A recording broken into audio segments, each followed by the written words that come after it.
And welcome back, ladies and gentlemen. I'm here with my man Meyer, and we're back for the HURSTON Hurt Locker 2951. What is happening, Meyer? Welcome back, man. Nice to see you, brother. It's good to see you again, man. Yeah, I'm excited, man. Oh, I'm excited too, man. It's gonna be a very eventful day. It's gonna be a great day. But for right now, we're gonna be kicking it off today with our pre-show, and we're gonna have a lot of interviews today, man. Some very incredible orgs that are supporting the event today, along as with some incredible companies that also support Star Citizen. I'm looking forward to those. How are you feeling today, Meyer? How are you feeling about the event?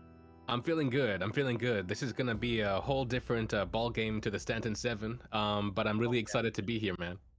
Yeah, I mean, everybody's all here for the mayhem. They're here for the craziness that's gonna happen. They're here for to see things blow up, to see the grenade launchers go off, to see the snipers blow up. Man, I'm excited for this, man. I know that Meyer. I know the first year you were in the HURSTON Hurt Locker. I Tell me a was. little bit about your experience on that one. Well, it was my first time doing something like this with Star Citizen, on ground combat stuff with Ammo Esports. I'd done the demo rally before, but it was really exciting. It was really cool. Sadly, it wasn't meant to be for me, but because I had my own issues with my network. Yeah. But yeah, it was really exciting. I'm looking forward to seeing how this whole game mode has evolved a year on, especially since we now have like a whole new division and stuff like that as well. Yes. Yes, we got the Nova division, ladies and gentlemen, where tanks are gonna go in a crater and massacre each other. And I'm so excited for that because since the Nova tanks, we already had, the HURSTON Hurt Locker 2950, but now we're in 2951. We got some tanks ready. You guys are gonna see some incredible mayhem, some incredible action, because the last person standing in the crater today is gonna be our HURSTON Hurt Locker champion. That's right. And last year we had some really awesome looking trophies and stuff with everything. And this year I'm sure it's gonna be, once again, just awesome. Not Every only just year, man. Yep, yeah, yep. exactly. Every year, JRDNF just comes out and kills it with the trophies. I'm not sure if you guys saw that on our socials. You guys can check us out on Twitter at Ammo Esports, and you guys can check out those trophies there. It's on the pin page, man. They look incredible every time we do trophies, man. Meyer, I'm pretty sure you've had some model kits from JRDNF, but they kill it every single time. They really do. I've seen them in so many different shapes and forms and iterations. All the way back from when they were at BritizensCon and they made that locker, all the way to CitizenCon and the saber thing, and to now with their kit models and everything else. It's been really cool to see what they do and what they have been doing for the community too. Yeah, I mean, I'm pretty sure if we had CitizenCon in person this year, we would have seen some incredible model kits, kind of like the Kraken they made back in 2019. But anyways, we will have JRDNF a little bit later on in the show before the finals. We're going to be talking to them about their new model kit, the Anvil Carrick. So it's going to be an incredible show today, guys. Just stick around. Trust me, catch the pre-show. Action's coming. It's going to be a big boom. But for right now, let's talk a little bit about, we talked a little bit about your experience, Meyer, in the HURSTON Hurt Locker. Like you were so close, man. I was so hyped during that last year. And apparently your internet went out, man. But how was that for your teammates? For a dual perspective Right. in the HURSTON Hurt Locker, how was the communication during the event? I mean, it was actually pretty good, and I think that with 314 and beyond, it's going to be even more interesting for people because you now have, or you will be having things like compasses, and you'll be able to call out directions and stuff even better than we had before. But as for team play and stuff, it was really cool, and I'm looking forward to seeing this. This is going to be the last big event of 314. Going forwards, team play, team dynamics are going to change even more. But it was really cool. It was a lot of fun. It took me back to when I used to play things like Arma 3 and some Battlefield stuff. Awesome. Competitively, but in a more concentrated kind of environment. It was really awesome. That's Until, awesome. of course, my router blew up. Yeah, no, it's all good. But hey, I just want to let everybody know out there that, hey, all of the Atmo Esports event, you guys can go check them out at atmo.gg. They're always free to enter, guys. All right, you can win ships, you can win prizes. It's all free to enter. It's for the community. All right, the game may not be in that place where we want it to be, where it's persistent, where everything's working perfect. But guess what, man? We're rallying here with the community. We're doing some incredible events that are free to join. Come out here, meet some people, gather up your team, have a blast. That's what these events are all about here with Atmo Esports, and we're going to keep it that way for as long as we can. until we can make sure that you guys are having the best times of your lives with how the game is currently right now. But Meyer, let's talk a little bit about this year. This year, the 2951. I wanted to talk a little bit about merch. I have the merch from last year, but I just kind of wanted to give a little bit of a little sneak peek to the crowd here because I want them to see this year we came out with a blackout theme. All of our merch is gonna be all blacked out. So as you guys can see on screen right now, the merch is just all black, dark grays, and just a little hint of our HURSTON Hurt Locker color. What are your thoughts here, Meyer? That's amazing. So last year, I believe we had more of like the corals and blues of Magda. This time around, we have that like the same motif of the Hurt Locker, but in black, and it looks epic. I got my eyes on the top right there. The long sleeve, that looks so good. Yep, and every year, and that's incredible right there, Meyer. And every year we come out with brand new merch. So if you guys want to just click on the description, there's a panel down below with merch or exclamation mark merch in the channel. I'm pretty sure you guys should be able to get a link to that and maybe pick up something to commemorate the 2951 HURSTON Hurt Locker, man. I mean, it supports us. It helps us get the prizes and the trophies for all of our events. So anything helps. So we appreciate you guys. If you picked up some merch, tag us on Twitter. You might win something. Who knows, man? We like to be spontaneous around here. But Meyer, I believe we got an interview coming up. Who's coming up next? Interviews. I think we've got. Let's have a look here. We should have Spectre from QJM. So Quantum Jump Medical, I believe. So looking forward to hearing more about them. I believe they are an Oregon Star Citizen who actually have a part with today's proceedings. So I'm looking forward to seeing them. Awesome. Well, ladies and gentlemen, we're going to take a quick break here. And now when we come back, we're going to be here with Spectre from QJM to talk a little bit about medical gameplay in Star Citizen. We'll be right back.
And we're back, ladies and gentlemen. Of course, we have Spectre here from QJM, Quantum Jump Medical. Spectre, how you doing, man? I'm doing good, and you guys? Hey, we're doing fantastic, man. We are excited to be able to talk to you today, and bring you in because I know you guys participated in the HURSTON Hurt Locker, help Apple Esports out with some events, and talk a little bit about, how 315 has impacted some medical gameplay, man. But, to kick things off, can you tell us a little bit about, Quantum Jump Medical, the org, and what do you guys focus on? Yeah, so Quantum Jump Medical was made because we saw a call that medical is going to be a big thing in the game. So there was no real dedicated medical organization. So that was the idea of QJM, is to take anything medical in the game and bring it into an aspect in reality. That's awesome. So like, have you done like practice and stuff before 315, or what has Quantum Jump Medical been doing like prior to like the announcement of this patch, or are you a relatively new kind of like org in this respect? No, we've actually been around for 4 years, and we've been practicing ever since, making sure every bit of information that has ever been out there that we get it correct and written down, so we have a plan for everything. Cool. Very, very nice. So I have it on good measure here that you guys are going to actually be helping with the Hurt Locker today. So what exactly is QJM doing today with the Hurt Locker? So today we're just transporting all the contestants down to HDMS Pearlman, as well as setting their respawn points on the Cutlass Reds for today. Nice. So, like, Can you tell us a little bit about like like obviously you talked about you've been practicing for about 4 years now. QJM has been around for 4 years. Like what exactly like as an org like what kind of members are you guys looking for? Members? What kind of members are you looking for? Are you guys specifically only medical? Do you guys need protection outside that medical? Like can you let us know a bit about more? So that way anybody out there that's kind of looking for maybe an org that does only medical, or do you guys do anything outside of that field that you can kind of explain to us? Yeah, so we do have three teams within the organization. Our main team is our civilian medical, which is what is working today with Atmo Esports. We Nice. also have combat medical division. So if you enjoy combat, being on the ground soldier, we do have a combat medic team, as well as pilots. We did just recently open up a sister organization, QJL, which is Quantum Jump Logistics. So if you want to do cargo hauling, mining, or anything like that, you'll sign up with them. All Quantum Jump Logistics teams are also going to be civilian medicals. Awesome. So, like, how excited are you guys for 315 then? I mean, like, it must be a long time coming for you guys to actually have, like, the gameplay loop that you guys want, like, coming in. Like, what plans do you guys have for it? Yeah, so we've been super excited. We've been in the PTU testing everything that we can, and we're looking forward to doing more with the medical, especially the medical tools and stuff like that. Doing more with Atmo and you guys. That's awesome, man. I know 315 has been making a lot of things that are complex and definitely putting things out there, and people are always worrying, what if I die and this and that. But something that I think that helps a lot that finally CIG put out was with the 30Ks where people can have everything restored and things like that, man. That was definitely an incredible surprise for us. But it's great to hear that there's just so much feels in the game, and you can literally do anything. You can do medical, you can do you can be a combat pilot if you want to, you can be a bounty hunter, you can be just be a salvager and just salvage all day long if you want to. But this is why we bring these QJM and orgs into to interview with us, because there's just so much that you can do in the game, and you might be a new player out there, right? You don't know what you want to do in the game yet, but hey, we have already incredible people like QJM Spectre. You can jump on with him, maybe help during a Admiral Esports event, and come out and try some medical gameplay, because it might be something so fun. You might like it and you might stick with it. But it's incredible to hear, Spectre, that everything that you guys do, appreciate you guys coming on today and kind of helping us out overall with the event. So is there anything else though that is not in the game yet that you're hoping for, that is going to come along, that's going to really, make a difference in the medical gameplay in the game? I think currently the biggest thing would be the Apollo Medvac would be the next biggest thing that we're looking Oh for, with yeah. the multiple tiered beds and the medical drones that we can use. That would be definitely a lot of fun to have for Atmo events. Yeah, we're over here waiting for Rangers, man. So we feel you. We're over here waiting for Rangers, man. As soon as we hear Rangers, man, we want to drop that thing in the Daymar Rally and we're out. So obviously for like combat gameplay like the Hurston Hurlocker, like let me ask you, like for Daymar Rally, that it's a long distance point of how does that change the dynamic of you helping out during the Hurston Hurlocker versus helping out on the Daymar Rally? So Hertz and Hurt Locker is obviously a million times easier for us because we just have to worry about parking within that respawn range. Yeah. Daymore Valley is going to be a whole different thing. We're going to have to test the absolute limits that we have with the ships for respawning and just try our best to stay within those limits. Awesome, man. That's awesome. All right, you got anything else from my man here, QJM Spectre, man? Again, incredible to hear from you today, man. Appreciate you coming on and helping us out, man, because medical gameplay is definitely needed. We appreciate you. But yeah, anything else there, Meyer? So, how exclusive is QJM? How many people do you have? And if I wanted to join, what do I have to do? Do I have to like know, what do I need to know exactly? Okay, so the only thing you need to join is you need to have a desire to assist and aid anybody who needs it. There's no exclusivity. We do have a current of 60 members, and we have partnered with over 100 different organizations at this time. Wow. That's awesome. I over here thought like, hey, if somebody just is dying, I'm just gonna shoot them, take their stuff, and run. Is that not how medical works? No. Okay, I just wanted to make sure, man. Well, hey, man. Once again, QJM Spectre, really, really appreciate it. Hey, any last words for the community out there, for your org, for mom and dad? Anything you want to say? No, I just want to say, big thank you to Atmo Esports for letting us come and help you guys. We've been doing it for now 1 year, 6 months with Atmo, and looking forward to many, many years in the future. And if you guys want to join, just look us up, QJM Medical on the RSI page. Awesome, man. Awesome. Well, thank you so much, man. Again, guys, this has been QJM Spectre from Quantum Jump Medical. Again, if you guys want to go check them out, go on the RSI page. You can easily find them on there. Quantum Jump Medical. Join if you're interested in that kind of gameplay. And thank you so much again for joining us today, man. Much appreciated. Thank you for having me, guys. All See ya. right.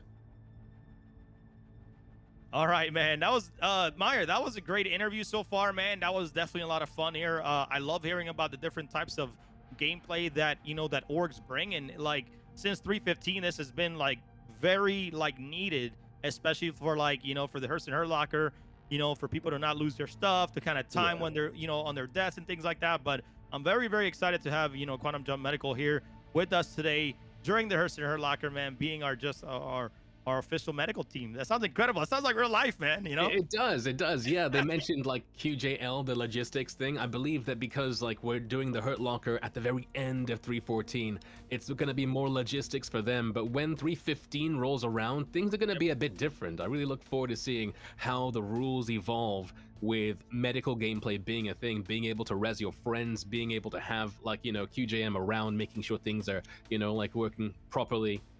Hopefully we'll have like Apollos and stuff then as well, so that you'll have even more med beds and stuff, because you have the Carrick, you have the 890. Yeah. But yeah, it'd be nice to have other things as well, for sure. Yeah, it's getting there. It's getting there. Yeah, I'm very excited, man. Like I honestly, man, I haven't really stepped down and said, hey, what I want to do in the verse. I really don't, man. I've been joking around like I want to be a valet parker. I want to be, valet people's ships, or I want to, take a what do you call it, a Gemini, the what do you call it, Yeah. the fueling ship, and put pizza sauce in there so I can be, a Sigelian in the verse. Like that's the things I want to do, man. Let me be me, man. The guy makes the best deep dish piece out there. Make sure you guys look him up. I'm just kidding, but like you can literally put your mind into whatever you want to do in the verse and just make it happen. So I'm very excited for that. But let's kind of go back a little bit to the Hurston Hurt Locker here. And let's talk about the prizes today, because we did reveal a little bit about the Hurston Hurt Locker trophies, but let's get the prizes up on the screen and see what everybody is going to get. If you want to take it away, Meyer, here. Whoa, so it looks like we have 4 different divisions here today, and each one has a whole different set of things to get. So we have on the top left the civilian division, the solo champion of which is going to be getting one of those really awesome looking JRDF scale model trophies of a Cyclone there. They're going to get one of the, I believe, the monogrammed t-shirts as well on the back, and a 400i. The civilian division's duo champions will be getting more of the same, but of course they'll be getting an MSR instead with that trophy. With the military division, you can see we have a whole brand new scale model from JRDF we haven't seen before in the Tumbril Nova tank there, with a very special looking skin. The winners will also be getting either, again, a 400i if you're a soloist, and a MSR with the duo team again. Yep, right there. And you wanna know what's incredible though? Whoever wins the military division here, Meyer, is gonna have one of the only 2 that JRDF has made, because these are not for sale. These are just for trophies. They made them just for this event. So I'm very excited that if you win the military division this year in the Hurston Hurt Locker 2951, I'm telling you right now, you will be the only one in the world with a Nova tank model kit, especially painted like that with the ammo. I mean, it looks great. So anyways, we have our next interview up here, which is going to be Nova Syndicate, who I believe is made up of a lot of different orgs, Meyer. Like, Right. a lot of different orgs just made one. Like, how do you feel about an alliance already in the game? Like, it sounds cool. Well, I mean, the idea of alliances and stuff goes way back with like Eve Online and stuff like that, and we've had it with Star Citizen even before we're able to even go out into the verse, and it's really cool to see how these relationships have evolved over time, and Nova Syndicate is one of those ones, so I'm looking forward to hearing more about that for sure. Same here. All right, we got him queued up. Let's go and bring in Jirach Rasen from Nova Syndicate to tell us a little bit more. Hey, what's up, Jirach Rasen? How you doing, man? Welcome. Is he muted? Oh, I think Jirach? he's deafened on this. Hey, can you hear us? Can y'all hear me? Hey, Yeah. we can hear you now, man. How's it going, brother? Hey, it's going great. It's going Hey, great. man. Happy to be here. I know we've had you here before, man. You got on the Daymar Rally jersey, looking good, man. But welcome to the stream. You know, we're here, representing Nova Syndicate. I know you are part of, I believe, the Dallas Initiative, if I'm not mistaken. Yeah. But can you just kind of tell us a bit more about the scope about Nova Syndicate and exactly what it is? Of course, of course. And again, I appreciate this opportunity to interview Crucian and Meyer. But yeah, Nova Syndicate is a collection of organizations. It is an alliance. So our goal is basically, hey, there are a few small organizations in the game, and sometimes the game is it can be light on content at times. Or, we have organizations that have gotten close in the game, Mhm. whether it be through gameplay, constantly between each other's members. So we decided, hey, let's formalize this thing and let's make it a alliance. So what we did was we worked to create this alliance. It took a few months. Me representing Deus Initiative, Blood Eagle, who was representing Diwali, and Vengeance and Atlas, who represent Exiles. And we worked together, took about 8 months, crafted this alliance, set up Wow. Oh yeah. We wanted to, Blood, he wants it perfect. He doesn't want to release anything half-assed, so to speak. Yep. So we took our time, crafted our foundation, the structure, how the council works, and that's what we did. That's cool.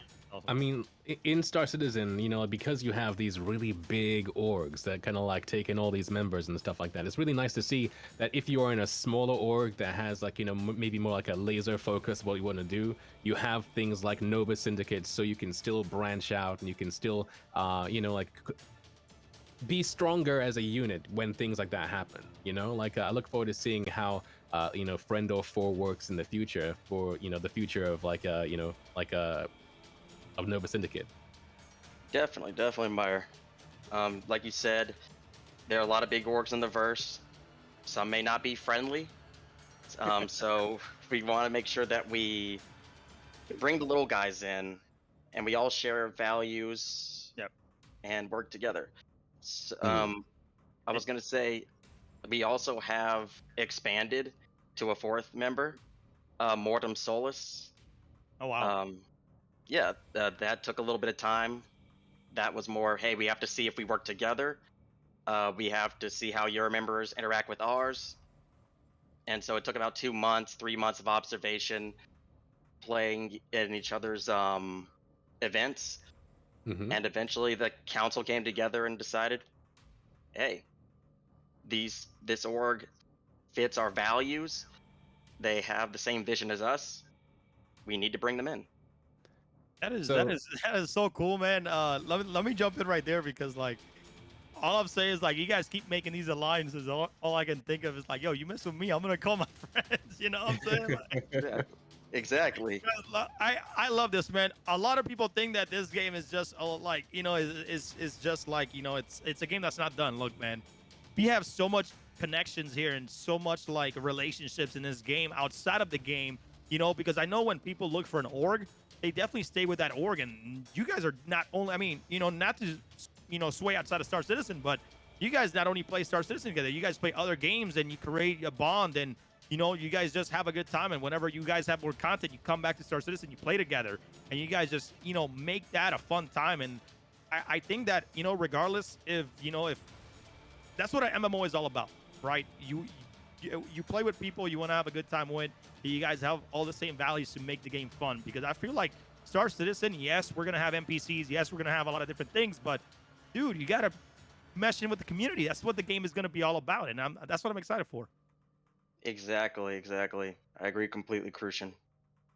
So you mentioned values before. So what specific values does Nova Syndicate, I guess, like look for in people who are like looking to join? Ah, that is a really great question. So, I'm actually going and pulling up my old Foundation of Nova Syndicate document. Oh, dang. Basically, yeah, we keep it on our Gilded server, and we also, and I'm sorry, Myra, this is going a little off topic, but we were like, how do we put this in the verse and say like, hey, how did we come together Mm-hmm. in the game? And so we spent days writing lore in the game, showing how Daedalus Initiative, Diwali, and Exiles came together, and what those foundations are. So, Okay. of course, we're anti-piracy.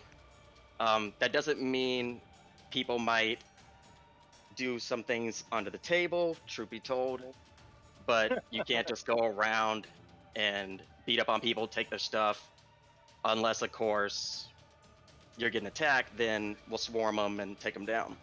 Right. And then take your stuff, right? Yeah, if you mess with us, Yeah, then that's we what I'm come. saying. And it's free game. Oh yeah, but we're community focused. Things like Atmo Esports, you'll notice that a lot of us participate in it, whether it be the HURSTON Heart Locker or whether it be the Daymar Rally, Mhm. and it's the Stand 7. Yes. We do all that. We believe in this community. It's strong. I've never seen a game with a stronger community, and it's not even out yet. It's true, yeah. So that's what we believe. It's like, do you believe in a community? Do you believe in friendship, truth be told? Because that's really what it comes down to. It's a really funny thing with Star Citizen because of like how it's evolved and how communities have grown together and merged together. It could really release in whatever state, and I think that the communities will still be together and make the game what they want to make of it because of it. But you mentioned lore, so are you guys like an RP org, or is it just like more of like a background thing? I'd say it's more of a background thing. However, in Nova Syndicate, we like to have room for both. Right. Some people might want to get into the RP.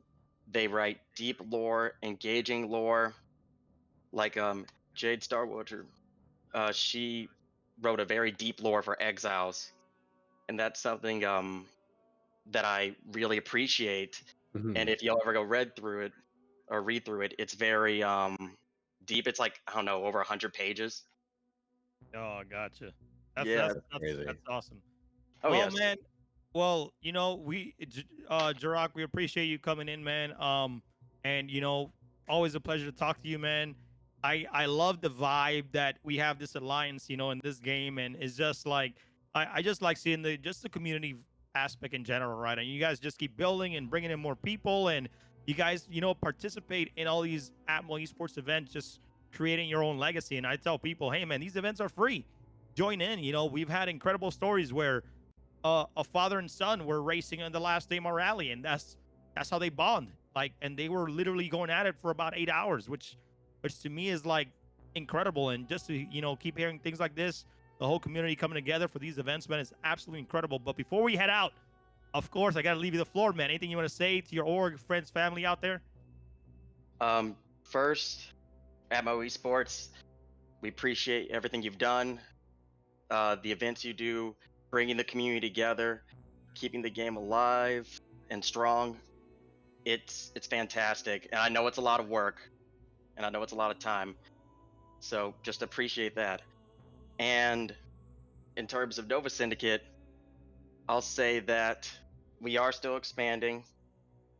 If any organization feels, hey, I want to learn more, I like these organizations in this alliance, and I want to learn more, please feel free to come by our guild server, ping me, ping Blood Eagle, Atlas, Vengeance, Just in Time, or Lucius, and we'll have a conversation. Cool. That sounds great, man. Yeah, you guys can just, if you guys are in the Gilded server, ping Blood Eagle and you all can talk to him. You can find Jirak there as well. You can find all this, everybody here in our Gilded server, gilded.gg/Atmo Esports. You guys can go there, find an org, find some friends, find somebody to play some games. Maybe, find some people to join an Atmo Esports event with. But again, a pleasure, Jirak Arsen. We appreciate you. And guys, we have another small interview coming up later on today. But when we get back, we're going to be checking out here a little bit of the HURSTON Herlocker Crater. But we'll be right back after these messages or sponsors, or I feel like a TV. Thank you. We'll be back. Thanks, Jirak. Your eyes are the gateway to your brain. It's time to start getting serious about protecting them. Reinforcements have arrived. Introducing Gamer Advantage, a gaming wellness company rooted in science. Patented, clinically proven, and trusted by thousands of people. Our glasses are designed to fit comfortably under a headset, look amazing, and offer protection indoors and out. Our lens will help you sleep better, which means feel better and perform better. There's no color distortion, and they are available in prescription. Internal protection starts with eye candy, an eye health, immune boost, and antioxidant formula. Fog Away, the #1 selling anti-fog spray for eyewear. Gamer Advantage. Gaming wellness reimagined.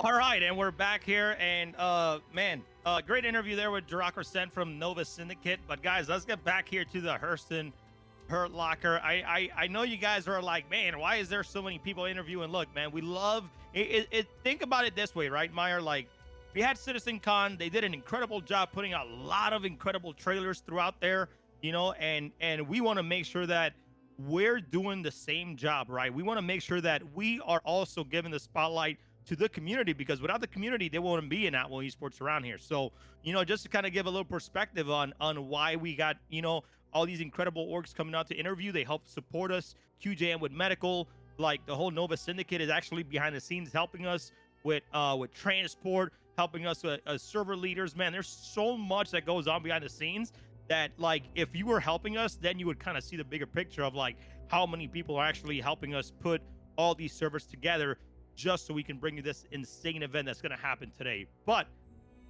Meyer, I know we got a little show and tell here that's about to happen, and but before we jump into that, we're going to be going over the map with you guys here pretty soon and how the creators are. We actually have a very cool 3D model, but before we do that, we are going to jump in with another org here called Ayut. I forgot exactly what it says. Interstellar. I'll have him come on and they'll tell you. So let's get Ayut in here, and we'll get Dorian from Ayut to tell us exactly what the org is all about, and we'll give you guys that information right here. All right. Dorian, how are you, man? How's it going? Good. And it's Interstellar Order of Thales. There you go. You see, like, I knew it was Interstellar Order, but I didn't want to like ruin the last one because like I literally forgot what is it, Thales? Like Thales. Yes, Okay, it's cool, spelled cool. like Thales, but it's Thales. It's Right. Oh, named gotcha. after the first scientist in recorded history to use science to enhance industry. Oh, wow, that actually is incredible. Can you give us a little bit of a background of what the org is and what you guys do? Sure. So those who know us kind of jokingly refer to us as the Endeavor Org because the heart of the organization is science. Gotcha. Science and research is going to be the heart of everything we do. Um, Science is going to have a very profound impact on gameplay as it evolves once they get those gameplay loops sorted out Yeah. and implemented in game. But we're also going to have a security division because when you have those endeavors, they're going to be big, fat, juicy targets. So we're going to need a lot of people to defend us. Obviously, industrial, because we need to put those discoveries into practical use. And then a diplomatic corps, because we need people getting us where we need to be, because different star types, they're going to have different exotic energy types to research, the planets, blah, blah, blah.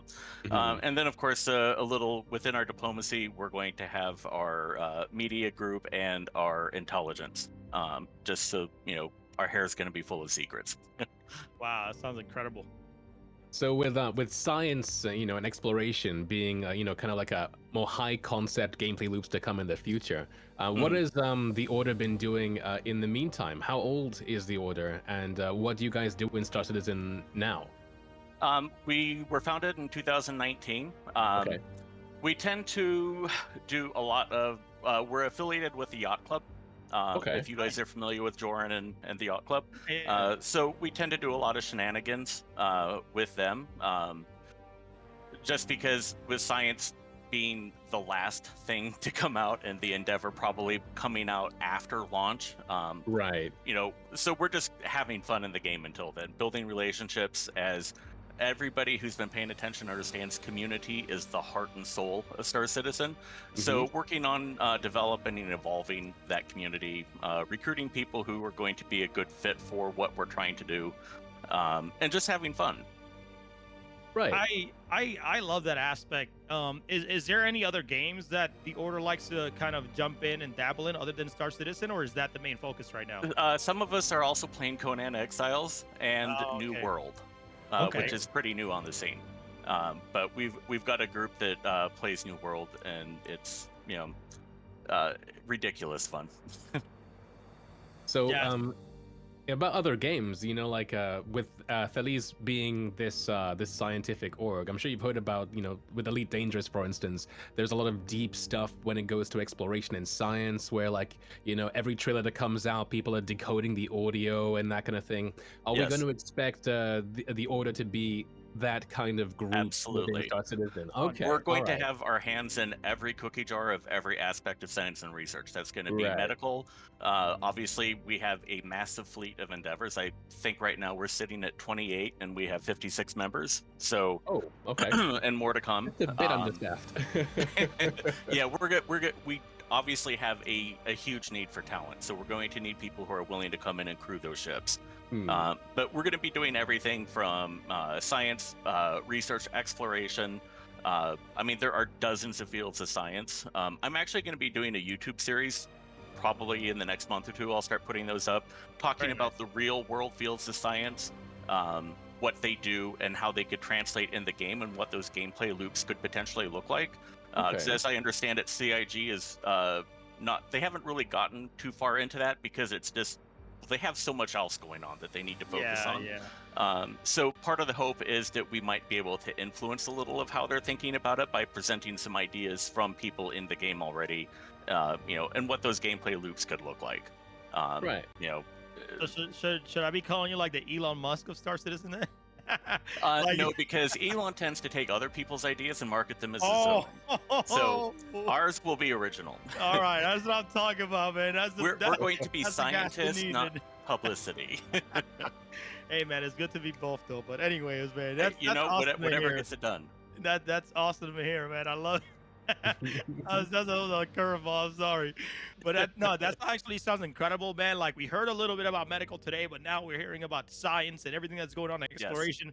Exploration is for me is like like the pinnacle of what I want to do. I just want to be It's able the to go heart and soul of space. exactly. So like that's something that just intrigues me so much. But not only doing that, because adding science to it, and you have people exploring, finding new things that you're able to find and Yes. explore and bring science into it. And you guys, I just see you guys killing it out there. But for all the new people out there that are just getting into the game, like where can they find you? And do you have any like advice for people that are currently getting to Star Citizen and that may want to be interested in science and exploration? Sure. So to start, if they want to find us, you can find us on our ticker on Spectrum, IOOT, IOOT. You can also track us down.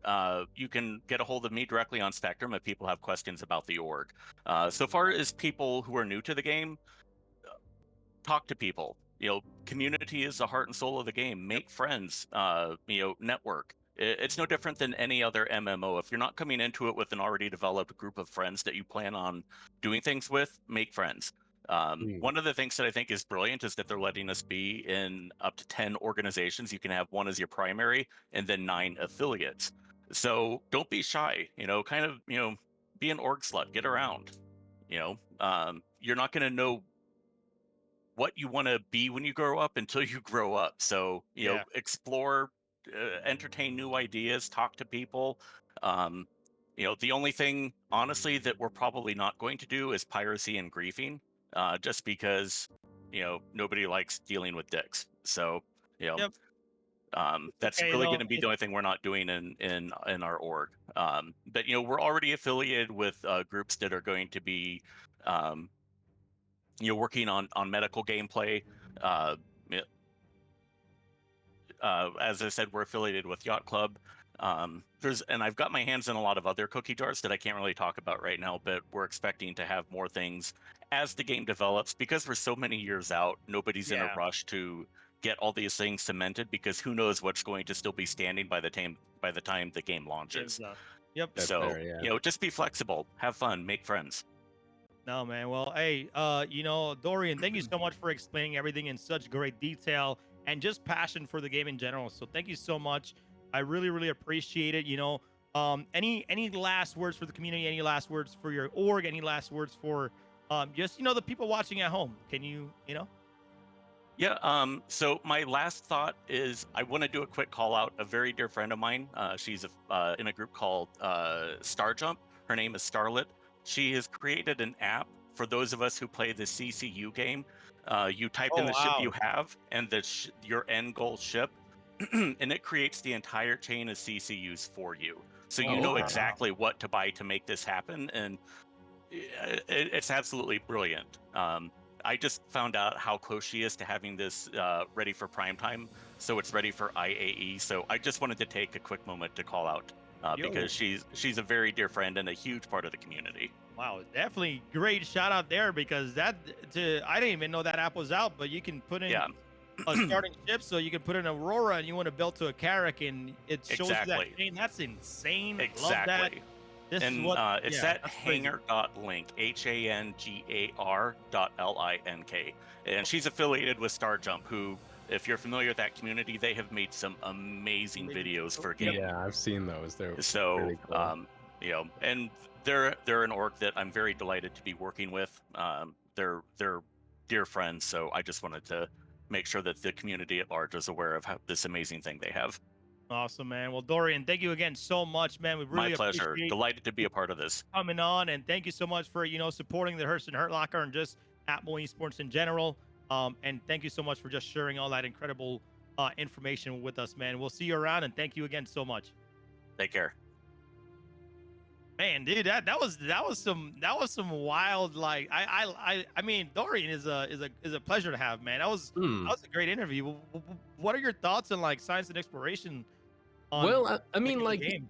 yeah, I mean, he's honest in the fact that science is one of those things that like a really big picture in Star Citizen, and so like we have to kind of wait quite a while until we get those things. But it sounds like they've got a good plan when it comes to like things to do until that happens.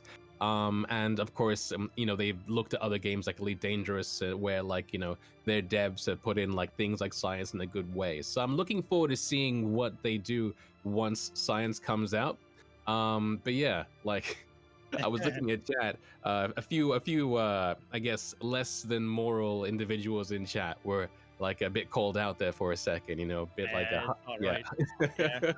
Like, man, like I'm Mm, down with it, man. I love everybody in this community. I love you can be science, you can be pirate. I don't care, man. I love yeah. you. Okay, you are part of this community, whether you want to be a hole or not. I love you, man. You my guy. You're part of the community because it's kind of like the circle of life, right? Well, It you're the makes the circle of game. life in Star Citizen, exactly. It So makes the hey, game. hey, you come kill me, I'm gonna be like, okay, thumbs up. I'll get my stuff later. I'll have to grind it back, but it's all good, man. I still love you. You know, that's the attitude you gotta have around here because if not, like, you're just gonna be upset. But you have to have that, that you have to know that everything needs to happen for a reason, regardless if Mhm. it's in life or in the game. It's gonna be fun, But obviously, we don't want people to overdo it and stuff like that. That's when Right. people can be, a little bit excessive, but still, I cannot wait to have everything, all these elements in one place. Is gonna be great. But Yeah. before we jump into our next interview, we got a couple more interviews left, and we're gonna be talking about the fight or flight.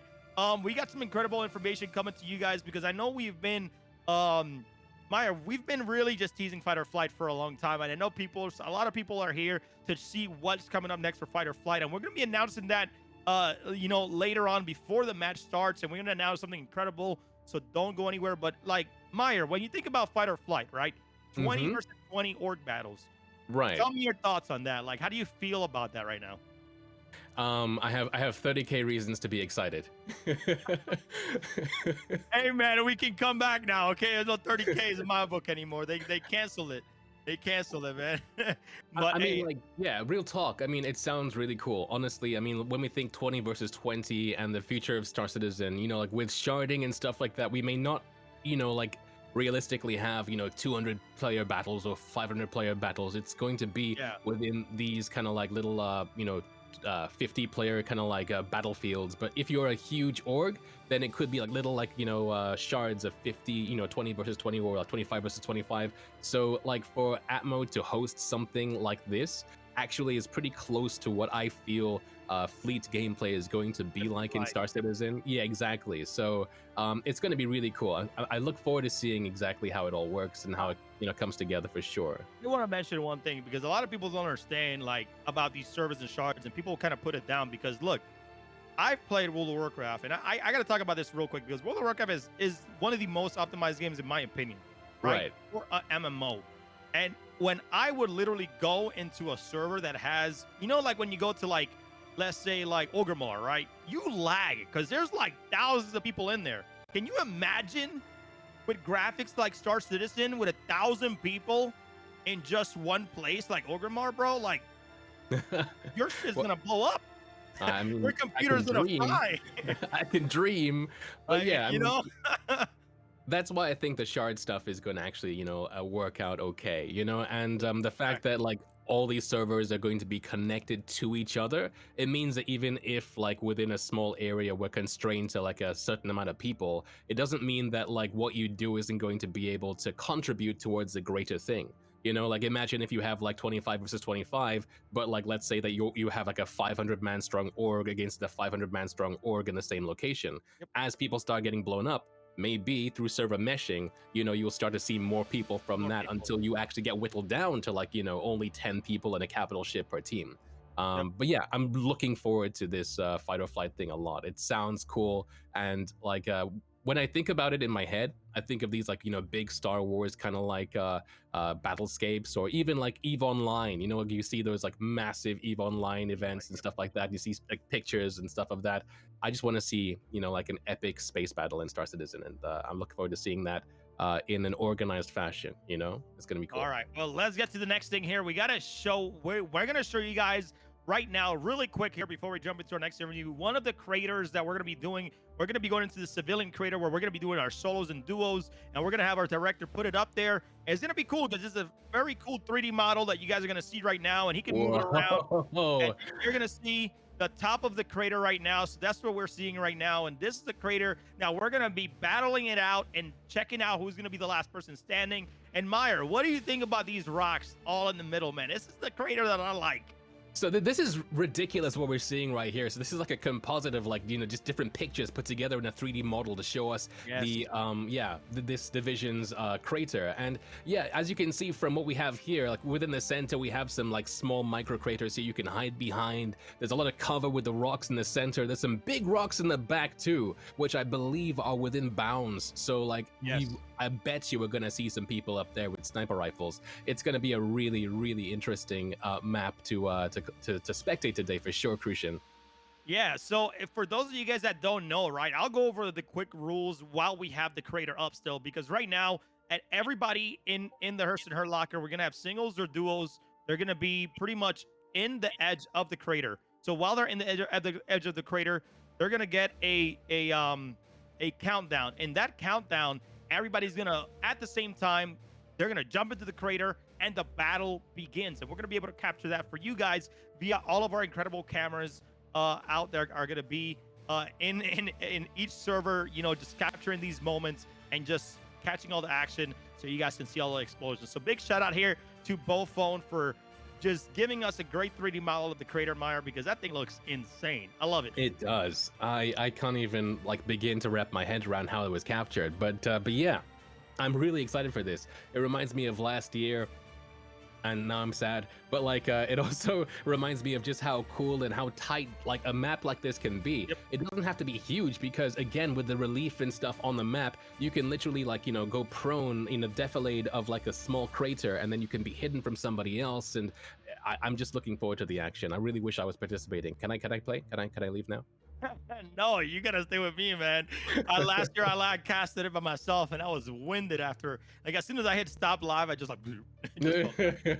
But anyways, we're bringing on now. We got GameGlass, who just released their official Star Citizen shard and the presenting sponsor of the HURSTON Her Locker. So we're gonna have Andy from GameGlass, who's gonna be telling us about the little secrets that's maybe happening. Who knows? But you guys are gonna be able to see some shards that we're going to show off as well. He'll explain to us, what they do and what they are. But we're going to be bringing in Andy from GameGlass right now. All right, and here we go. We got Andy here, Andy Lee, sorry, from GameGlass. How you doing, man? It's been a minute.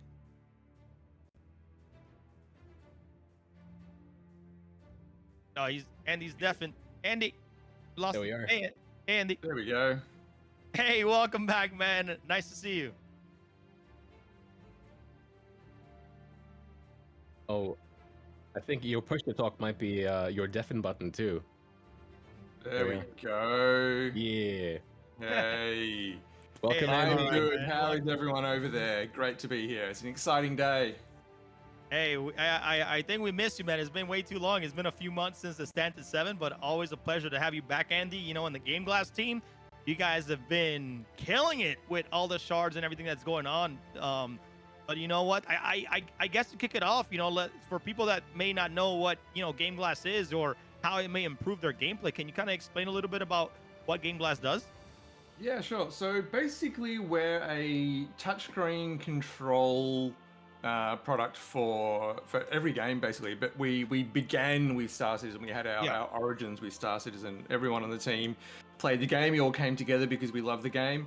And basically what you get is some software that you install for your phone or your tablet, and you get a super cool, very immersive, designed for the game interface on your phone or your tablet. And you can reach out and tap the buttons on your phone or your tablet and control what's happening in the game. So you want to lower your landing gear, you reach out and you tap the button on your phone or your tablet that says landing gear. And guess what happens when you tap the button that says landing gear? The landing gear goes down. Awesome. And we have a screen. So we have a screen we designed them very much for the different activities you do. So you've got one for aviation, for avionics. You've got one for combat. You've got one for mining. Wow. There's a new one coming out for EVA and Zero G and for vehicles. So yeah, really try to design them to be as immersive as possible, and try and fill out, give you a way to use all of the literally hundreds of keybinds that are in Star Citizen. I think we have an avionics picture of a shard. Can we put that up there so people can see? So right now, what you guys are looking at here at home or wherever you're watching from mobile, but this is one of their shards that that you put into the like, is it any tablet, Andy, that you can use? You can use like Yeah, any it works on pretty much any tablet. Works on iPads, obviously, but any Android tablet. The Kindle Fire tablets, the Amazon Fire tablets are really popular for this kind of thing too. So, and this is our aviation shard. So we very recently announced that we signed a partnership agreement with Cloud Imperium. So these are official shards now. Not quite released. They actually released and are available at the end of this month. Oh, wow. So very soon, but not quite yet. But it's super exciting to be partnered up with them. So the shards are official. They're officially licensed. We are having a lot of discussions with them about how they become part of the game and what gameplay systems are coming up. So we get to hear some really interesting things about where the game is headed. And it's a great partnership there. They've been incredible to work with. It's Wow, cool to that's see the official Star Citizen like insignia on the top of that thing as well. It's awesome. So you mentioned earlier that for every game. So like, how does GameGlass work? So we for that we saw like some really cool bespoke looking what you called shards for Star Citizen for like for flight and EVA and stuff like that. But how does it work for other things you mentioned?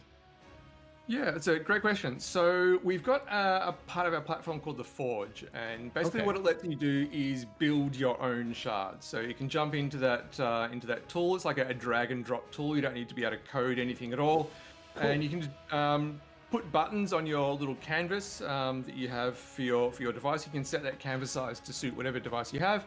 You can drag your buttons onto that canvas, and we've got a bunch of different button designs that you can use, and there are a lot more coming out really soon.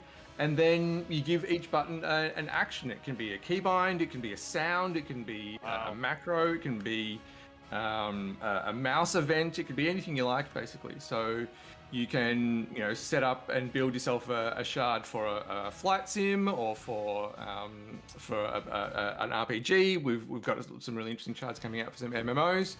And then our dashboard now is designed around game collection, so you can create a collection or a folder of shards for every game. They all have their own artwork that you automatically pull in for each of those games, and you can see them all on your device automatically once you've built them on your PC. That's really cool.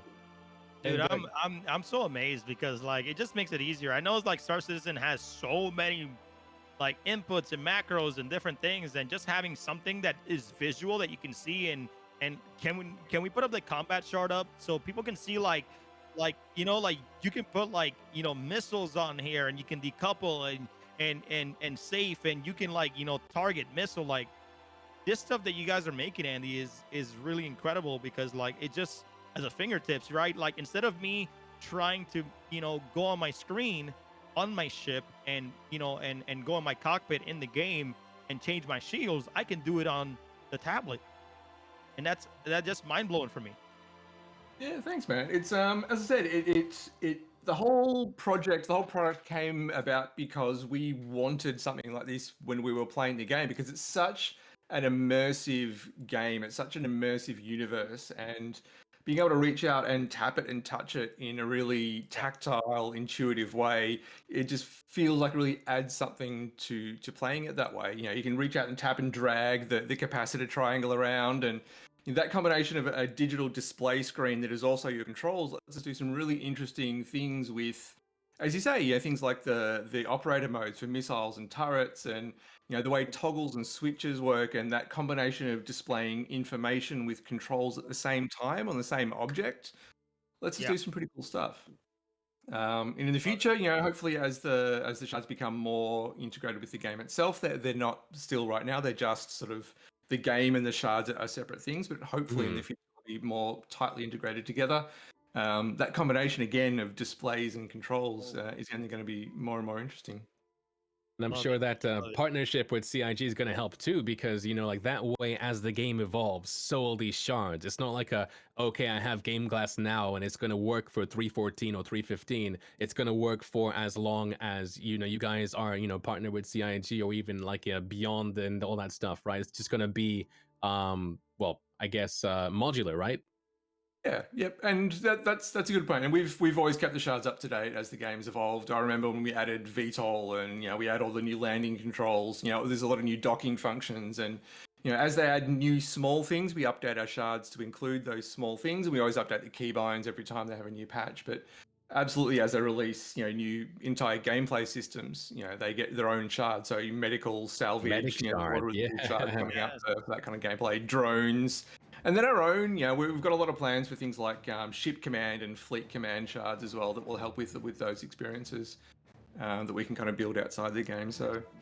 Yeah, and as you say, with that partnership in place, will only become more interesting too as we get a little more advanced warning of what's coming down the pipeline. We can make our shards a bit more detailed for those systems. It's super exciting. For sure. Awesome. I love hearing that. And I know that Andy, I'll talk about it during here, but I know you kind of blessed us with a little bit of goodies today. So if we can put up we have some giveaways that the GameGlass is going to be giving us today. So GameGlass is going to be giving away a 12-month glass pass and a tablet. All you got to do is just make sure you're talking in chat, you're having a good time here at Atmo Esports, and you're just getting ready and hyped for the HURSTON Hurt Locker to come. So big shout outs to you, Andy, and the GameGlass team for giving us some some awesome gear that we can hopefully level up a Star Citizen's gameplay here soon. But there's one thing that I really want to talk about and touch base on before we call it here, because that is going to be our first time ever doing Fight or Flight here in March. The 20 versus 20 org battles. With GameGlass being the presenting sponsor of that new event, how are you feeling about these 20v20 org battles? Are like, I guess, like, how are you looking forward to it, man? I feel like it's going to be so much chaos, so much fun. So. Yeah, I'm super excited for it. I think those big group events are really what makes the game and the community sing when they get together, and you can really flesh it out when you've got more people dedicated to more specific roles in those events. It's become so much more dynamic and so much more interesting when you can have those large groups of people that go at each other with those different combinations of roles and events and actions and gear and ships, and I think that those big group events are what really excites me. That's the cool thing about the Hurt Locker as well, isn't it? It's kind of group based, but it's not group based, but it's chaos and it's anarchy, and it's in a small group in a small area, and it really kind of lets a lot of the systems in the game sing. And I think that's just more so when you've got 20 people going at each other, 20v20 going at each other. I can't wait to see it. It's going to be super cool. Yeah, my mind is racing with the future of GameGlass, with things like the 20 versus 20, because you talked about fleet command, right? So like in the future, like, when GameGlass is integrated with Star Citizen and you can see your party list, like, you can see who's still up, who is around, all that stuff, like right there, the level of immersion you'll get from having an MFD in your flight pit as opposed to like, going through menus is going to be really cool. Yeah, and it's things like being able to send commands to other people in your group via GameGlass and having those commands in order to pop up on your on your shows. There's a lot of stuff that we have planned. It's on the roadmap. It's not we don't no one wants to talk about dates and for these kinds of things. But yeah, the possibilities of what we can do for that is it's going to be super. It's going to be really exciting. So Andy, looking forward to that event. That's going to be a big one. Yeah, it's gonna be great. I mean, I didn't want to ask the question, but is there anything coming up you can give us a hint on, or is that for later on? I mean, I thought I'd ask regardless. Yeah, no, it's nothing we can talk about. There are definitely some surprises that we have planned, but no, as the partnership's a great thing. We get to learn some really cool things. We get to plan some really cool things, but it means that our lips, I think, are a little more sealed than perhaps they might be otherwise. No, it's all good. It's no problem. I respect it. Usually, I like to throw that question out to see. I would if I could. A little bit of information. No, thank you so much, and I appreciate it. Anyways, Andy, thank you so much. It's always a pleasure to have you. You've been supporting the community. You guys came from the community, right? You guys, from playing Star Citizen and all this stuff. We were literally just on the subreddit playing the game, and we all just we came together because of this. Craig posted something, my co-founder who does all the visual design. He posted an image for what he was working on in the subreddit, and that's how the whole thing began. Every single person on the team plays the game. Incredible, man. Yeah, that's incredible. Any last words out there for the community? Anything you want to say before we head out from here?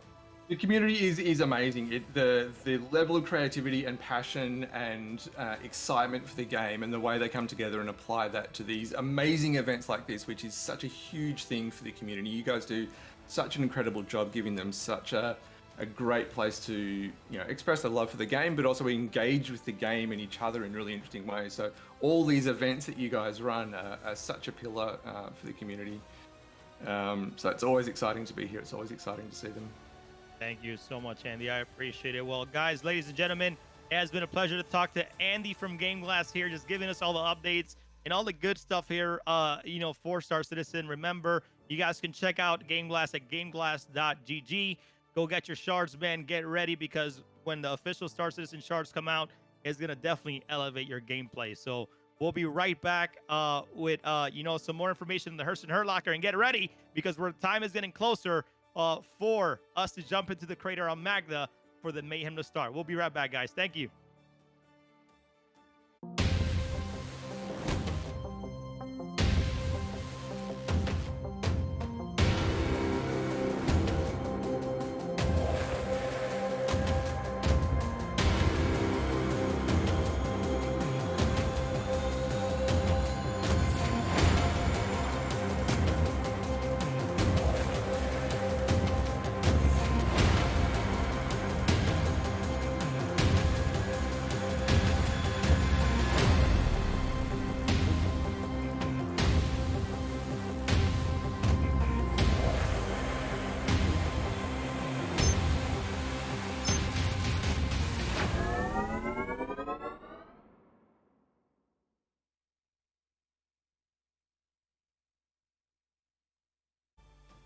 All right, and we're back, ladies and gentlemen. And like I keep saying, we're almost here, guys. We're almost there to the beginning of the Hurston Hurt Locker. We'll be able to give you guys some aerial shots here pretty soon of all the setup of Quantum Jump Medical just waiting there.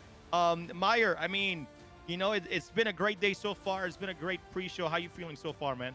I'm excited. I'm looking forward to seeing some action. We've seen the tanks and the tonks and whatever you want to call them, like up and running before, and things like Tonk of War with Ammo Esports. I'm looking forward to seeing it again with a bit more, I guess you could say, like tactics involved, because now with I guess trophies and prizes to be won, people are going to be thinking a bit more like tactically about it all. It's going to be cool when it happens, for sure. I'm looking forward to it, man. Yep. So for everybody at home, what's going to happen, right? Whenever we get started here, we're going to have 3 different heats. We're going to have heat 1, 2, and 3. And then we're going to have all these heats ready to go. And what's going to happen is that later on, we're going to all, jump into a final server. And then we're going to have our finals. And while we're getting that finals ready, we're going to be talking a little bit to JRDNF. So it's going to have a lot of action. It's going to be really quick. But me and Maya are going to be here kind of capturing every moment, in every second, and checking, and letting you guys know who's going to be the winner today, who's going to be the last people standing and winning those incredible JRDNF trophies. And we're going to be showing you guys the prizes one more time here. So you guys, that way you guys can check it out, because all of our events are free. Meyer, all of our events are free. You can join in for free, have a good time, have fun, meet some people in your org, and you can win some incredible prizes, man, that we put together, that we try to give back to the community as much as we can. And all you guys got to do is go to atmo.gg, sign up for our events. We got the Daymar Rally coming up.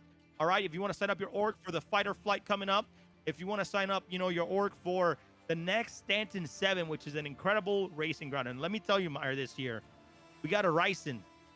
So, a Stanton 7 next year is going to be hot. I'm going to tell you that right now. Okay, all right. I'm picking up what you're putting down. Yeah, like a racetrack on Horizon, for sure. Yeah, because, it's, for some reason, they've gone to so much detail with putting, actual roads and stuff within some of the platforms. I'm looking forward to it. That's going to be cool.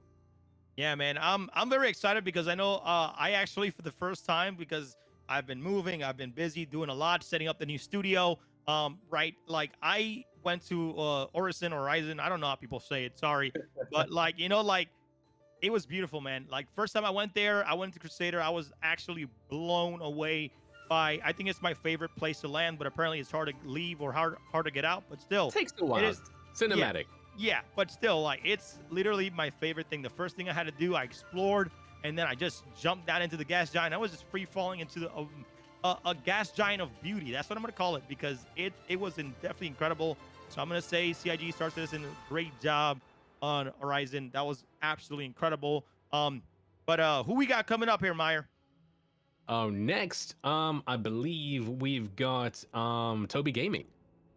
All right. So I believe we're gonna get Toby in here, guys, and we're gonna kind of talk.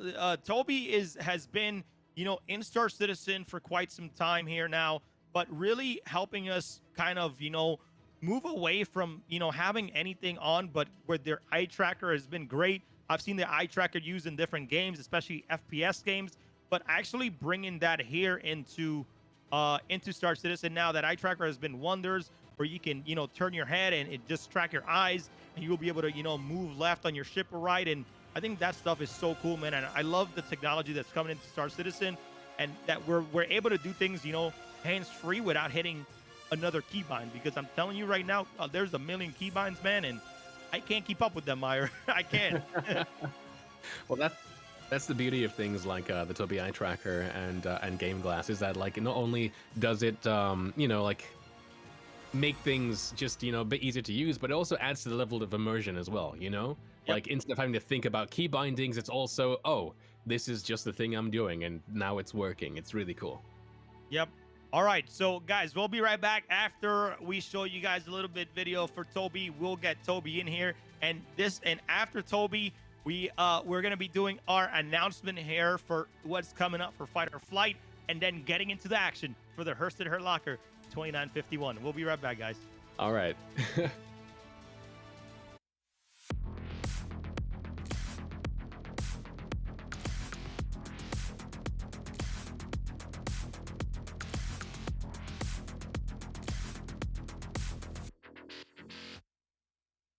Crazy still.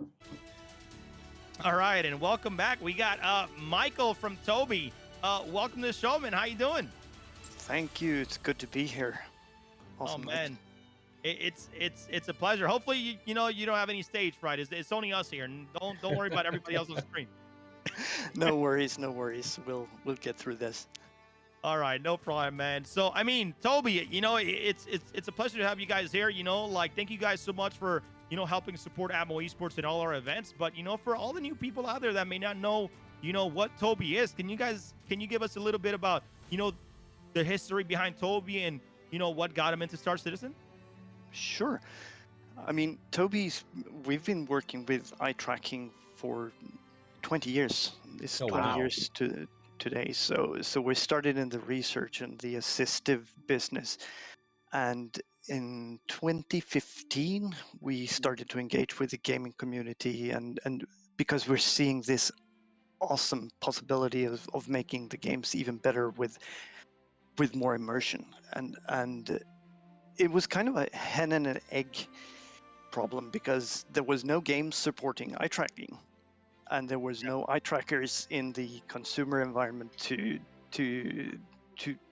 enable that either. So we started working both with the gaming community and with the gaming studios to kind of show those possibilities, and we've been working through 3 generations now of eye trackers, and we're out in 160 games. So we're seeing the Wow.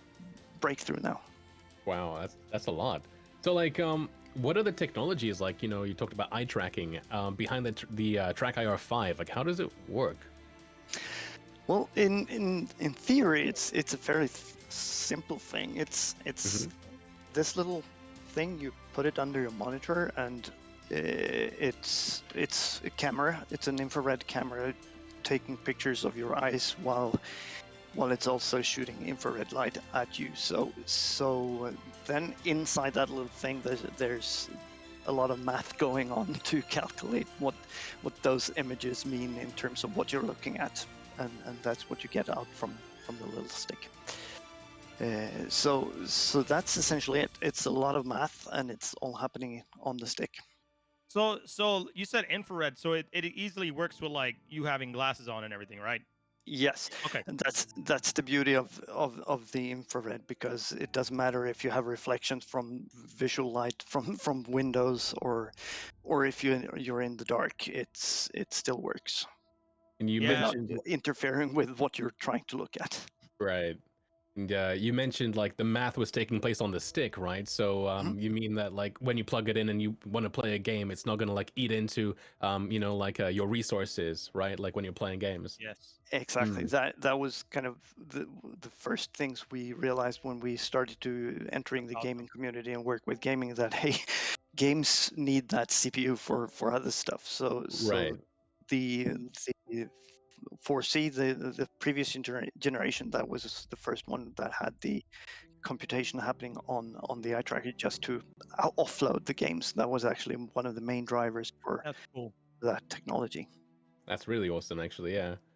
So, like, what kind of features does the Tobii Eye Tracker offer to Star Citizen right now? Well, right now in 3.14 and previously, it's mostly the head tracking features that are enabled also on other devices. So to me, what it enables is immersion, because I mean, Wow. Star Citizen is a beautiful game, Yes. and a lot of things is going on around you all the time, and just being able to look around and look at what you're, I mean, when you're parking your ship at Lorville, you want to know where those edges are on the doors, and same thing when you go mining, just when you're sending out that ping, stuff is popping up around you, and just being able to look around, that just improves the immersion. So to be honest, I can't even fly without it anymore. That's so awesome. Yeah, it's become part of like your getup. Like I can't fly without dual sticks or having a HOTAS. So it's like become part of the setup. And I've seen it. And I've seen other people. Like I think I first found out about Toby. You said 20 years. I first found out about Toby like 3 years ago. So that's crazy because like I feel like I had people playing FPS, and one of my favorite FPS was Overwatch at the time. And I saw people, just kind of having it on, and you can toggle it on Twitch and things like that. And I thought it was incredible. Like I could see what he's doing, where he's looking at, like, and even when people are playing RTS games, like you can see their APMs of what they're looking at, and they're always looking at resources and down. So it's actually a really incredible tool. So, I'm glad you guys, joined the gaming space, because you guys are just making it a lot more easier and a lot more better for us to kind of, just play our games on an everyday basis. So, but to ask here, what features, I think we saw a little bit of a patch, but if you don't mind explaining it a little bit, because I believe in 3.15 you guys brought like a target feature by just looking at what you're looking at in the game. So can you explain that a little bit? Absolutely, and this is something I'm really excited about, because it's actually the first eye tracking based feature that's introduced in Star Citizen. And when you're in a situation where there's a lot of ships involved, like Xeno threat Yes. or big PvP situations, there's a lot of red dots to Everywhere. Yeah. cycle through, and Yes. if you have select the nearest target as your selection method, that isn't always the one you're kind of facing. So by selecting something, it pops up in the edge, and you have to kind of orient yourself to see where it is. And if you have select something under the reticule isn't always where the enemies are. uh, so it's this situation of cycle. Come on, I want that one. And then you target, and you're able to fire Yeah. your missiles. And the gaze at target feature that is coming in 3.15, what that enables you to do is just simply to look at the target you want to select, and then you select it. So Wow. it enables, to me, it enables the immersion again, because to be honest, the cycle isn't really taking that long, but it creates that millisecond of frustration where you just, come on, Right. just want that one, and that frustration moment just doesn't happen. And to me, that negative feeling is breaking immersion, and just skipping that little step, that is what this feature adds to the game. And that is also what I think eye tracking is about. It's really about bridging the gap between us as humans and the technology that we're using to play the game. It just and helps the game understand my intent, and help me smoothen out the experience and bridge the gap of technology. So that's to me is why we're so enthused Yeah. about It's bringing So cool, eye man. tracking into games. Yeah. Yeah, I've been it's so cool. Yeah, I've been fortunate enough to play the PTU and to try it out, and it is one of those things that, like, not only is it immersive, but it's one of those very few things that you can get, like, to add to something that not only makes it more immersive, but also makes it more accessible too. Like just everything about it just kind of like makes sense with the gameplay that we have right now. It's really cool what you've done with it for sure. I look forward to seeing like where it goes. Yeah, I saw a quick video of Ari Neo. He was kind of like doing a little bit of a kind of like a show of it, and all he really did was in the video was literally look at the target and hit a keybind and instantly lock on. I'm like, yo, this is game changer, especially for like if you're dogfighting. So and to kind of get into that, Atmo Esports and Toby has been working on kind of like a showcase to kind of showcase this how do you say it? This feature that's coming 315. So as a part of a preview for what's coming for Fight or Flight, we ourselves Atmo Esports and Toby, we want to officially announce the Fight or Flight Toby Gaming Clash. And this is going to be incredible here, Michael, because we're going to have 8 content creators. We're going to be giving them random ship loadouts, and then we're going to be putting them against each other. So with these random ship loadouts, they're going to be able to have, one team is going to have maybe, a Saber and a Gladius, and then the other team will have to mirror that. And then it's up to each team to pick who's going to fly what. And we're going to give them random loadouts, so that way it's a fair plane. But Meyer, you want to announce the content creators that are going to be participating in this incredible event? Well, I don't have the list of content creators on me, but I know one of them, and they happen to wear a red hat.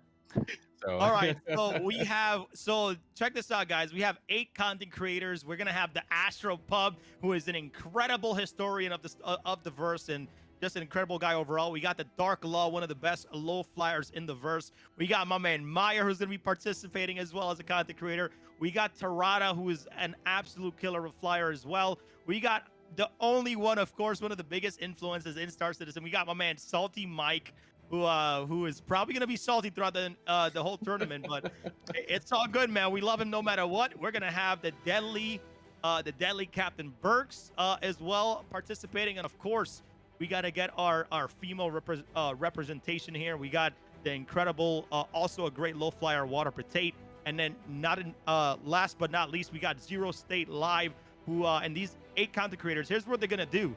They're going to actually be picking one person, all from their communities, in order to join them into this 2v2. So 8 content creators picking one community member in order to participate in this tournament. And it's gonna be incredible. It's gonna be a great show, and we're gonna be actually featuring the Toby Eye Tracker, and they're actually gonna be using the feature that Michael has actually explained to us, and they're gonna be using that gaze feature to lock on to be able to fight against each other. So I'm telling you guys, November 20th, these content creators are going to be going against each other in a 2v2 double elimination bracket, and it's going to be absolutely incredible. So I want to give a big shout out to Toby Gaming for helping us put this together. And also, we're going to be having some incredible prizes from Thrustmaster, who's going to be also joining us as a supporting sponsor and giving us some incredible prizes for not only the community members, for you guys at home. So November 20th, mark your calendars, Meyer. Mark your calendars, Michael, because I'm telling you, this is going to be an incredible show. 8 teams, 2v2 battle, dogfighting with random loadouts. It's going to be a blast. Michael, how do you feel about this tournament? And like, what do you think? I'm sorry, I'm excited. I'm lost for words. I'm super excited for this. I can only share your enthusiasm. I think it's super.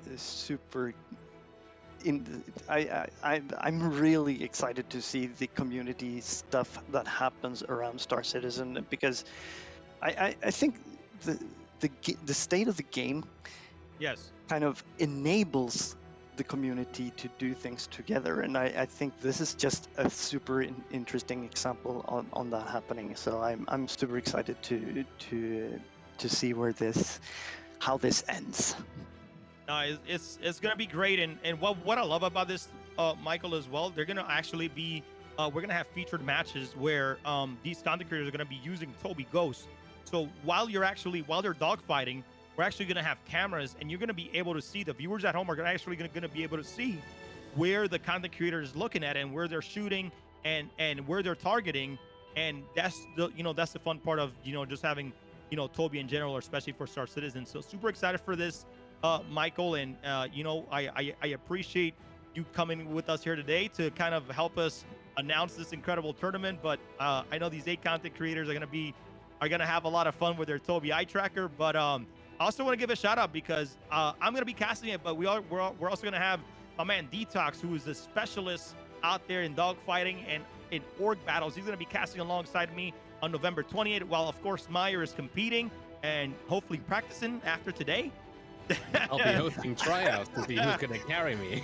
hey, he's gonna be hosting tryouts, so go check out Meyer, and hopefully you can jump in as well into this 2v2 dogfight battle with our 8 content creators. But Michael, anything else you want to say about Toby, about Star Citizen? Anything you want to say to the community out there? Well, a big shout out to the community for making this game what it is.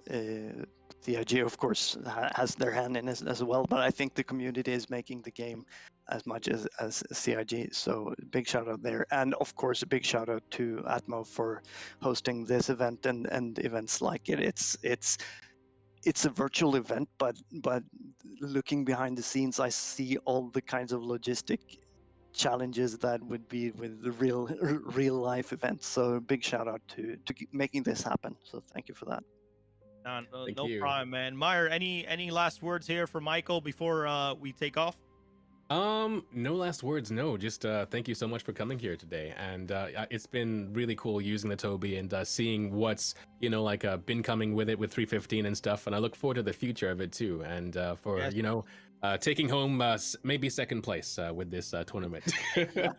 Oh man, I'm looking forward to see what you're looking at. So that's a great way to say it. Anyway, ladies and gentlemen, after this, we got the HURSTON Hurt Locker coming up. Okay, we're gonna be starting off with Heat 1, so don't go anywhere because the mayhem is about to start on a crater on Magda, ladies and gentlemen. Thank you so much, Toby. We'll be right back. Thank you guys so much for hanging out, guys. Stay tuned. Don't go anywhere. Don't go anywhere.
Your eyes are the gateway to your brain.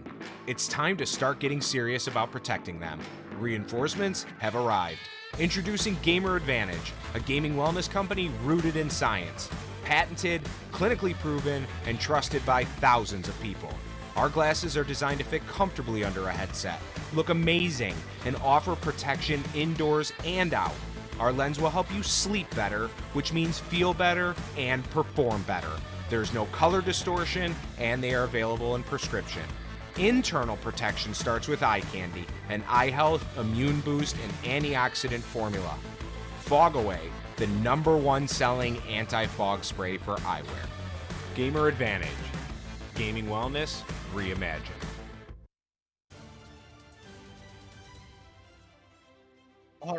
All right, ladies and gentlemen, welcome back. Right now, we're just kind of gonna, we're getting ready here. We're gonna be actually doing the solo finals here coming up, but we wanted to show you guys a little bit about how the setup is taken. But right now, we are in the mega crater here, and HURSTON is showing you guys some incredible views here of this mega crater, doing a great job. We actually just interviewed HURSTON earlier today. But Meyer, man, we got to talk about something, Meyer. All right, this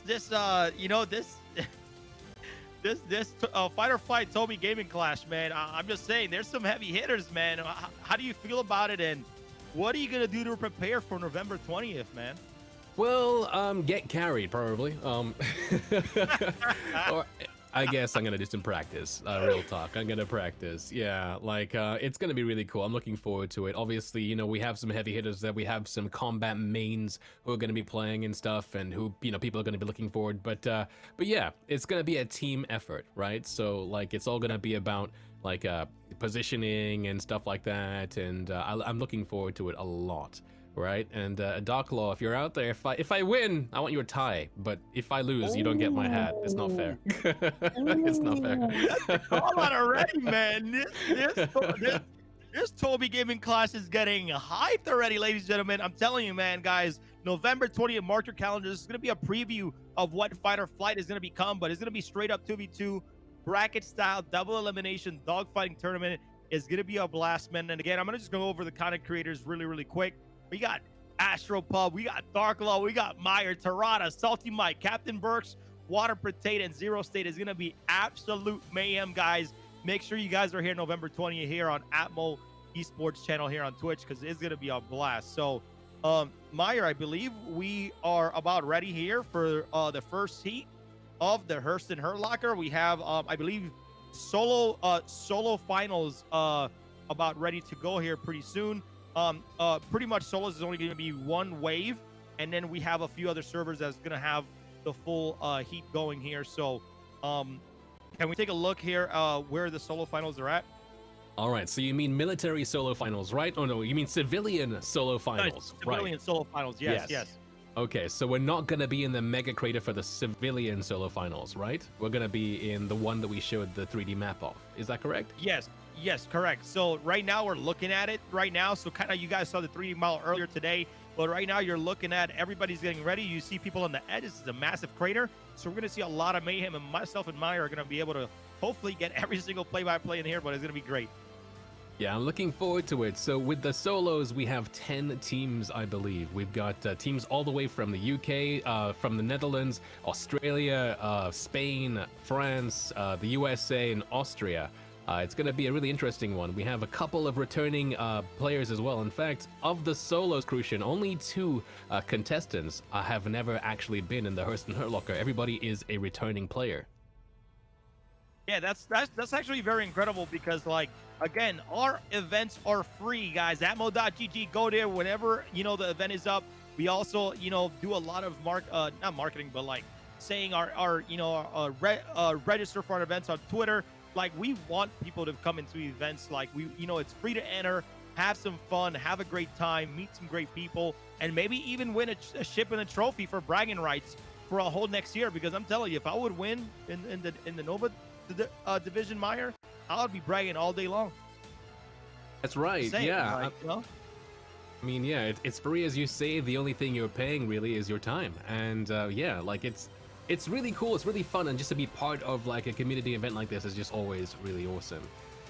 This time around as well, we actually have players all dressed in like different uniforms and stuff. In the solos, it's more like for individual flair, but going forwards in the duo events, it's going to be really useful to see who's still on the field and who's still, playing with each other in their teams.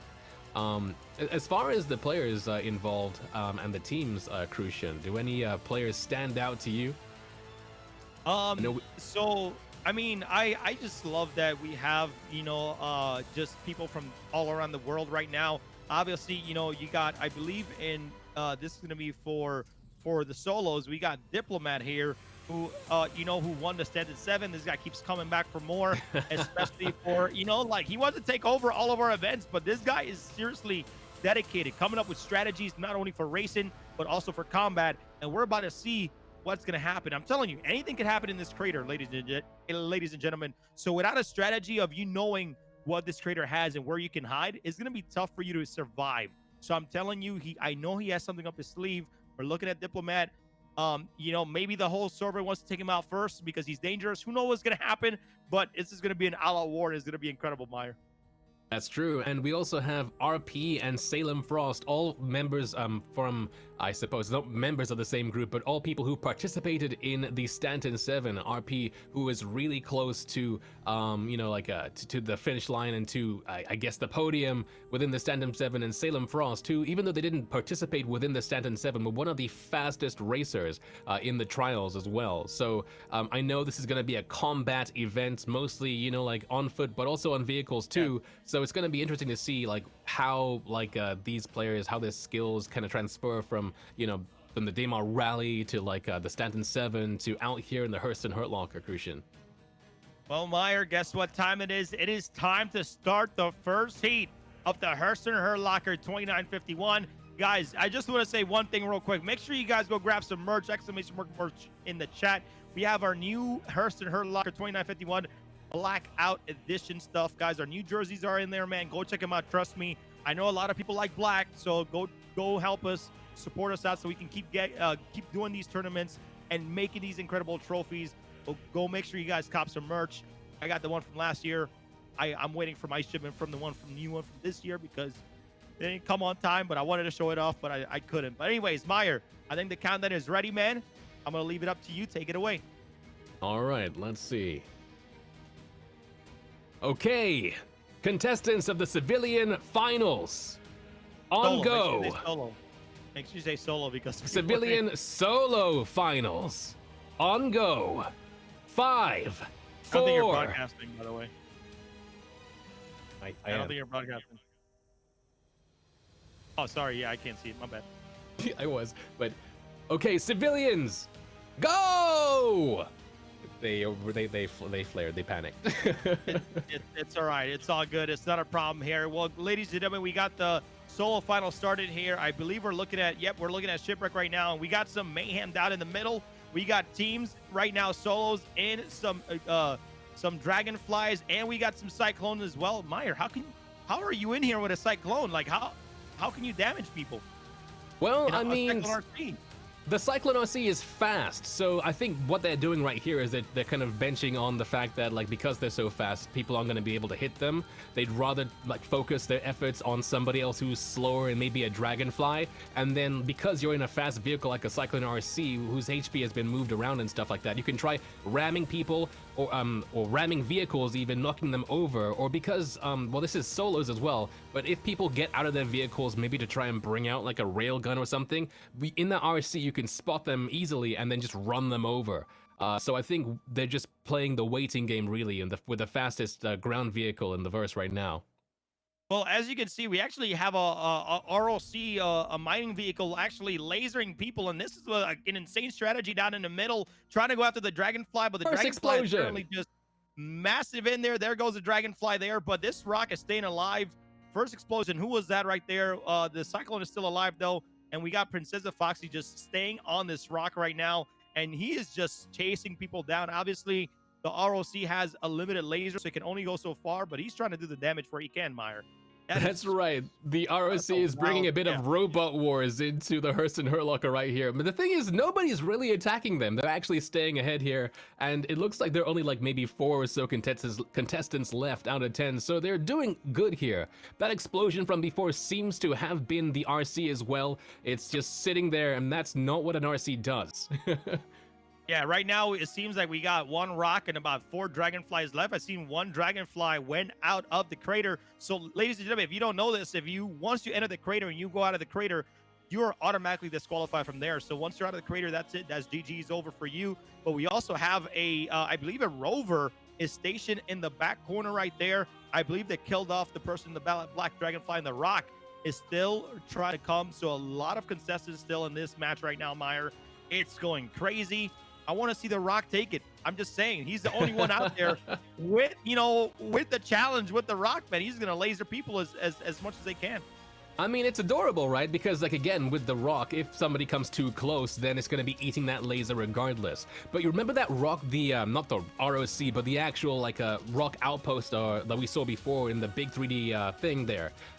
What did I say? Someone was going to use it, and that Ursa rover did indeed, and they're just taking pot shots with the NDBs from the ROC. Although I don't see any fire coming from it anymore. It was sniping all the way to the end crucian, and there we go. We have a vehicle. I think that's that's the Ursa rover on the other side now doing flips, but it's still up and operational. Yeah, right here in the top right, we actually had Dragonfly versus Dragonfly, and he actually took that other yellow Dragonfly down. And then we got 3 Dragonflies, and they're just trying to go after this Ursa rover. I mean, at what point do you kind of just get off that Ursa rover and just start shooting? Maybe you have a railgun that you can take people down right now, but once that rover blows up, that's pretty much game over for you. So right now, these Dragonflies seems like they didn't have maybe some scatter guns, enough power to take down that Dragonfly there, Meyer, but it's still anybody's game. I see 1 Dragonfly with some scatter guns, and hopefully he can be, he can come out on top. But it seems like our ROC is out of the game right now, Meyer. That's right. I mean, we only have 4 contestants left now. And what's interesting is that I'm not sure if with 314 the health pools of these vehicles have been changed or patched around. But yeah, the Dragonfly did not commit to doing damage on that. Oh, there we go. It just blew up. What happened? So what I think happened. Yeah. I think that rover just took too much damage on the rocks. It did, on top of taking too much damage from the Dragonflies, and hey, man, there goes the boom. That's right. Yeah, the Ursa rover was taking a lot of damage there. All it took was just 1 tiny nudge to just move that hull integrity to 0. And now we have only 3 vehicles left here, all Dragonflies, 2 Yellow Jackets, and 1 original.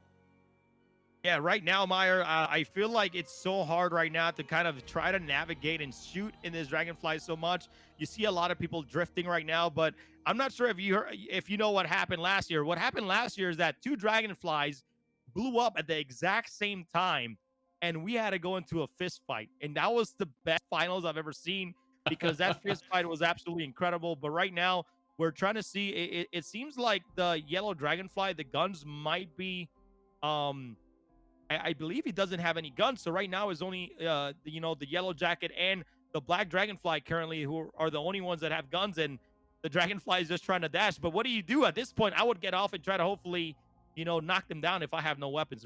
That's right, because the hard points are on the pylons, I believe, of the Dragonflies. So, like, as you start taking damage, it becomes more and more useless. But, again, you have to be careful, because if you are in that situation, you do have to now find a time to actually get off. Otherwise, people who are chasing you down will get you. Now, according to our producers here, there are actually 6 contestants left, even though we only see 3 Dragonflies. We have some very sneaky citizens out there using, I think I saw a railgun like shell blast past the screen a second ago. We still have some people on foot who are just waiting now for these 3 Dragonflies to tire themselves out, and then we'll have an on-ground fight. Yeah, it's gonna be an incredible day. And right now, Meyer, we have some deaths. We got Gooseman 007 down. We got Sanji Sama down. We got RP who's down as well. We got Josh who's down. We got Ernest Gaming who's down, who's participating. Apparently, we got some people on foot that we're looking at right now. Apparently, we still have 6. There's 1 left in the solo, and that is where we're seeing that damage. That could have been the person that took down the rover instead of the rocks. Like, we're seeing so much mayhem right now. But again, you come into the crater with a strategy, and you stick to that strategy as much as you can, and hopefully you can come out victorious. But we're still Yeah, seeing 3 dragonflies trying to take each other out. That's right. In the Civ division, you know, like being on foot does actually pay dividends because, you know, like it's really flashy coming in there. You can take some people out, but if you are able to get on foot early and unseen, then you can just bide your time and wait until they're just people who are, you know, excited that the last vehicle left. You know, they might stop, they might, you know, just there for you to hit them with your railgun. But yeah, this is still what I would like to call phase 1 of this fight here, where we still have some vehicles left. I'm looking forward to seeing what happens afterwards. Yeah, very big thank you to we got Shipwreck and Princess Foxy giving us some great views here, but we still have, I feel like these dragonflies are just going in circle, but I don't think they know that we still have somebody on foot right now. But man, that is absolutely insane right now, because if these dragonflies are going to try to take everybody out, there's still somebody on foot just trying to get it. Look at that dragonfly just taking some deadly hits there from the scatter weapons of the dragonfly, man, and they're right there. I think that person was still alive. They're trying to take him out still, but we have I think we still have a few contestants alive, Meyer, if you want to take that one away.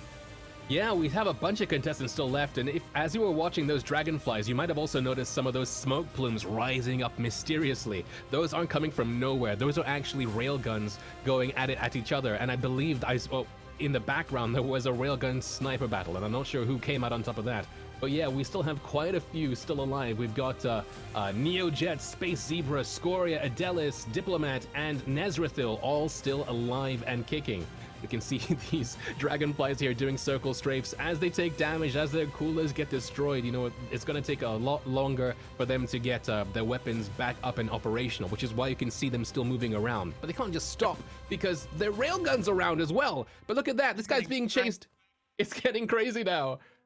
So, can you imagine, you know, having just, you know, one wing on that Drake Dragonfly right now? I just feel like so much shifting right now. But right now we had Neojet and Scoria go down. We got Space Zebra, Adelis, Diplomat, and Nezrithil are only 4 left contestant alive. We got some people that are still on foot as well. We've got these 2 dragonflies going on it. But look, I would be going after these dragonflies with my railgun and trying to get on a rock and trying to see if, you know, they don't see me. But I think right now some people on foot are just trying to see, kind of wait out the storm, Meyer, so they can go in and hopefully sneak attack the last person thinking they won, but they didn't, and they're dead. That's right. I mean, I've seen a few pot shots on the backs of these dragonflies as well. You can see the blue of the shields actuating, and because of the new sign distance field tech, you can see exactly where the shields are being hit from. And every now and then you see the blue on the fronts, but sometimes just towards where our camera is, you can see blue kind of flare up from somebody using some small arms to try and do some damage on these shields.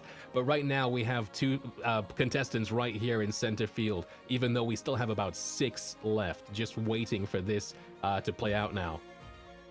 And if we can get some views here of the people on foot, that would be great to see what they're doing. Are they standing by? Then, you know, hopefully they're going to be engaging in combat right now. But these 2 dragonflies are really going at it, and I'm not sure of what's going on. But like, I mean, we need to get back on some target practice, man. Because there's a lot of missing. Oh, he knocked another pylon. He's dismounted. And there he goes. He's getting shot, and he's gonna go down here. Yep, he's dead. Whoa! What happened? No!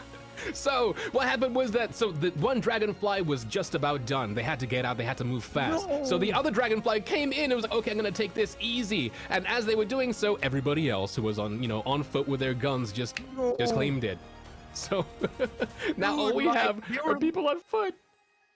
They were literally like, dude, that was absolutely insane, because they were literally just going after that dragonfly, trying to take him out and take that advantage.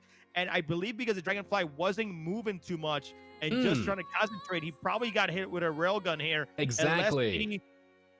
So Nezrithil and Diplomat, who are on the dragonflies, are down. So we have Adelis and Space Zebra left. I believe there's 2 people still left on foot. And let's make sure we get our cameras on that. Are they going to be sniping? Are they going to be railguns? But they need to find each other. And they need to be let know, hey, there's a few people left here. But this is going to be a crazy match, you know. Again, thanks to all our contestants today for joining us, man. This has been fun so far. This is a great crater. Just shout out to the team so far. So let's see if we can see the other person. And they're trying to find him right now. But I know I believe that was Adelis by the rock, if I'm not mistaken. But we're trying to find Space Zebra currently right now to see where he's at hiding. But they need to engage, man, because they're going to be like, oh, I think I won. And then they're going to go out in the open, and then they're going to get smacked with a railgun. So let's see. This is where FPS scanning in the future will now come to play, because of course we have the one railgunner who's out there, and you know, to them they're like, wait, didn't I win? But no, there is actually, as you say, one last contestant left. What's funny about what happened before is that the two dragonflies that just blew up, Nezrathil and Diplomat, they are some of our more accomplished racers from the Stanton 7 and the Daymar Rally, and I guess, you know, it kind of showed because they were the last vehicles left alive, but it actually went into their it didn't go in their favor because of it, right? Because they were able to survive, it meant that towards the very end, as things start to slow down, they were just prime targets for our FPS players here. Yeah, so right now there's definitely a lot of mayhem happening right now. I know that, you know, we had Dragonflies, we had Cyclone RCs. I'm still like mind blown. Like, why is Cyclone RC, man? You could have had, like, you know, like in the last HURSTON Hurt Locker, we had at least a Cyclone. I believe it was RN, where they just started off with an EMP and just shut everybody's vehicle down, and then they got off and tried to start shooting. That was actually pretty fun. But I believe we're still looking for the other member right now. But right now is currently Adelis and Space Zebra. Can be one of our champions here today for the HURSTON Hurt Locker 2951. But we're still looking right now, so let's see. That's right. As far as solos go, now we're playing the waiting game. We have the one contestant who's there in the shade of the rock there, and they have to make this choice now. Do they go looking for this other player and risk themselves being seen, or do they stay where they are and hope that the other person does that instead? Now, there isn't an official timer going for this, and so they can take as much time as they want, but of course they also know that eyes are on them. So that pressure and that external pressure is going to come into play here and actually influence their decisions as they move. And look how open they are right now with their railgun. Yeah, I mean, they're playing very, very smart. At least they're going behind the rocks and they're taking pace by pace. But as you guys can see, look how small this person is right now compared to this crater. This crater, I absolutely great job by the team over at Ammo, just picking out this crater and just getting everything that we need. We got rocks where people can hide of. We got so many things left. I believe we only have, like, I think we're giving each contestant 15 minutes left until it goes into sudden death. Right, so we have 15 whole minutes now until the approved sudden death, and we only have 2 people in here, so they can, if they wanted to, take their time here.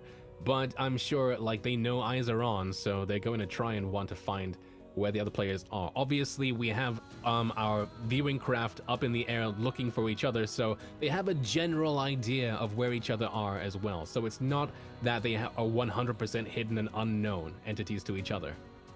Yeah, so for those at home, sudden death is what's going to happen is that they're both going to have, they either can take each other out now, or we're going to bring them into a rock. They're going to have to take out all their gear, and they're going to have to punch each other to the death. So that's going to be our sudden death. They can't find each other. So, I mean, I don't mind. I'm down to see a fist fight, Meyer. How about yourself? Well, I mean, we'll have to wait and see. Fist fights can be deadly. You have to finish people off after they've been knocked down with a couple of well-placed space curb stomps. But yeah, like, I'm looking forward to seeing what happens. Obviously, you know, these guys have been pretty tactical so far to stay alive this long. But now, you know, like, I believe draw distance-wise, this crater is actually perfect, because I believe draw distance right now is like 1.5 kilometers or something, so they should be able to see each other from everywhere.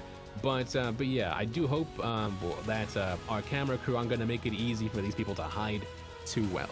I mean, if you're smart enough, you can obviously see that the other camera, you know, in Princess of Foxy is pretty much looking for that second member, so you can easily pinpoint of where that person might be. But also it goes for, you know, it goes back and forth with, you know, Shipwreck right now looking at looking at one of our contestants right now and kind of, you know, pinpointing that area where they're at. It's okay though. It's not a big deal. They need to find each other. Oh, there we go. Railgun fired.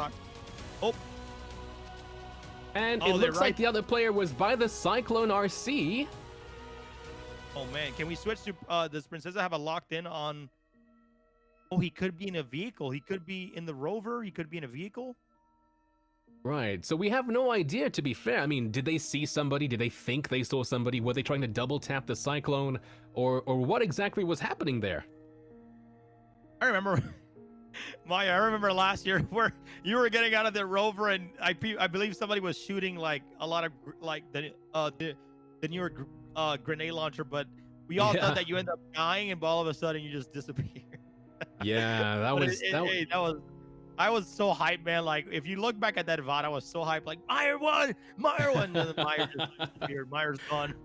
Oh, that was heartbreak, but I'm looking forward to the duos because of that. With the solos, obviously, when it grinds down to 2 players like this, without vehicles, it can take a while to actually suss out where people are. But with duos, you have the whole team dynamic, you have people calling shots, you have spotters, you have this whole extra elements to the Hurt Locker. But yeah, we still have maybe about 10 minutes left. Oh, Space Zebra is dead. Adelis wins. Space Zebra is down. That railgun shot from before took him out. That must have been because, you know, like, my thing was Space Zebra stuck in that cyclone the whole time that she found where he was Maybe. at? Like, that was Maybe. dude, that was so, you know, that was intense, man. I kind of wanted to see like a sniper battle or a long distance railgun battle, but it's okay, you know, things happen in the game. It's all good though. Again, all our events are free. It's for fun, for you guys can have a great time. But congrats to Adelis on winning this civilian solo finals here. Great job to Adelis. Congratulations. And then we have the military, the Nova tanks here, Meyer, coming up here soon. So it's gonna be a fun one. So congrats to Adelis. Shout out to them, and we'll probably get him Adelis later on. Probably get them here on the broadcast to kind of see their experience, because I know if you, like, you're looking at the crater right now, but for you competing and being in their mire, I'm pretty sure their hearts must be pumping really hard. Oh, man. it must be. Yeah, especially because you're on foot and you're so vulnerable out here, you know? If they had a sniper rifle, if they saw you beforehand, hitting somebody like that with a railgun is not as easy as it might look. There isn't that much splash damage with them either. You actually have to be pretty pinpoint. So it was really, really well shot from Adelis. But yeah, I'm looking forward to the military solos so much. It's gonna be so cool to see the tanks out again. Yes, it's gonna be great. So we just got some reports that Space Zebra did have some DC issues here, but it's all good. It's okay, man. Space Zebra, we really appreciate you. So that railgun shot at the end really didn't do anything there. It Okay. didn't get some DC issues. Adelis automatically won, but I mean, for the first time though, Meyer, that was some great action. It was, yeah, and I guess it's sad that, you know, at the end of the day, it was down to, I guess, the stability of that player's client, but at the same time, you know, the action and everything else that led to that moment was pretty good. And there we go, a nice shot here of a Nova tank using one of the, I think that's the gunmetal skin right there. Yeah. Over here, part of Meyer, the new improved military division solos. We have 6 contestants here from all around the world, the UK, Russia, Serbia, and the US. So good luck to everybody. Let's see if we can get a countdown going, and then we can see some Nova Tank action and see who's going to be the last person standing on this crater on Magda. Let's find out if we can get that countdown going. Okay. Hey, they said they're ready, Meyer, so whenever you're ready, man. Okay. Let's see. Contestants of the military solo finals, on go. 5, 4, 3, 2, 1, go! As explained, they all have to go inside of the crater first, Never gets and old. then they can start shooting. So right now, you have this massive mega crater that has... I don't think these things self-right. Oh, but there we go. Nice save. This is the mega crater, so it is actually about 5 times the space of the earlier crater that you saw. So we're gonna start seeing a lot of Nova tanks going at each other. There's gonna be a lot of terrain, and they're gonna have to watch out. First hit on the flank there, right on the starboard. Oh man, they need to. So Meyer, can you explain to people at home how is only one person controlling the Nova tanks, and you know, like, do they have to zoom in or come back out so they're able to shoot? Can they move and shoot at the same time? With great difficulty, Crucian. So the driver by default has access to the Slayer cannon on the nose of the tank if they're on by themselves. If they have a co-pilot or a co-driver even, then they're able to split the difference and have one person on the Slayer, and if they have a third, then they can have somebody on the missile launchers and turret as well. You can see in the background here some of these players are taking all kinds of shots and fire from each other. I'm not sure if we'll see anybody using those rockets. You'll have to find a really, really nice place to hide out before you can do that. Otherwise, people are just going to be using those Slayers over there in the disc. Oh, and there we go. He's contributing. We got one already down for right now. We got, again, 6 contestants, and we got some people taking some shots from very, very far out right now. We got some people on the top of the hills. They're taking their positions on this crater, and this crater is massive. It's not easy. There's a lot of rocks to hide behind of. This is the military war that we're looking for, so we're getting some far shots out there, and this is looking great. Nice explosion. So we had 2 tanks up there, danger close to each other, so they kind of just had to joust it out. Yeah. There might still be one over there, and here we go, another joust. Did they even see each other crossing like ships in the night? What's going on? Come on, dude. Just putting them on a horse and just have them, you know, knock each other out, but that's incredible. I know these Novas are going to want to turn around, dude. That skin is incredible. That army skin right there, that's what I'm going to call it, or the green skin. It looks incredible. They're going to have to turn around. They're kind of shooting against others right now. Can we get a big overview of the crater if possible? If we can get one of the cameras to get a big overview about what's going on here. We got a nice overview there. We got a bunch of tanks. I think we still have 3 contestants so far. We'll get some reports from the officials here, but they're taking some shots right now. But this is a massive crater, guys. Right. And they're trying to take their shots and knock everybody down. That's right, and I wonder if those two, you know, like either they didn't see each other or, you know, they might have a little pact or something instead. But yeah, we have a couple more tanks still up and running here. And it's good to see that they've patched these Nova tanks so that they're able to actually withstand a couple blows, because when they first came out, it was 1 shot, 1 kill. It's nice to see those Slayers actually pierce the hull and do some damage and still actually have them in, you know, like in play so they can defend themselves. Yeah, right now we got I believe two of these tanks across each other, and they're just going at it right now and trying to take. There it is. Definitely some head-on shots, and I believe a Nova tank has about 100 shots or something like that. So it won't go to waste that quick. They have enough shots to take everybody down right now. It seems like who's gonna fire first? Come on, who's gonna fire first? There we go. Okay, one right on the canopy. That was a miss at point blank range. Oh, that was a miss too. Hey, whoever's on that left tank right there has some skill. I'm telling you, they're maneuvering well. They're actually hitting their shots. I believe if they come. Oh, there we go. One more shot. One more shot. This tank is definitely going to go down right now. Yeah, so what's happening there with the bottom tank, the one right behind me here, is that they have a little bit of an issue here with the terrain. They're not really able to get flat and level enough. The tank is really good at looking up and to the left and right, but not so much for pitching downwards. So if you do have that height advantage, it can actually lead to a disadvantage, really, if you're too close. And they're just trading blows back and forth now. What's interesting, Crucian, is that nobody is using. Oh, there we go! Oh, Eddie's down, man. This is incredible. I love it. I love the mayhem, but whoever is in that army tank right now, Meyer, has really been practicing. I'm not gonna lie to you. You can tell he's been practicing. You can tell he knows the movement. He just being patient, got his shots down, and boom, WMK. That's right. Got it out right there for that one. Yeah, RIP WMK. So who's this tank right here? How much damage have they taken? We have a M50 here just scanning to see what's going on under the hood of this tank here. Still at 77% hull integrity after that duel. So yeah, all things considered, still looking pretty good here. So Crucian, we haven't seen any of these tanks use countermeasures yet, and countermeasures on the tanks are a bit unique. You know, like they are pretty big for the size of the tank to protect them from things like, you know, aerial attacks and missiles and stuff like that. There we go. We just saw what happened now, I think.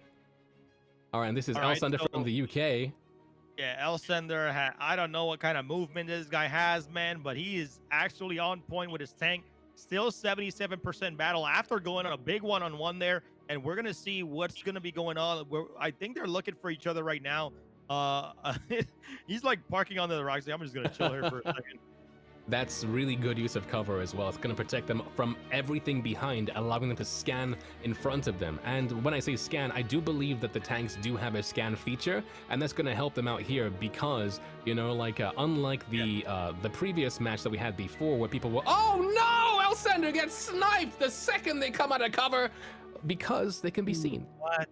Yeah, I mean, he already had some damage there from 77%, just getting hit all the way down. I believe the tank that blew him up was probably shooting from far away and still got him. That probably took some skill right there, man. So Elsender, won his one-on-one battle, but didn't win the war. Unfortunately, he goes down here. So I believe we're down to about 3 more contestants here, Meyer. That's right, and I think we have the one just down there in that gunmetal gray. And the thing about these tanks is that, well, it's not just like one little entity down there that, it takes damage and it blows up. Different parts of this tank are like any other ship or vehicle in the game where, if that particular part that gets damaged, then, things are gonna not be so nice for you. That's why Elsender went from 77% hull integrity after trading blows with that other tank, with WNK, to just exploding from being sniped from afar. Honestly, man, it would be so much nerve-wracking because of like everything that's happening right now, because there's so many. This crater is massive. It's a mega crater. There's a lot of people still. There's still a few tanks that like right now they're looking for. Again, it's 5 times bigger than the crater that we just saw right now. And I just love seeing these tanks go one-on-one, and I'm so glad that it wasn't a one-shot, one-hit. It's, enough hits for them to be able to go at each other for a while, and whoever had the accuracy there pretty much won. But I believe we have a tongue that's tumbled over right now, and they're trying to figure it out here soon. Yeah, so the design of the Tumbril Nova is really interesting because it means it's made such that if you do flip upside down, you can actually use the Slayer turret to actually push yourself over. So part of me wonders if what they are doing over there is tactical. But what's interesting about this, Crucian, is the fact that, again, because you can scan, it should be easier for you to find where these other guys are, unless the other 2 contestants are actually on foot. I don't know how these things fare against railguns.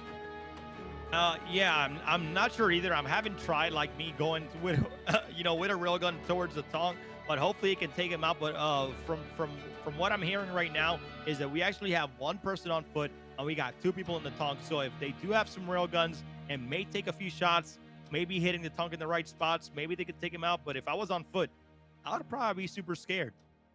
Right, yeah, I mean, you're gonna have to... Yeah, you'd have to wait, because I think tactically, if you are on foot, well, first of all, this crater is massive. This is what we call the mega crater. It's huge compared to the civilian division one. So once you're out of your tank and nobody has seen you, then you can, have a picnic, right? But I think tactically what I would personally do is I would wait to see if the other 2 are able to find each other, because they will exchange fire. And as they do, they'll hit each other's shields. That's probably the best time to use your railgun. Exactly. So that's likely what this other person is doing here. I everybody is just trying to look for each other. Again, this crater is massive. We actually had 3 different cameras in here trying to find everybody here, but it seems like these tongs, once you go in there, man, it's like you're lost. So hopefully, they can give him a little bit of directions, because I know if not, we're going to have to go into a sudden death. And I think in the 3-way sudden death, it's not going to work. So at least one of these tanks, or maybe the person on foot, will have to be taken out in order to go into a sudden death situation here, Meyer. That's right. I wonder how much time is going to have to elapse before that happens as well, because it was 15 or 20 minutes before, for the civilian division here. But is there anybody in there? We have one of our ships here, the M50, just scanning this tank to see what's going on under the hood here. And it looks like there is currently nobody inside this tank. This has been abandoned. Yep.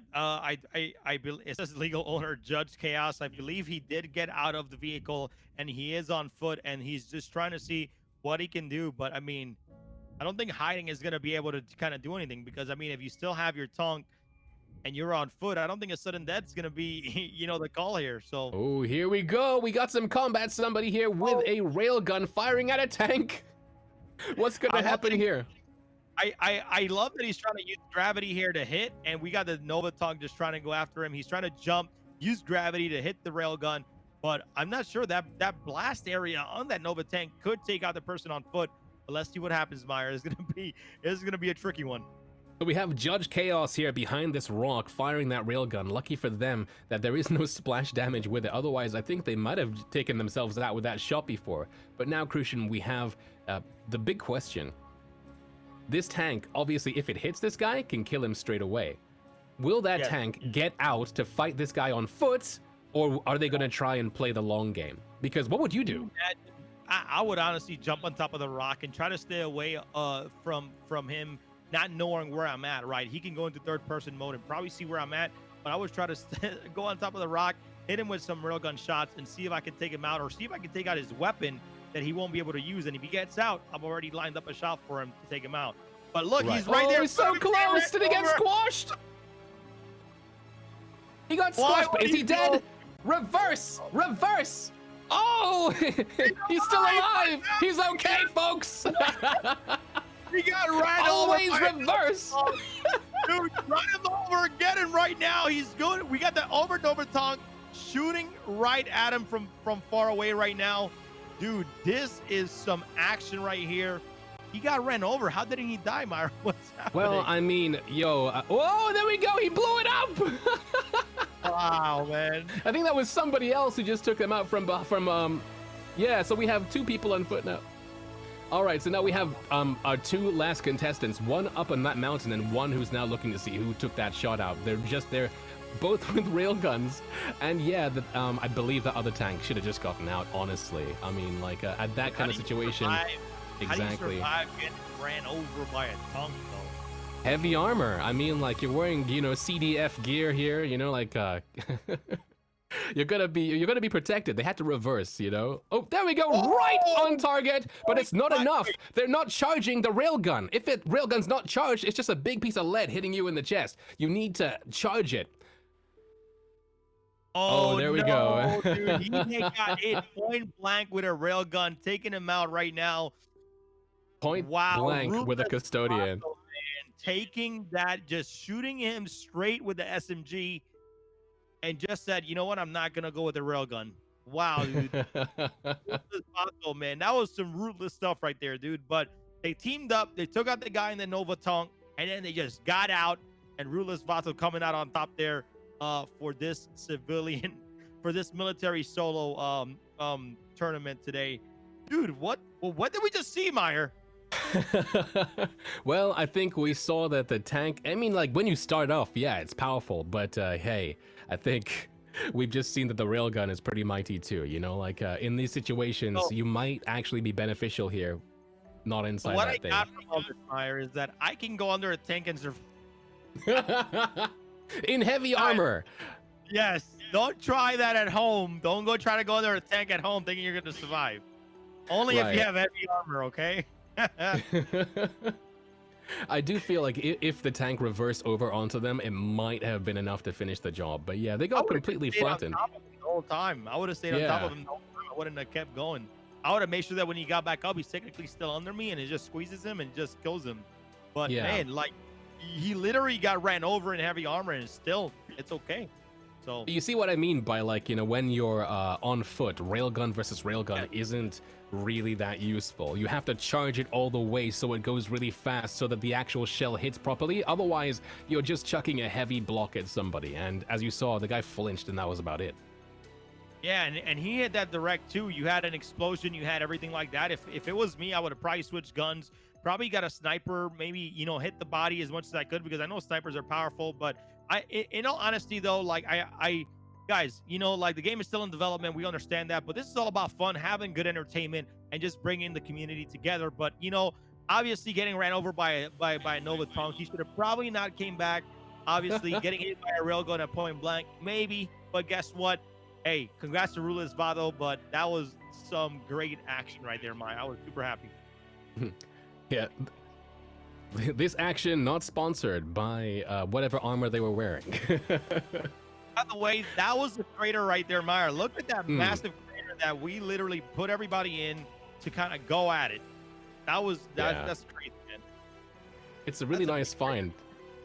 But yeah, that goes to show, I mean, like, with Star Citizen, obviously we have exploration and stuff coming in the future. But yeah, it's really cool that you can, right now, with the way terrain generation works, just go exploring and find the perfect thing that you need for, like, a random event like this, Like, it's really, really cool. I look forward to seeing where this goes in the future. We had IoT earlier talking about science and exploration. I look forward to seeing what they discover, and that they can then share with the rest of the verse too. Yep, and then right now we have the civilian duos coming up here, Meyer. So that heat is going to be absolutely incredible. I'm very, very excited right now. You got my man Papa Freedom at the camera angle here, so it's going to be a great day. We got some C2s out there. When one of the, since that came out, man, we've been transporting vehicles in that C2. I think CIG was thinking about us when they released it, because they're like, we help these guys with transportation and vehicles. Thank you, man. Thank you. But we're back in the fire. How do you feel about these duos? All right, so again, because now we have 2 people per team, the dynamic is completely going to shift. So I think that towards the end, it's going to be a bit faster, just because more people are going to be, like knowing exactly what's going on anytime. I don't think it's going to be as easy as in the solo division to hide, for sure. So it'll be very interesting to see how it works. And look at that, as Stanton is now going down in the late afternoon of Magda. What a shot here by Papa Freedom. This is such a nice planet for this event. And obviously the colors are now in like all the merch and stuff too. It's so cool. A quick rundown here. We actually have, Meyer, 14 teams are going to be participating in this duo. It's going to be crazy. We're going to have Papa Freedom, Zero State as our cameras, along with Mr. Ibra giving us some shots as well. But hey, again, the diversity here is absolutely incredible. We got people from Canada, USA, Austria, Germany, Belgium, Russia, Finland. Like, man, I love how we can bring everybody together to create some mayhem here in the HURSTON Hurtlocker 2951. I'm loving it so far, Meyer. We have some names. We have a lot of people that have been here, but I believe over 60% of people haven't not done this event yet, Meyer. So I think they're going to be ready for some mayhem for today. What do you think? Yeah, in the military division solos we had before, a second ago, like most people there have actually been in a Hurt Locker before, and they were trying something different. As you're saying here, a lot of these people are new to the event, so it's going to be interesting to see what happens, because that kind of means that we don't really have a gauge on who's what or who's going to be good at doing what. Whereas before, we're like, okay, well, these guys are racers. We have some people from Baltic Rain Team 2 who were in the Stanton Sevens Best in the Verse race, so I see a couple, but it's going to be interesting to see what happens here, Crucian, for sure. Yeah, I'm very, very excited. I believe we are asking to get a countdown here pretty soon, so we'll let you guys know if this countdown is going to happen. But very, very excited for this duos. We got 14 teams, and it's going to be another all-out war mayhem. I think we're going to see some duos on foot. We're going to see some duos on rovers. We're going to see some duos maybe on an MT, on a Cyclone TR. I know we're going to see that variety of vehicles, and I'm excited to see that, because I know we're going to get a lot of action here. So let's see if we can get a countdown going, Meyer, and then we can hopefully get this duos started as soon as possible. All right, looking forward to it. Finals here after this, Meyer, our big finals. The big finals after this, yeah, and it looks like it might be in the twilight, because you can see Stanton is hanging low there in the sky. It's going to change the dynamic a lot, I think, Crucian, for the next couple rounds going, for sure. Yep. All right, Meyer, if you want to go ahead and start the countdown one more time, let's get it on, and best of luck to everybody in this duo heat. Let's take it away, Meyer. Okay. Civilian Duo Division, on go. 5, 4, 3, 2, 1, go! All right, here's how it's going to begin. Once they shoot the shaft, the talon, everybody's going to go in, and we already see some rovers in already, just going at it. We see 3 rovers, 4. We see 5 rovers. As we can get somebody giving us some views closer, we see some Cyclone TRs. I feel like rovers are definitely going to be what you want to take out first here, and that's what I would do in my strategy here, Meyer, because rovers are going to have that ton of armor and that ton of durability, and I would honestly just leave the other Cyclones alone if they're not shooting at me.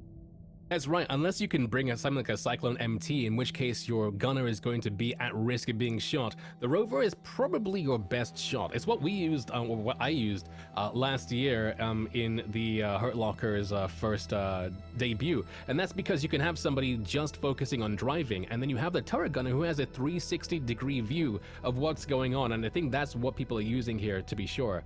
But it also looks like at the moment, we have several different little fights, and some people are already out of their vehicles. You can see some railgun flare happening up there towards the north side of this camera shot over there. And so far, so good. No explosions, but I think I may have spoken too soon. Top right, I think an Ursa rover just got destroyed.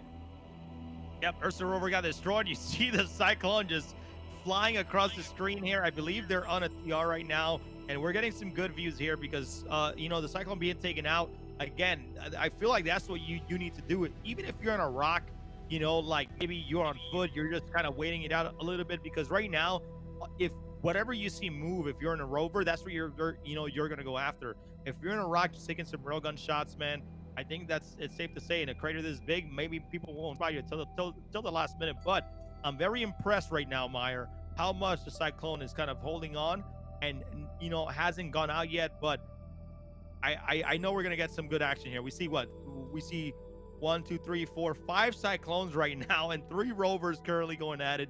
So over 8 teams still alive currently right now, and then there's this insane mayhem in the middle. I would be nervous, man. I couldn't deal with this. I'm like, who do I shoot at right now? That's right. I mean, again, as you say with the Cyclones, they don't have much armor at all. Once those shields are down, then any bullets that come into your canopy is going to spell your fate. But it does seem like, oh, that was a nice crumb again, right there, bang again. But yeah, we do have a few people who are on foot there. We can see some railgun like smoke happening every now and then. You can see like some of the plumes of rocks and everything happening. So we have some maybe some spotters out in the open as well, because I know the Ursa rover is capable of firing that gun by its own. So having somebody out there in the fringes with a railgun of their own, telling their teammates what to do or where to go, will actually help them out if anyone's done that today, Crucian. Yeah, everything's going actually pretty good. I see this rover here on the left side of our screen right now taking a ton of damage, but we still got teams on TRs. Imagine if you're in the rover, man. I would try to take out, you know, these gunner turrets on the TR if possible. I think that would be a great way, but we already see some rovers, and people are literally going after the rovers as much as they can because of how much health and shields they can bring, but it's still anybody's They are the game biggest targets. We have 2 guys with railguns right around there. They need to charge those shots, though. That was a direct hit, but it's not going to do any damage. They need to make sure those rounds are charged. Yep, so right now we actually have 2 people dead so far. We got Rackful and then Fabi, who actually died, and then we have still about over 10 teams still competing in right now. And I just see people going kind of head to head or just shooting at anything that comes by in their vision. But we've got 2 people right now on Footmire who are playing it smart and just trying to shoot railguns. That's right. That's one whole team. Yeah, I mean, they could try and run it over, but again, you have to be careful because one well-charged railgun shell will spell the end for all your efforts out here in the Hurt Locker. So it's a really risky thing to do. I think the best play to make right here is to be very methodical. Find somebody who's out in the open, chase them down, especially if they're focusing on somebody else, take them out, and then pull back again, and then do the same. We have a few people doing something like that. We have some people on the fringes here, but it looks like a couple have actually just been totaled. Some wheels are gone, and they just aren't able to move anymore. And so they're just kind of staying the course. Yeah, right now is actually turning night, so it's going to be a Oh, there we go. Oh, he got it flipped out, and they're just going at it. The Cyclone TR just getting his shots. Is that the MT or the TR? I don't... Whoa! Was that a TKO? What happened there? Was that both... Wow. I think that was just the Cyclone. It bit too much. It bit more than it could chew. It saw that rover on its back and it was going to try and seal the deal, but there were a couple of other vehicles also watching in, and sadly the weaker of the 2 got taken out by maybe an opportunistic like a railgun, but also because of the sheer bulk of the Ursa rover as well. Oh wow, that's absolutely devastating for that Cyclone TR. Unfortunately, I thought it was an MT, but it was a TR. And right now, man, he trying to go head to head with a rover that has way more firepower, way more shields and defense here. I don't think that was a good idea to try to ram him because no.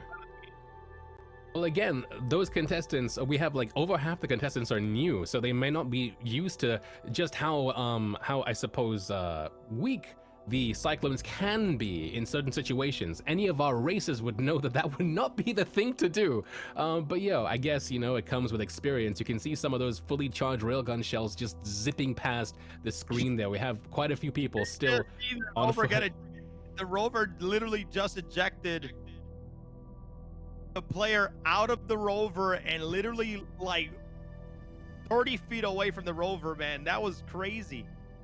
Like literally the rover is out. It blew up, had a smaller explosion, and it literally jetted the player out of the rover. That was pretty crazy to watch right now.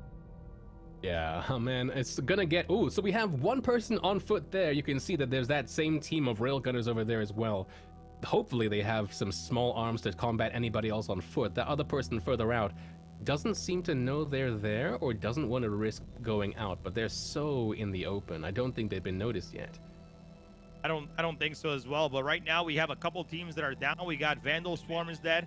Manticore Gaming is down as well. We got you know, a lot of people that has been down so far, but we still have 2 people on foot playing it smart. They're like, hey, we're gonna stick to our guns. We're gonna strategize, move when we need to, and just hopefully on top towards the end. Right, and that one who was straggling on the outside just got taken out the second they went round that corner. So they had no idea. So with a Hurt Locker right now in 314, obviously when people get taken out, you know, like you have to rely on production team to tell us what's happening. But I'm looking forward to the future where like anybody who gets killed, that body stays there like permanently as well. So like you're able to see the aftermath of this action as it is. Can you imagine just a lot of bodies just in the middle of the crater and just like a sea of people just like out? But we see, oh, did he get taken out? I think they might have gotten sniped, yeah. Oh, he got taken out in that same spot. I wouldn't want to be in that same spot. No, so again, 314, you know, oh, my teammate's dead. 315, I have a medigun now. It did not have to go down that way for that team. So that's going to be really, really cool next year to see what happens with all that. Yeah, right now, I believe they're probably talking to each other and strategizing and trying to go find those last people, because I think the last of our contestants are on foot right now, and they're just trying to kind of find each other right now, since a lot of the vehicles are either super damaged or they got out of it because they didn't want their vehicles to blow up. It's always nice to just stay safe, but a great job, you know, to Quantum Jump Medical as well, who came on the stream earlier today and is providing us medical expertise and just letting us know who's already out of the tournament so far. So yeah, that's the old Quantum Jump logistics division that they have there with their eye on what's going on here. Look all the dead contestants on the top of the hill. Is watching and looking at what could have been. Guys, the trophy was so close. I had it right here. That's so funny.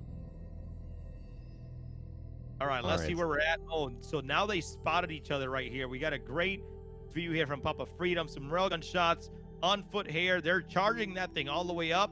And then we'll hopefully get from our officials to see what teams are left right now. But I believe the guy here that's running up is solo right now, but he's taking some shots right now. It's really going at it. Oh, and they're down.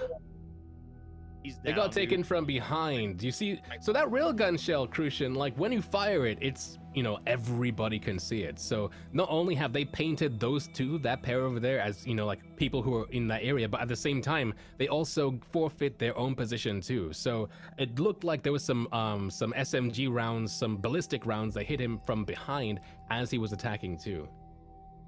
All right, so let's see where the other teams are at right now, because I believe all the rest of the teams are on foot. But hey, you know, I thought that team that we saw all have railguns and probably some SMGs. I really want to see some snipers, man. Some, you know, a scalpel out there, you know, shooting at people. That makes me interested. I know they can't do damage to vehicles, but you know, maybe hopefully take some people out on a TR, maybe on the turret. But this is definitely interesting. So we saw a third player there. That might have just been a spectator who fell down the hill. Yeah, most likely, yep. And then we'll get a report of what teams are left and who's left right now. We should be getting here from our officials here pretty soon. But man, the action has been plentiful today. I hope you guys at home are seriously enjoying the action, man. These duos have been good. I believe there's still a few teams to go, but we'll get a report on that. But today has been great so far. We've seen Tonks blow up We've seen solos go at it. We've seen, duos. Railguns to me, Meyer, has been, the flex of the show today. The Railguns have been the MVP, honestly, and this team up here, they were actually out here with the Railguns from the get-go. Because again, with the civilian divisions, like solo, the civilian solo division that we saw, like that was basically, if you were watching, you would know, oh yeah, okay, all right, so on foot might be the play here. And it looks like that's what these people have done. I believe this must be Bimps Inc. because they're in that neon-colored Morningstar and Defiance gear there. So right now, Bimps Inc. are from Finland are currently the ones to watch. I believe this may be the last team standing. I believe all teams are officially out, but we're gonna get last word here from our tournament officials to see if this team has become victorious here. But it seems a lot of teams are currently out right now, but these guys have played it well. They stayed behind the rocks. Again, they came with a strategy. They came out on top, hopefully here, if there's nobody left. But they're doing really, really well at just creating a gap. Again, there's going to be always so much mayhem. So it's always a great idea to be pretty much just to be, staying behind some rocks, staying unhidden for now, and then taking out whoever's left. But I think that confirms it, Crucian. Bimps, congratulations. Congratulations to Bimps Inc. in the pink Morningstar. I believe they're the last team standing. That play again, it's just, it played off, right? It paid off. Like, you can come in the vehicles to start with, but again, those railguns, you gotta watch out for them. The moment you get targeted by that, you have to start changing your strategies. You can be in your vehicles, but sadly, I don't think we saw anybody this time around, Crucian, in like a speed bike, like a Dragonfly or a Nox. Last year in the duos division, like last year in the duos, there was at least 2 in the duos that were on these speeder bikes, and they used those to take out these people because it's like rock paper scissors, right? Like if you're on a faster speeder bike, it's so difficult to hit these guys, and it's so much easier to just like fly in there and just sneeze on them. So yeah. Hey, officials, don't tell them that they won yet. Just let them, be on edge the whole time. They can be on edge the whole time. Don't tell them that they're the last people standing. Just let them be on edge. It's okay. But it's incredible how, like, at this point, man, like seeing so many people on foot and they're trying to strategize behind a rock, that'll be the first thing I'm going to go after, Meyer. The second I see people, I see you on foot, I'm going to take you out first. Because I know they're trying to, like, pretty much in their, chat channel, try to strategize and talk to each other and be like, hey, let's aim after this rover here. Let's go after this guy here. And honestly, 2 railgun shots are better than 1. And if they're hitting both at the same time, I can really take out anybody fairly quickly there. That's right. It all comes down at the very end of things to communication. You need to know what's going on. And if you have a team like this, then you can tell your teammates, hey, okay, this is going on. And then you have to just split decision, change what's going on. If you see somebody with a railgun and you don't want to get out of your vehicle, then you just have to, find somewhere else to go. But at the end of the day, it seems like FPS won over vehicles today with the civilian duos, Crucian. And I'm going to say it one more time, man, okay? All of our events are free to enter. All you guys got to do is go to ammo.gg. Make your tournament and just come on in, man. Have some fun. This is what we got going on, man, for the community. This is a lot of fun. Put your name out there, man. Have a great time. Meet some people. Be part of the Star Citizen community because I know we're all itching for it, man. But a lot of great contestants today. Trust me, when you hear the interviews, when we're interviewing with people about, about the game, and they have a lot of fun. They get nervous because they hear us casting, they hear their names, but at the same time, man, they got to be where it's such a fun time, man. So if you're over there thinking, I'm going to do this next year, come on down, man. We'll love to have you. The more people, the merrier. We'll put you in a server. If you want to help us out at Atmo and you don't want to compete, but you just want to help out and maybe be a camera and do something fun, man, come on down. We'll love to have you, man. But it's been insane so far. Great action here in the duos. In this duo heat, and we're gonna have Meyer military duo coming up next, and it's gonna be a lot of fun because it really is. Instead of 1 tank, we got 2 at this. Well, no, I think they're all 1 team in 1, so it's gonna definitely be a little bit more accurate than just having 1 person in a military vehicle. So it should be a lot of fun.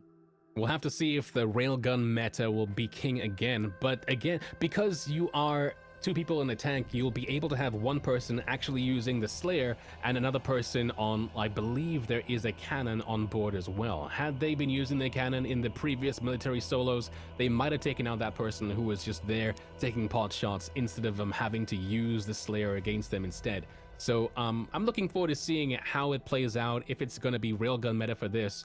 But one thing's for sure, Crucian. Next year, I'm looking forward to like FPS scanning, being able to actually press a button, and if somebody's shooting and stuff, see them around, as opposed to having to guess and be shot at by the railguns and stuff instead. It's gonna add a whole new layer to stuff. But even before that, medical gameplay too is gonna change this a lot too.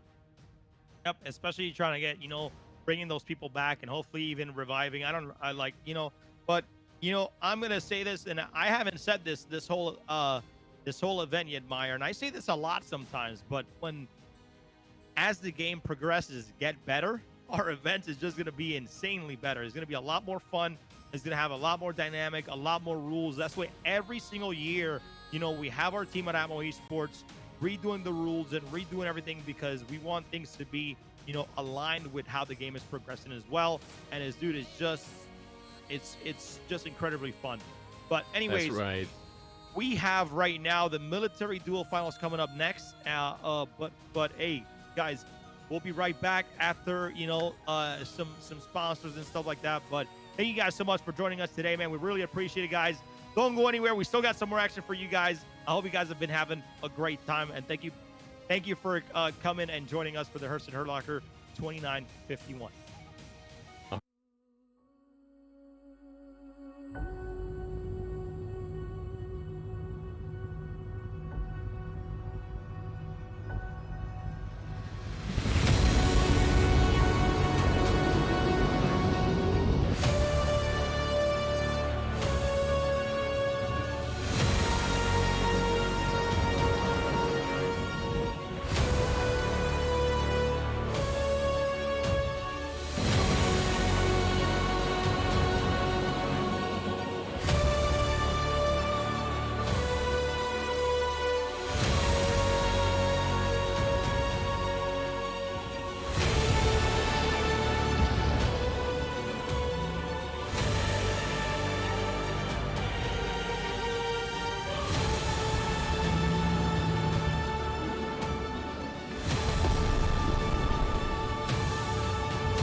Your eyes are the gateway to your brain. It's time to start getting serious about protecting them. Reinforcements have arrived. Introducing Gamer Advantage, a gaming wellness company rooted in science. Patented, clinically proven, and trusted by thousands of people. Our glasses are designed to fit comfortably under a headset, look amazing, and offer protection indoors and out. Our lens will help you sleep better, which means feel better and perform better. There's no color distortion, and they are available in prescription. Internal protection starts with eye candy, an eye health, immune boost, and antioxidant formula. Fog Away, the #1 selling anti-fog spray for eyewear. Gamer Advantage. Gaming wellness reimagined. All right, and welcome back, ladies and gentlemen, where we are going to be heading into the civilian duo, another civilian duo heat. We had 2 of them because we had a lot of teams and we had to spread them out. So you guys are going to see another civilian heat duo action. What do you thought about that last one there, Meyer? Yeah, I mean, it was pretty interesting what happened, right? With things ending similarly to the solos with railguns. It'll be interesting to see what happens now, just because as time progresses, we have the other teams watching what's going on, and so, like, will a little meta develop throughout the night, or will things take a different route entirely? We don't know. Yes, I think right now the meta is like, yo, I'm just going to be on foot the whole time. Right. The railgun, but I feel like the first person that kind of tries to change up their strategy, it's probably gonna get backfire backfire on them, because if it was me and I'm watching these previous matches, I'm gonna look for the first people on foot, because that could be probably my most dangerous opponent throughout this whole battle royale that's happening right now on this trailer. I would say get on the lookout. Yeah, I would say that tactically, if I was had I seen everything that's going in here, what I would have chosen to do perhaps would be to start with a Gravlev bike, and then take out the people who are on foot, and then go on foot myself when I know that it's just other vehicles left. The only issue with that is that, you then run the risk of being a Gravlev bike and having the other vehicles look at you as this juicy target, right? All right, Meyer. Well, let's get a countdown going here for the civilian duo heat #1 here.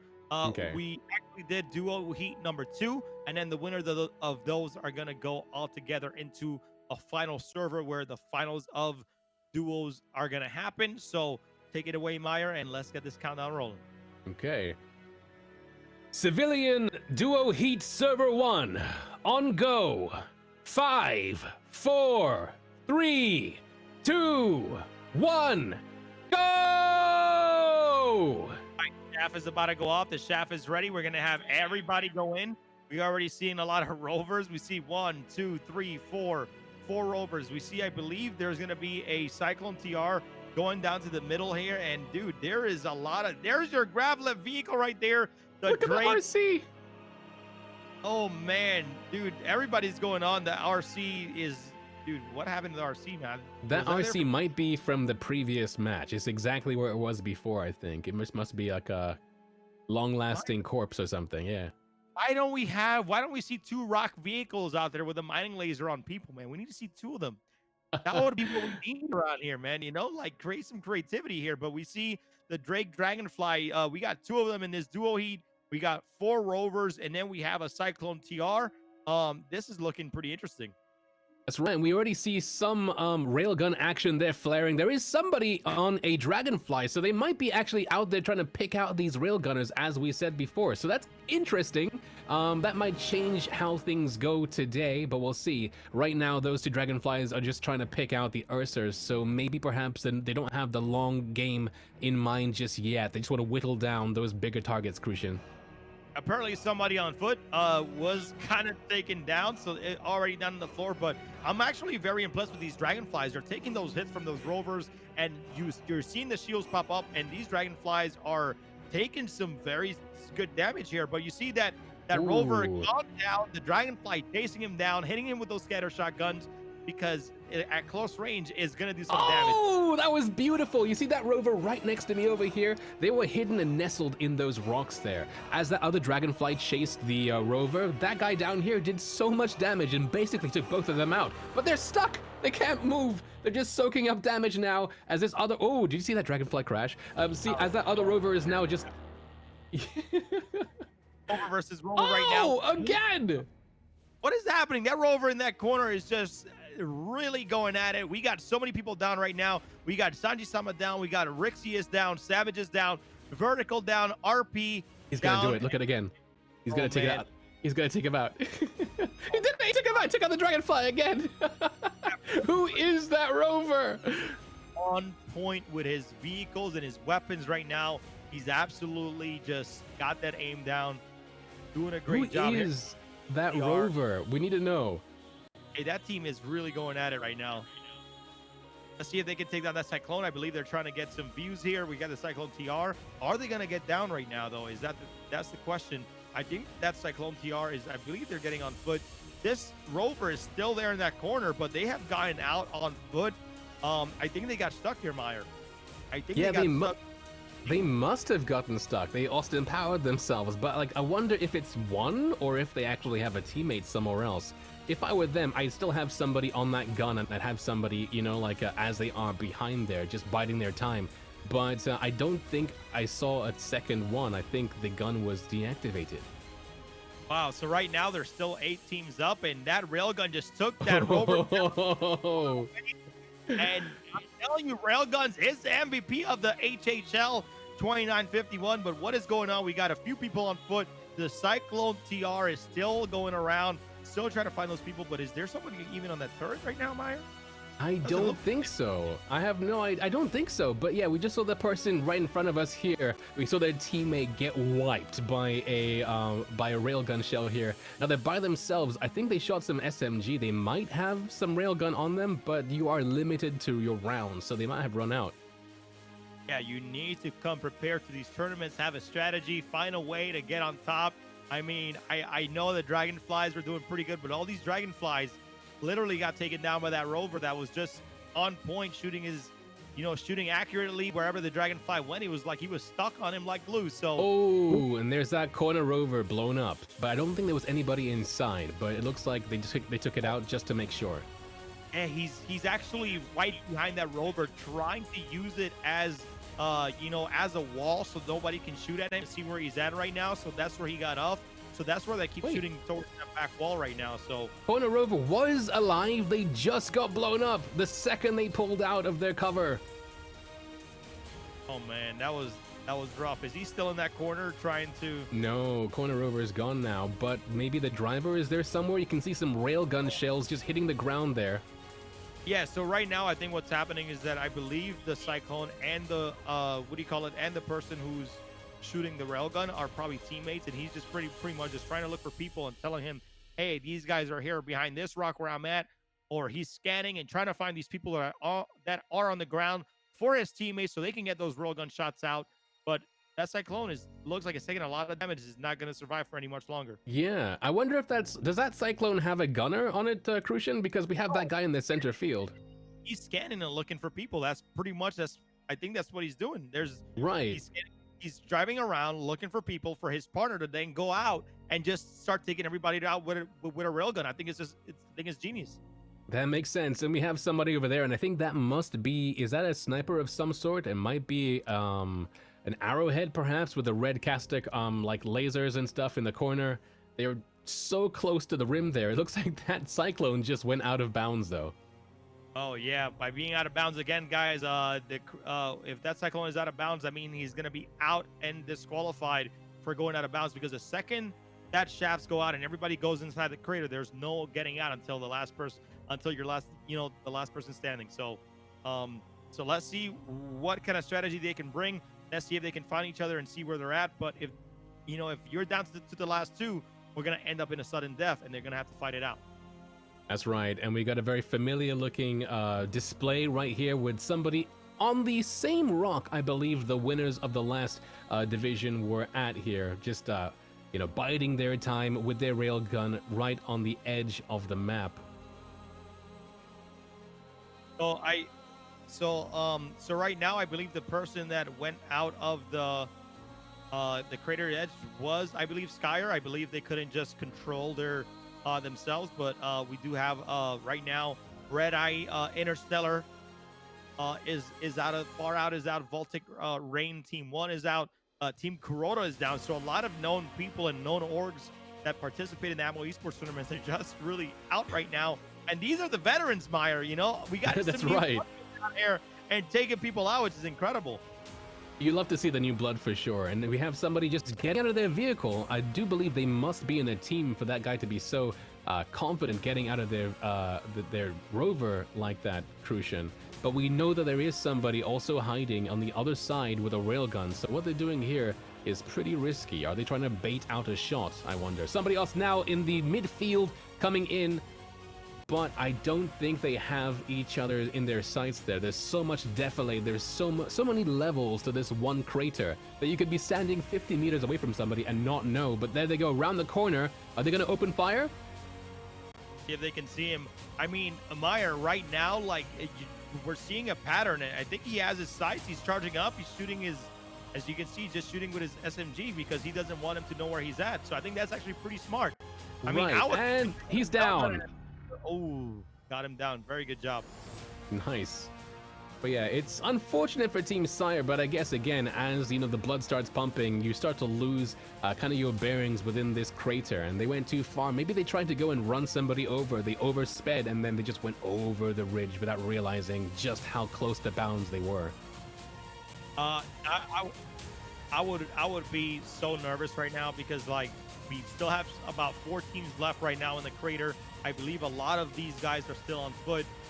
You know, again, big shout out to all the camera crew right now who's getting all this footage for us right now. But man, it has been scary. I think if I would be in this tournament, I would be, you know, like try to move strategically, but at the same time is like I would be very nervous somebody can just spot me while I'm moving or trying to go behind a rock and trying to take them out. But let's see what we got going on here and see if we get some action, Meyer. That's right. We have one guy in front with an SMG. We have somebody with Overwatch just behind as well. It's really good positioning from these people because it means if one gets spotted, the other one isn't so much going to be, you know, like get caught in any kind of AoEs or anything like that as well.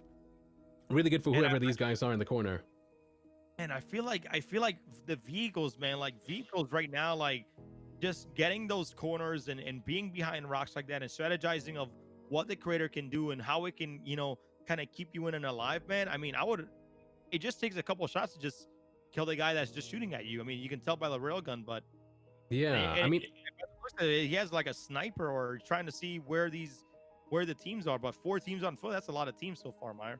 Yeah, I mean, it's that rock, paper, scissors mentality that I have with this whole event. And again, it's a shame that when we saw the Gravlev bikes out in play, they were trying to take out the Ursers instead of looking out for people who were like this. Because again, a Gravlev with a shotgun or like a one of these spray weapons is going to do so much more against somebody like this on foot than it is going to on an Ursa.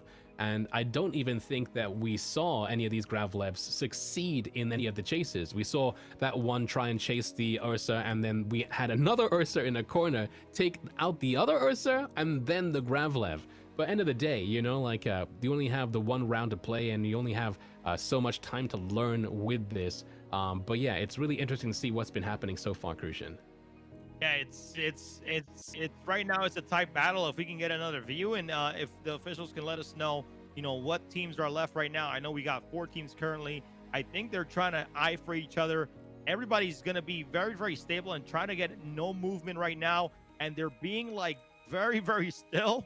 Nobody wants to move because everybody really wants to get those trophies. Everybody wants to win. I really enjoy the spirit here for these teams, but hey, I want some action. Let's get some action out there. Let's see some missiles being shot. Let's see some railguns being hit. And I'm surprised that we haven't seen like the grenade launcher out here, or that's right. Or seeing any of that stuff out here. Everybody just straight for railguns, which is insane. So yeah, the grenade launchers would have been a nice choice just because you could launch behind cover and get people like this and do some serious damage. The only issue is the grenade launcher is not good against vehicles, so it's kind of like one of those like, you know, yeah, quid pro quos that you have to like think about. Somebody literally killed them. I'm not sure if it was a sniper shot or a railgun, but whoever was behind the rock and taking that cover, they are, dude, like Meyer, that was out of nowhere. They're just dead. It was. I didn't see it. Now they're out there all by themselves. They might have to think about repositioning, but again, they were so far away from their teammate that I don't think it's going to be too much of an issue. People are going to be watching that spot, but it doesn't necessarily mean that they've exposed themselves. Now, cresting this hill or going around it might change that story a bit, so they're likely going to stay here until they have to move, until somebody actually comes to them. So right now, it would have been great, because right now, if you can get like a camouflage or some type of armor that has that same color as Magna and that crater, you know, imagine laying down on top of those flat rocks and trying to get an angle where people can't even see you. That would actually be very, very cool. And you know, even just the sand in general, but we still have some people who are just trying to keep an eye out, trying to look. I believe we only have 3 teams left right now, but there is going to be a 20-minute countdown for sudden death starting here pretty soon. So these teams are going to have to find each other. I don't think they're going to find that person on top of the rock down there, but they're trying to get a good angle. You can see, because of the color of their armor, like from this distance, you can see that guy clear as day. But the one behind this rock here is not even, you know, like peeking to see if they can find them. They're just kind of waiting on their own. We know that they're not in a team because... Yeah, you can see he's in his mobi-glass, so he's probably reloading or getting more ammo or trying to get some stuff back in. But it seems like he has a sniper and a railgun, which is what would be my specific loadout here, Meyer. Right. I mean, again, with 315, this isn't going to be the case anymore. I mean, once your ammo is going to be finite, so you have to make those decisions beforehand. You can't just stand behind a rock and pull out a mobi-glass. But there they go. They might be trying to cross the field now, using those rocks as cover, going around to get to that guy over there in their blind spot to their left-hand side there. All right, so it seems like, yep, we got some good views from Princessa Foxy. Can we get from the officials who's behind the rock on the top and who's by the cyclone, so we can get some names here? But it seems like the person is trying to move from the cyclone and trying to get behind. Even using the smoke as cover is actually pretty awesome. Pushing ahead past that blind spot, sprinting. Now, if there are other teams out there, it's interesting. Oh, there we go. They're cresting the hill, but it looks like they have focused on that left-hand side. Can they be seen? Can they see that person? Can they return fire in time? They're going to cover. It looks like they're safe for now. Yeah, I would, if I got hit during that during that and got some damage, I would probably try to go behind the rock and you know, try to at least get my medical up or get a medevac up or something, because right now, wait, are they like, they're not even shooting? Did he not see him? Maybe they didn't see each other, but that's going to be weird because... So the guy on the hill is in their mobi-glass right now. The one flanking expertly completely missed them. And it looks like it's going to be a case of the guy in the corner there with the sniper rifle just taking them out, because right now they're just in range. Oh, hiding behind a rock now. It looks like they might be pressing on again. Interesting. How that happens... Press on. I think the person on top of the rock probably is not trying to be found right now, but they're really just focusing on the left side of the map. But let's see what happens. Are they gonna get taken out from behind? Well, we'll see. It looks like they've realized they've missed their opportunity there to get them around. Left-hand side player is scanning the horizon, which means that in a couple of seconds here, 3, 2, 1, there they go. Oh, and he's down, trying to stay behind at least. You know what, man? I don't take favorites, but I'm glad the person who's moving around, trying to find these people, are taking everybody out, because they're doing a great job, whoever that is, and it could be the last person standing. I believe there are 2 teams left now, but yeah, big respect to the more mobile players. You know, the ones who are moving things around here. There's one last team left, but not too sure exactly where they are. This guy has to be very careful now. They're trying to loot stuff in the middle of the field. You want to know what's so tricky? I'm not sure, like, did the person on top of the rock not see him? Were they not paying attention that they were right in front? Because I know the person that was on the bottom of the hill got that visual on that person, literally went somewhere, maybe took a stim pack, came back, and just took his shots. But I think it's really easy to tunnel vision, especially with when like how deceptively huge this crater is. once you start looking down scopes, you'll start to like, lose sight of other details on the map. So they were still looking down that one narrow field towards where they last saw that person, and so they couldn't find them. Once they got really close, once the other person got really close to that rock stack, they probably just like lost their bearings. You saw they overshot, turned around and realized, oh wait, yeah, it's that rock. And then they came in for the kill afterwards.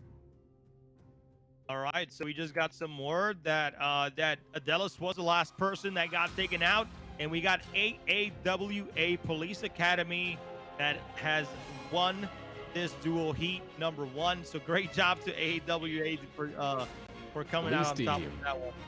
All right. Police Academy. We got a police academy here. Yeah. Apparently. So yeah, congrats. So I wonder, did Adelis die up on that hill, or did they bleed out later? I wonder how exactly was that called. But look at that shot there. Look how well this crater gets illuminated by. What ship is that that's lighting this crater? Because I want one. Can you tell? Is it like a Cutlass? That's definitely not a Talon lighting that up. It looks like there's a Talon up there. That's a pretty good lighting, man. Woo! That's really good. That's logistics right there. You could barely tell it was like in pitch darkness here out in Magda, which is really good. I love these shots when everybody starts going back. Oh, it was a Cartual, dude, who's lighting. Right. A Cartual with that light, dude. That is the camera lighting ship. Hey, shout out to the alien ships out there. You guys don't get enough love, man.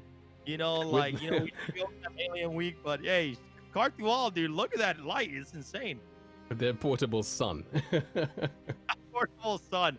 Hey, man, I think they must have had a Tesseract in that ship, because that's a lot of light. That's what I'm gonna tell you.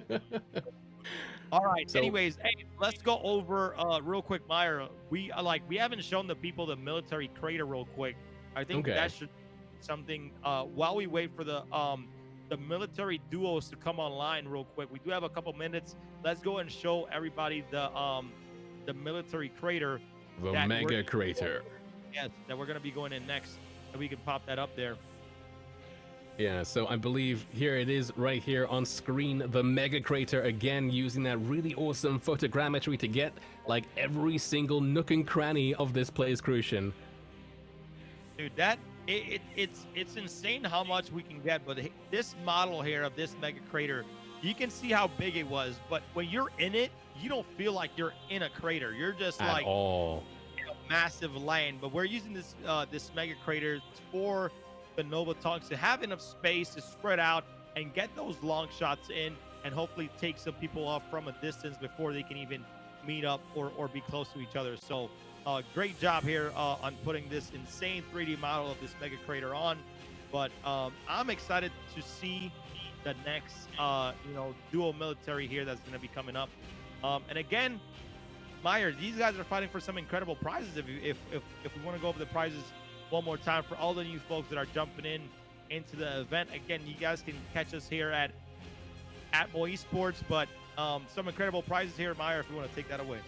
That's right. So the solo champs are going to be taking home a 400i for the Civ division and the military division each, but trophy-wise, the civilians are getting themselves their Tumbril like Cyclones, and they're getting themselves their jerseys with their in-game names printed on the back from, I believe, Meta Threats, right?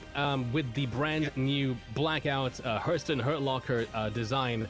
The military division also has this brand new one-of-a-kind JRDF Tumbril Tonk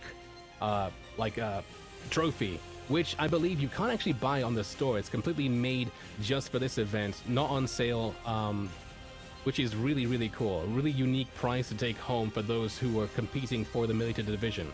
And then for the duos, you're getting an MSR instead, and the same trophies as in the solo division. All in all, it's looking really cool. The lineup for the HHL merch this year is looking really, really cool with the teal from the planet and the new Blackout design. Yep, it looks great, and in this whole year we're gonna try to theme most of our events and have that Blackout design. So when Fight or Flight it comes around the event for November 20th. By the way, if you guys weren't here for that announcement, November 20th are going to be pitting 8 content creators and their communities against each other in a 2v2 dogfight battle, and it's going to be insane. So make sure you guys on November 20th, we're going to have random ship loadouts there. That way we have fair game. The content creators won't be able to pick. They already have the loadout, so we're going to pretty much roulette it. Whatever loadout, it lands on, they're going to have to play with it. But it's going to be great. And again, big shout out to Toby for helping us put this together, and Thrustmaster for providing some incredible prizes. Dude, this one-off event is going to be great. So, do we have a camera on the duo military right now? Do we have any cameras on the Nova Tonks right now so we can get some visuals here? But very, very excited so far. Again, to we put so much time in these events, man, and we appreciate you guys coming out and hanging out with us today. But the Nova, the military duos is coming up next, Meyer. And how do you feel about the first one, though? The first one was solo. The first one was interesting. It reminded me a lot of the practice match that we had a couple weeks ago. But this, I feel, is going to be a bit more different just because we're in the cover of darkness. That being said, Crucian, there is still scanning to take into consideration here as well. You'll be able to see the other tanks on your radar. But because of this, I'm wondering if we're going to see more people on foot just because they would have that stealth advantage you wouldn't otherwise have. How do you think it's going to play out this time around? Because, with 2 people in a tank, you have more access to more of the features that the tank has. I feel like, going on foot it would be a good idea, but again, this crater is so massive that, it'll probably take you a while to even find some people.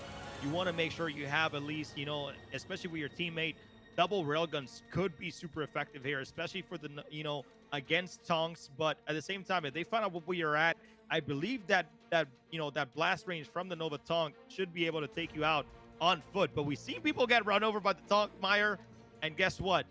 Getting ran over doesn't really kill a person unless you stay on top of them for a while. So hopefully we see that happen this time. I would rather see everybody, in their Tonks is going at it instead of everybody being on foot. That's right. This crater reminds me of that one crater we used to call on Delamar's Skyrim crater, just because of how big it is.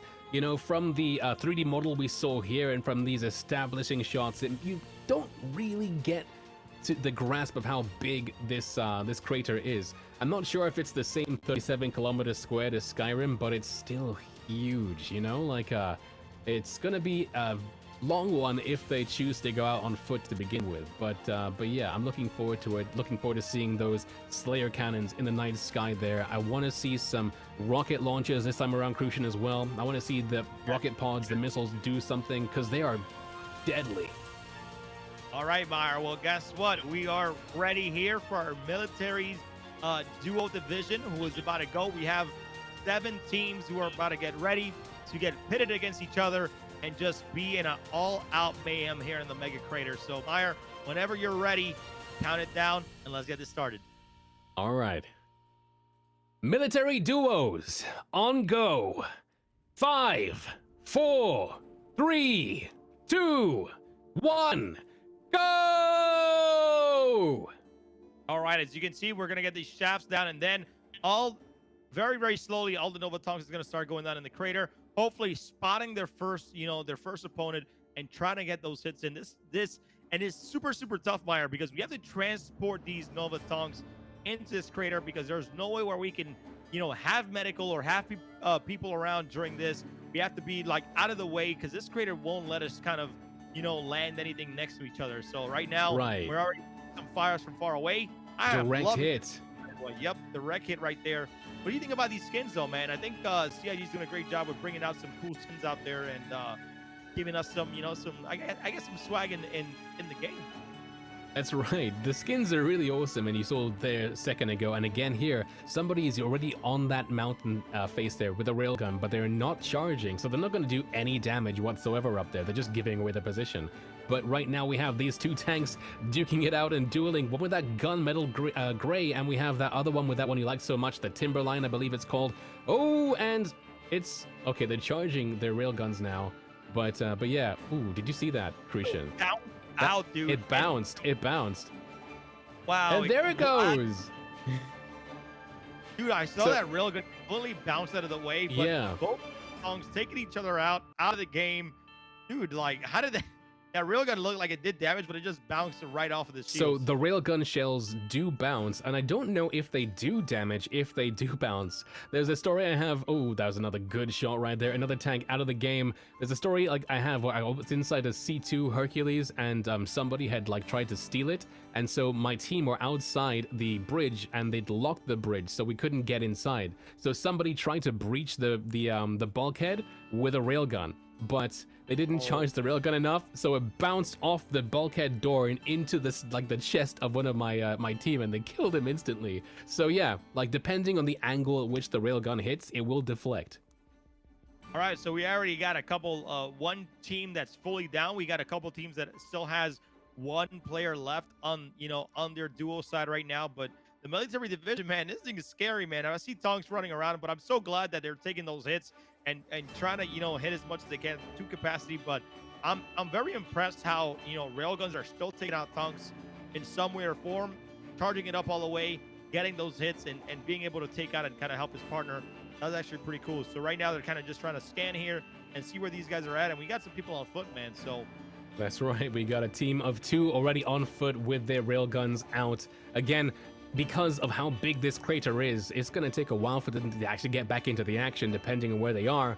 But yeah, it's really interesting to see these tanks and how they operate, because again, the Slayer cannon, they cannot really look down. So as you climb the hills, you actually kind of put yourself in a weird predicament until you find somebody else on the other side.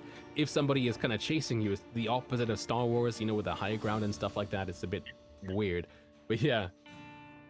So right now we actually have Landskipper down. We got Pushbringer who's already down. The Rector Gunner's down, and WMK is completely down right now. We still got 2 people on foot as well. So I think we have about 3 teams completely left because I think there were 7 in total right now, Meyer.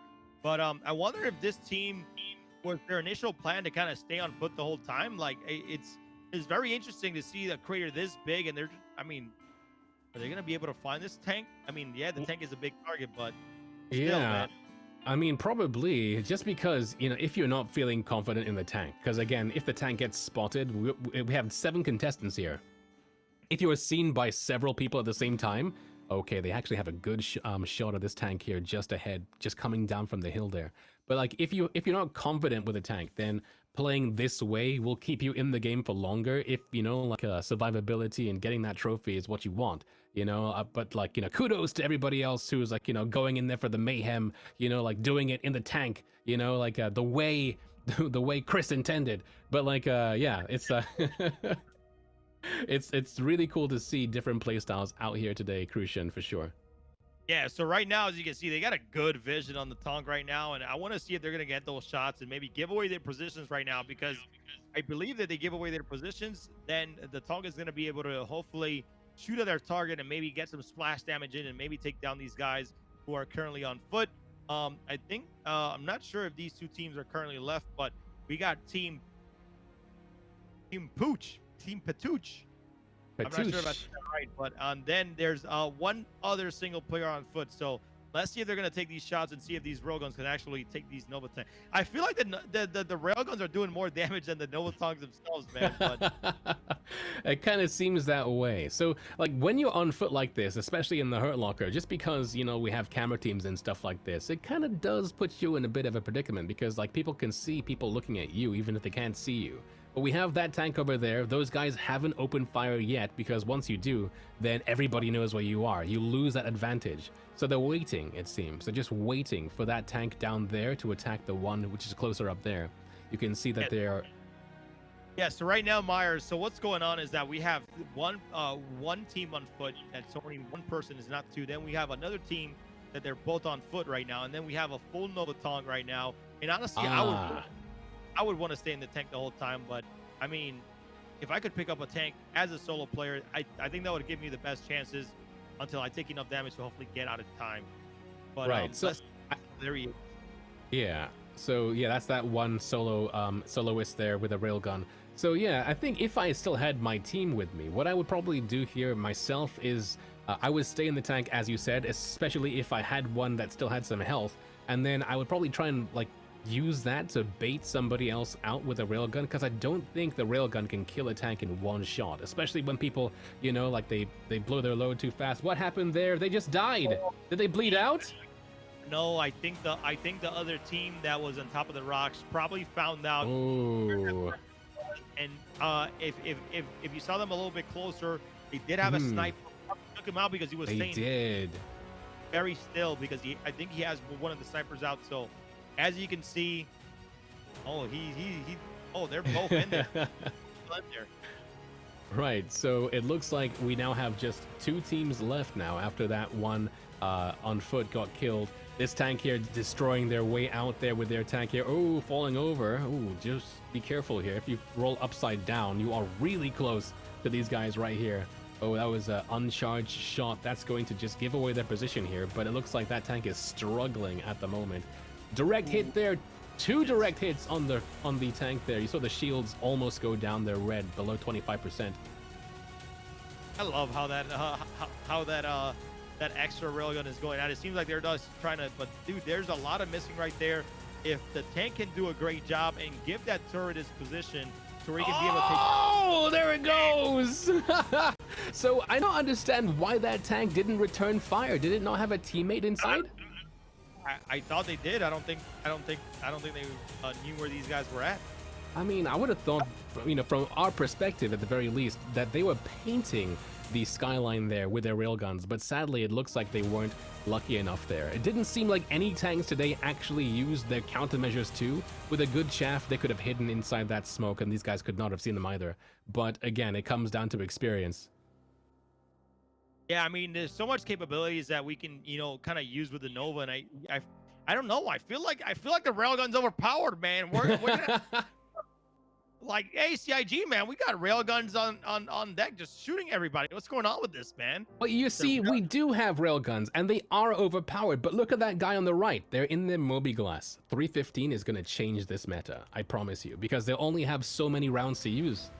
Yeah, because he's pretty much, he can load up right there, and you know, this whole what do you call it, the like the bag style, how you can drag and drop and stuff like that. Yeah, definitely gonna be super interesting. The loot system, sorry, there you go. Yeah, I'm so baffled, like, just, man, railgun meta, man, damn. With that, Pushbringer and New Death win. Yep, so congrats to them. Congrats to them, man, on their win here for the military duos.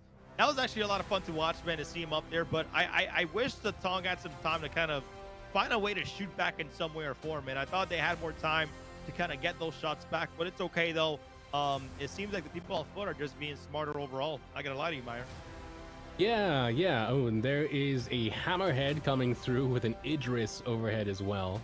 It looks like we have some security just here, making sure things are running smoothly today. It always blows my mind how people are able to just steal the Idris right on time for these events. Every single time. Every time we see some Idris. Anyways, shout out to the security team, man. They've always helped us out, and they're killing it.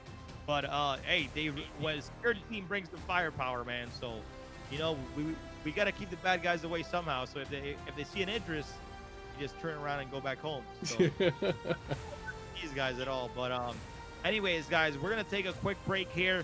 When we come back, we have the last heat duo finals. It's gonna be the last heat here. But when we come back, we're gonna be take some time to talk to JRD&F about their new model Carrack that is gonna be coming out. I believe in a few hours, man. I think soon, Maya. I think tomorrow at 2000 UTC or 1900. They'll let us know more. But they're gonna have the new model kit Carrack. I think it's 1 to 600 ratio, but it's pretty massive. We're going to talk about it. I think GR may show you guys as well, but that's coming out tomorrow. So, guys, don't go anywhere. We got the duo finals next. Stay tuned, man. We appreciate you guys for hanging out with us today. And don't forget, exclamation mark merch. Get yourself some of that new HURSTON Hurt Locker 2951 Blackout merch. And we'll be right back, guys. Thank you guys so much for your support.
Your eyes are the gateway to your brain.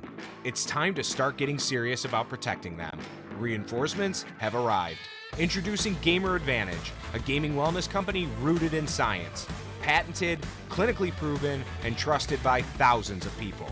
Our glasses are designed to fit comfortably under a headset, look amazing, and offer protection indoors and out. Our lens will help you sleep better, which means feel better and perform better. There's no color distortion, and they are available in prescription. Internal protection starts with eye candy, an eye health, immune boost, and antioxidant formula. Fog Away, the #1 selling anti-fog spray for eyewear. Gamer Advantage. Gaming wellness reimagined. All right, and welcome back, ladies and gentlemen, to the HURSTON Hurt Locker 2951. I hope you guys have been enjoying this show today. We appreciate everybody coming out, man. We've had some winners today. We've had some defeats. We've had some railguns happen. Right, Miner? Yeah, it's been a very railgun heavy event this year, but again, you know, I really do feel like it's going to be the last event that's going to be this way, just because of how inventory management is going to change the meta of it. But it's been really cool, you know, to see how players have, you know, like adapted to it in such a short time as well. Yeah, maybe when parachuting comes out in Star Citizen, we can just get 50 people in and throw them in an island, and the last one standing is gonna win, right? Well, maybe that'll be a little better. Yeah. But anyways, we got Maya, we got some incredible people coming on next. So as we explained earlier, guys, we are currently setting up for the duo finals, which is gonna be the last heat of the day, and we're gonna get your duo champions here. So a lot of great teams so far. But Meyer, we got GRDNF coming on here to interview. Like, I mean, let's talk a little bit about GRDNF, man. They do all our trophies.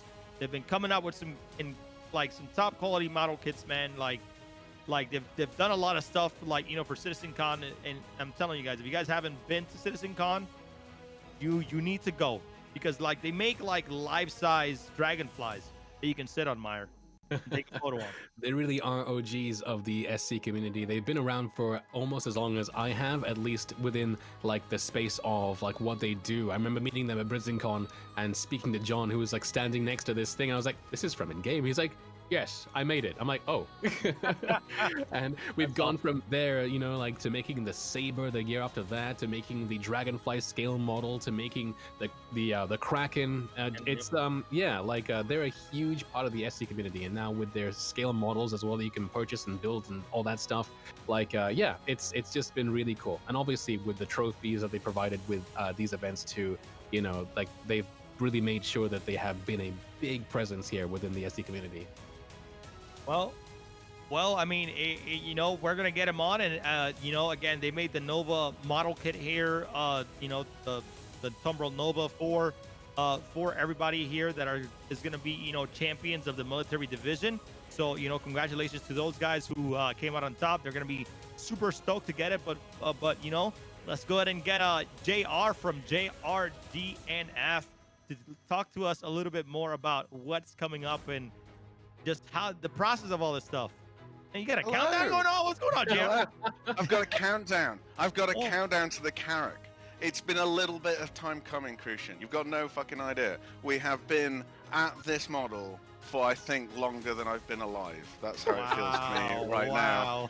It's been a journey. It's been an interesting journey, but it is finally over. We are under a day. We are launching it tomorrow, so it's all good. It is all good. Yo, let's start this interview with the scale model. Can we get that up there? Because I don't think people understand how beautiful this thing looks, man. Sorry, I said 1 to 600. Sorry, it's 1 to 500 kit model. As you guys can see on the screen, it's gonna be incredible. You'll be able to paint it. I'm telling you, when I purchased from GRDNF JR, I got the number 3 Cyclone, but I got number 16 because that's my favorite number. And I built it, and I just need to paint it. But it's like, you guys do things with such quality, and I know this one's gonna be just as good quality as when I got my Cyclone. So can you tell us like the process of you making, these model kits? to sort of truncate it fairly short, we extract a certain amount of models from the data pack file, from the game file. We don't get anything specific from CIG. Wow. Not because they wouldn't give us it, there just isn't anything to give us. All they have is the data, like the stuff we get. Because their pipeline builds all their ship effectively in engine, which saves them a huge amount of time, building these ships for game. There is no high poly model, with stuff for us to go at. So we take that model, we put all the weapon components and all the internal components back together. We then have to fix all the geometries and then put all the texturing on, put all the panel lining on, and then split the model up to make it a buildable, printable kit model. So all told, the Carrack, we are probably 7-8 months into the Carrack now. From starting the project, obviously there's a huge amount of licensing application stuff. There's a lot of art that has to get done. We have a fantastic team of contractors, that sort of behind the scenes doing all the artwork and stuff. We have in this one, just to give you an idea, a 38-page booklet of really cool artwork, some really cool lore stuff, and then obviously actual instructions about how you build these things. So we've really gone overboard to a degree with how good all the all that kind of stuff is. We have lovely packaging. Your packaging is beautiful, by the way. The packaging is getting good. And I say, so tomorrow we launch this kit, 19 hours, 46 minutes, 10 seconds. It's not just one kit, it's actually two. So there's the Anvil, Carrack, and the Expedition. Difference being that they have different colored canopies. So we've got sort of like clear cast canopies with the bridge cast inside it, so you can even see like the pilot seats and the mezzanine deck and everything in that canopy. So they're colored correct, and all the artwork is different, the instruction booklets are different. But the first 10 people that successfully order the kit tomorrow night, like you had, get their custom lasered boxes. So they get their name and the number on it, and everything on the box. So the first 10 people for each of the kits for the Carrack and the Expedition will have that. So that's the Expeditions one as well. So I mean, as I say, there's an awful lot of work that goes into these things, and we are really proud of this one. We've pushed this one further than we've ever pushed them before. With the new booklets, with the better artwork. This is the first one where we've really done clear casted pieces with sort of things cast inside them to get that kind of 1 to 500 detail going with it. So this one's been a challenge. We put out the 1 to 500 dioramas a few months ago. So there's the Cutlass Red, Cutlass Black, Freelancer, Freelancer Dirt, Freelancer Max, Pisces set, and Arrow sets. To go alongside the Carrack. So finally we have this scale where people can actually collect the whole fleet. We are going for every single ship in game at 1 to 500. Because realistically we're never going to be able to do that on the other scales. We've got the 1 to 40 scales for the Cyclones and the Dragonflies and all that kind of stuff. We really want to do all the ground vehicles eventually in 1 to 40. We have the 1 to 100s for the fighters. And sort of those small combat ships. Interesting, we did do the Nova tank on that trophy in 1 to 100. Like you said before, that's not a kit model. That's something we did specifically for these trophies. And 1 to 100 just seemed to work really well. It fitted on the same sort of diorama base size. He's got it there. Sorry, guys. I swear I didn't touch it. I just took photography. I didn't touch it. It's pristine. I just want to make sure. So it fitted really nice on the base in 1 to 100. So we went for that scale for the trophy. I do feel that I think maybe next year we might just need a sort of burning tonk and a cyclone, and then just a guy standing with a railgun standing on top. Wow. After today, yeah. I mean, let's be honest. just a guy with a railgun.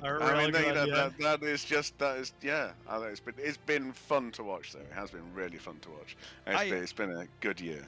JR, I'm not gonna lie. I love hearing you talk about the process and everything. It just gets me so hyped, and I like, everybody that was like, oh, give Carrack. Carrack is in the game. Now you need it in real life. So make sure when his countdown is done, make sure you guys go grab those Carracks, because I know that GRDNF only makes a limited amount, JR, and then after that's gone, it's over. You can't get it anymore. It's 500, I think, right? It is. We only make 500 of all our kit models. So we have the dioramas, which aren't limited, but the actual kit models we do are limited to a run of 500. Now that's not when you see a lot of other sort of like limited edition merchandise stuff. Yep. That's like their first run, and like the Cyberpunk stuff, they did 2,077 of them, but then they did another 2,077, and another 2,077 of them, and it's like that's not what we've really come into this to do. People ask why we do them as a limited edition, and partly it's so that we can spread the design costs over a sort of like known quantity of models, but also, I don't know if anyone's noticed, Star Citizen has a fucking massive lot of ships in it. And it's just like Ben is still making PJ and Ben and John Crew are still making ships faster than I can make them into models. So I have like zero fucking chance of ever catching up with them. So if we did more than 500, so if like the Arrow, for example, we're nearly down to our last 150 of the arrows in this run. So we're about to number 350 sold now. So we're currently in the process of printing the remaining 150, so that we've got the very last arrows will be on the shelf. And it's if we just carried on making them forever, because we have 7 printers now. We're probably getting an 8th one soon, but we have a limited amount of space and sort of like personnel resources to throw at the kit model sort of side of our business. If we didn't stop making the models after a certain point, we wouldn't be able to do any new ones, because we wouldn't have any space in the production to make new ones. So it'll get to the stage where they have to start selling out for us to make new ones, because there's only so much room to produce stuff. So that's our main reason. If there was only like 5 ships in Star Citizen, then we probably wouldn't have limited them. But because there are so many, even if you think if we made 500 of every ship in Star Citizen, extrapolated to the point where we catch up with Cloud Imperium on the ship, that's still an infinite amount of ships in my opinion.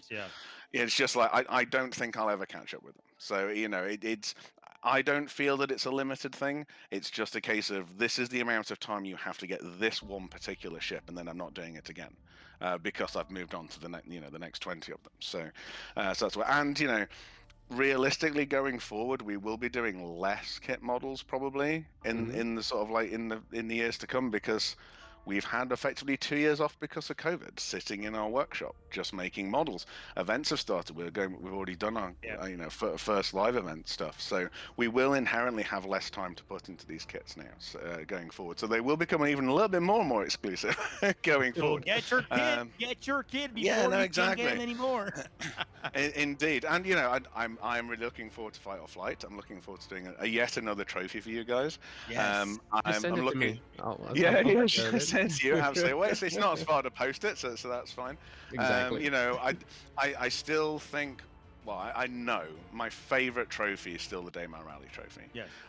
Partly because it's the first one we did, partly because we built the furnace to make it and all that kind of stuff. But there is just a certain amount of they're the ones I'm most proud of, because that was the most exciting, different thing we've sort of done for you guys. So I'm hoping we'll try and top it with Fight or Flight. I'm not quite sure how we do that, but it'd be nice to come up with something different, because we've done a different kind of trophy for every event now. So yeah, it'd be nice to do something completely new, which would be great. But the HURSTON Hurt Locker trophies are still probably my second favorite in the whole thing, just because I love the paint schemes. I love the fact that we've got the sort of diorama base a little bit more accurate to Magda this year, and they're just nice and wrecked. Fully painted diorama models are just fantastic. So no complaints on these ones. So back to your models being limited. So I think Carrack owners are a bit lucky here with JRDF, because it's 500 models for the Carrack, right? And then 500 other models for the Carrack Expedition, right? So you have 1,000. Yeah, and it's interesting when people have asked, like, well, why have you done both? Because it's just a paint scheme, and it is an interesting thing that, and this is a thing that I sort of like puzzled over when we first started doing these things, because it's like there are so many ships, so many vehicles, the rest of it. We kind of had to come up with our own internal rules. That was like the 500 limited run. Like these are rules that we're like sticking to ourselves. They're rules that we've imposed on ourselves, not imposed on by CIG.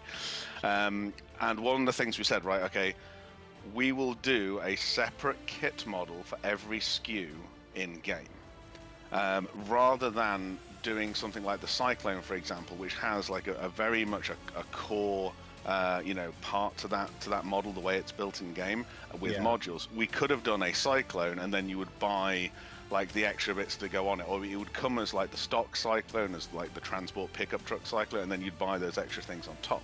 Right. But we decided when we started looking at it and looking at the costings of it, if you're going to build a model of a Cyclone, taking the Cyclone for an example, you know which Cyclone you're going to buy. So no matter how you did it, you'd end up spending more money buying one bit and then an extra bit to go on it, and then once you've glued it and painted it, you can't convert it back to to another variant.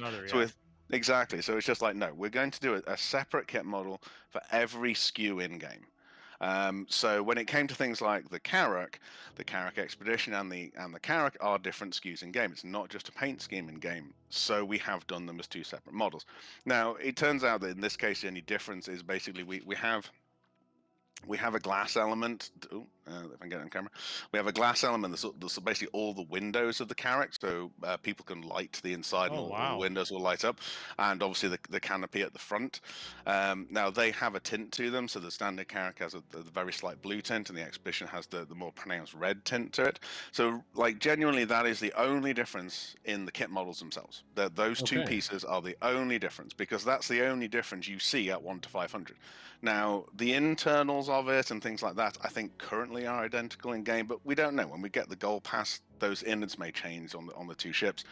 We also have the cargo modules. All the cargo modules on this model drop off on magnets, so there can be interchange later on with new pods that come out later on down the line. Again, the Expedition may end up with different pods. We don't know this, and this is another thing that we always come across. Is like, oh well, what if they change stuff? It's like, do you guys want us to wait until the game is completely finished before I can start making the models? No, I'm never going to be able to catch up. So at the end of the day, we've got to go out this with us got a realistic head on. We have the opportunity to make these models.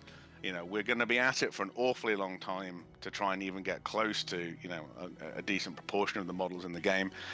So we just kind of have to go at it with the expectation that yes, some things may change on stuff. We're in contact with Ben Curtis and JC, and so we never go after a model that is going to have imminent serious changes to it.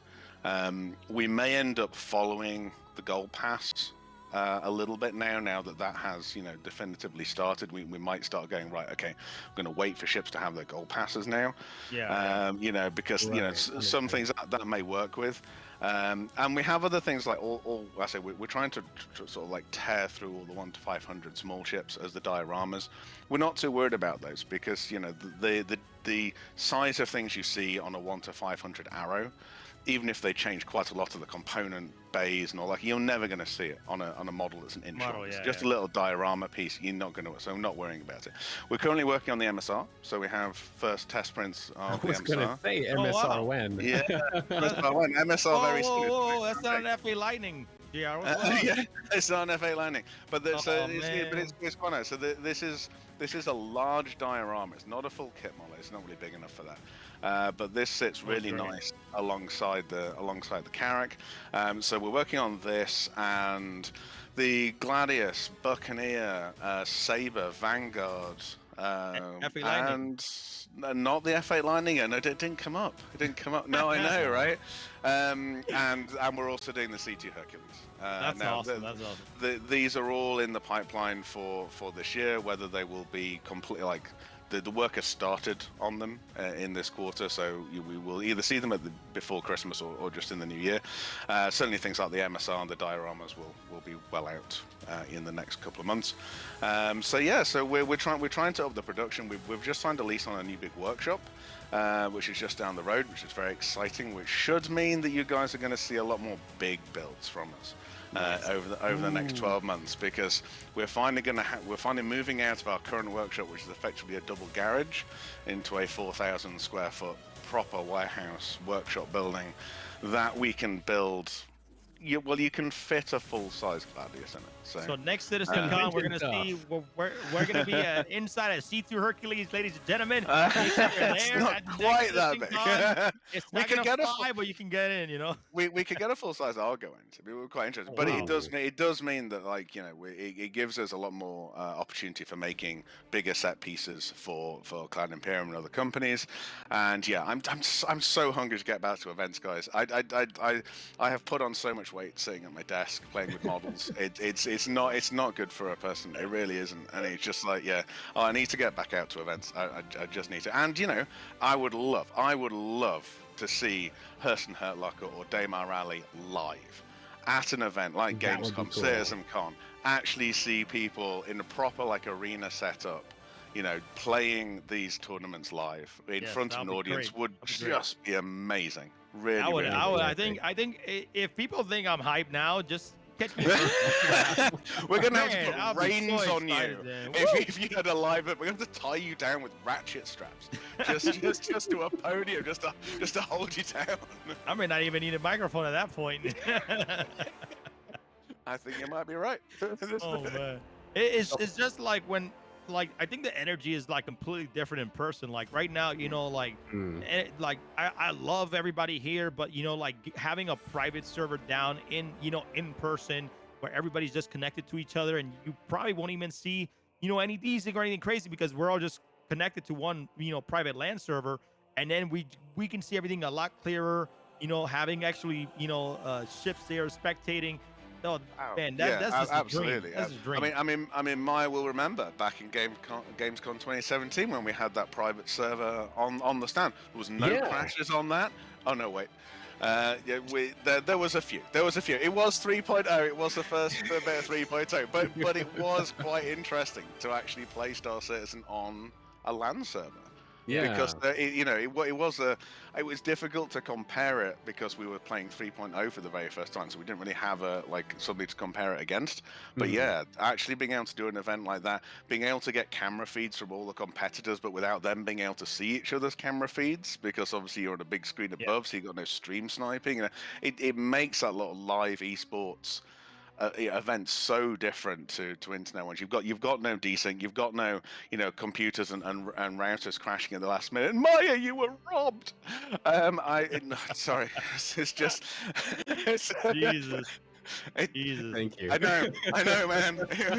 Hey, let's get the Carrick up one more time, because I want people to see, man, like this stuff is there's so much work that goes into it, guys. So please make sure you guys go check out grfabrication.co.uk. Make sure you guys, again, JR, if you want to say when it's coming out, you guys only have 500 left, but like people need to know, like, this is some high quality kit models, okay?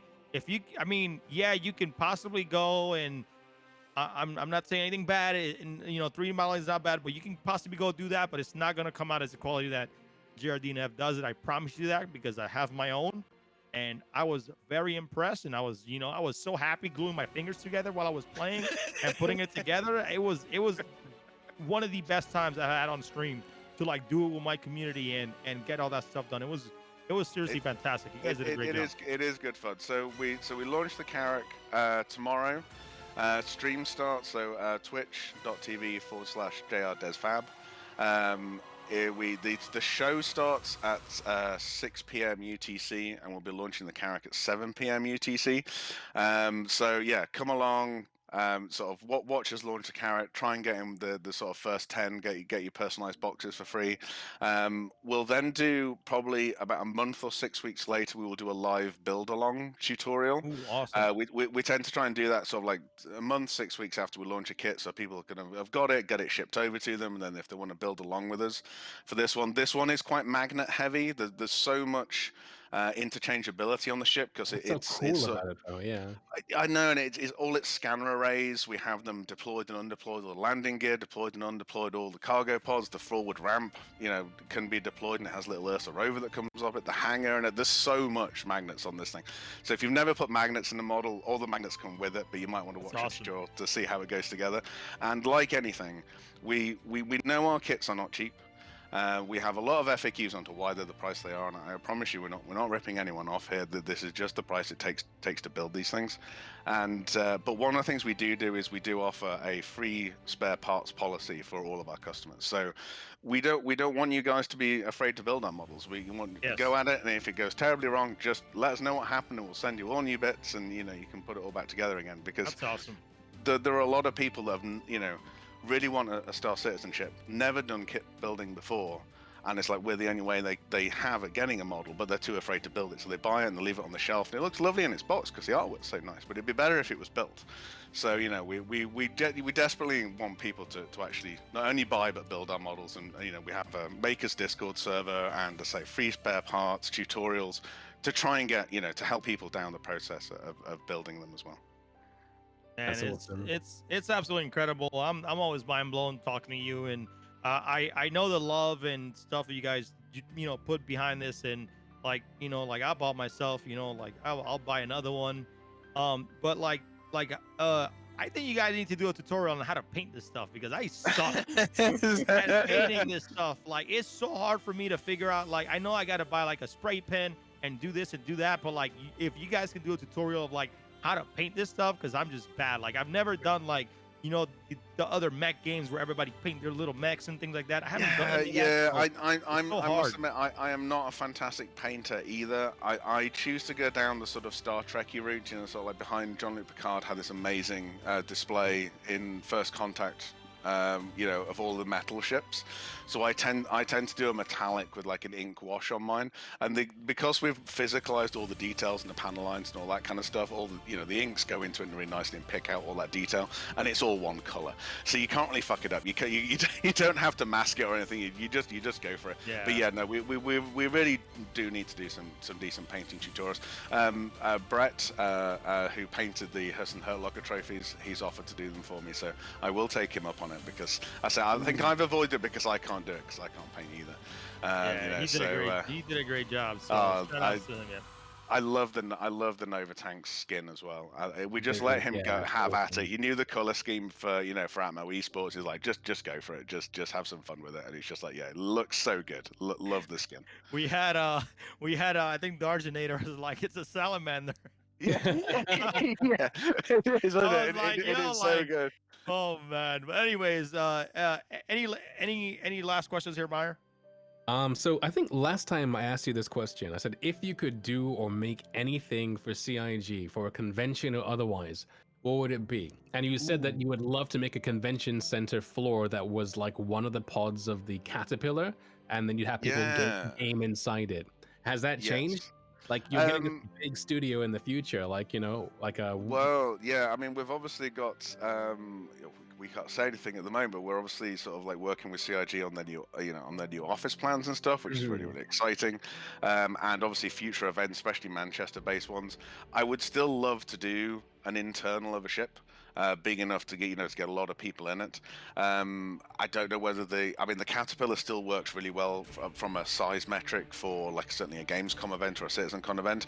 I would be tempted with the internal of a C2 Hercules or a Starfarer. We'll have to see, but yeah, I think that is genuinely still my sort of like end goal of building an internal space, an internal set effectively that can be completely enclosed, that's not so gigantic it's impractical for an event, but to have wall, ceiling, everything of one space inside a ship that people could go in and experience that really immersive experience. I really hope we can do something like that for Squadron.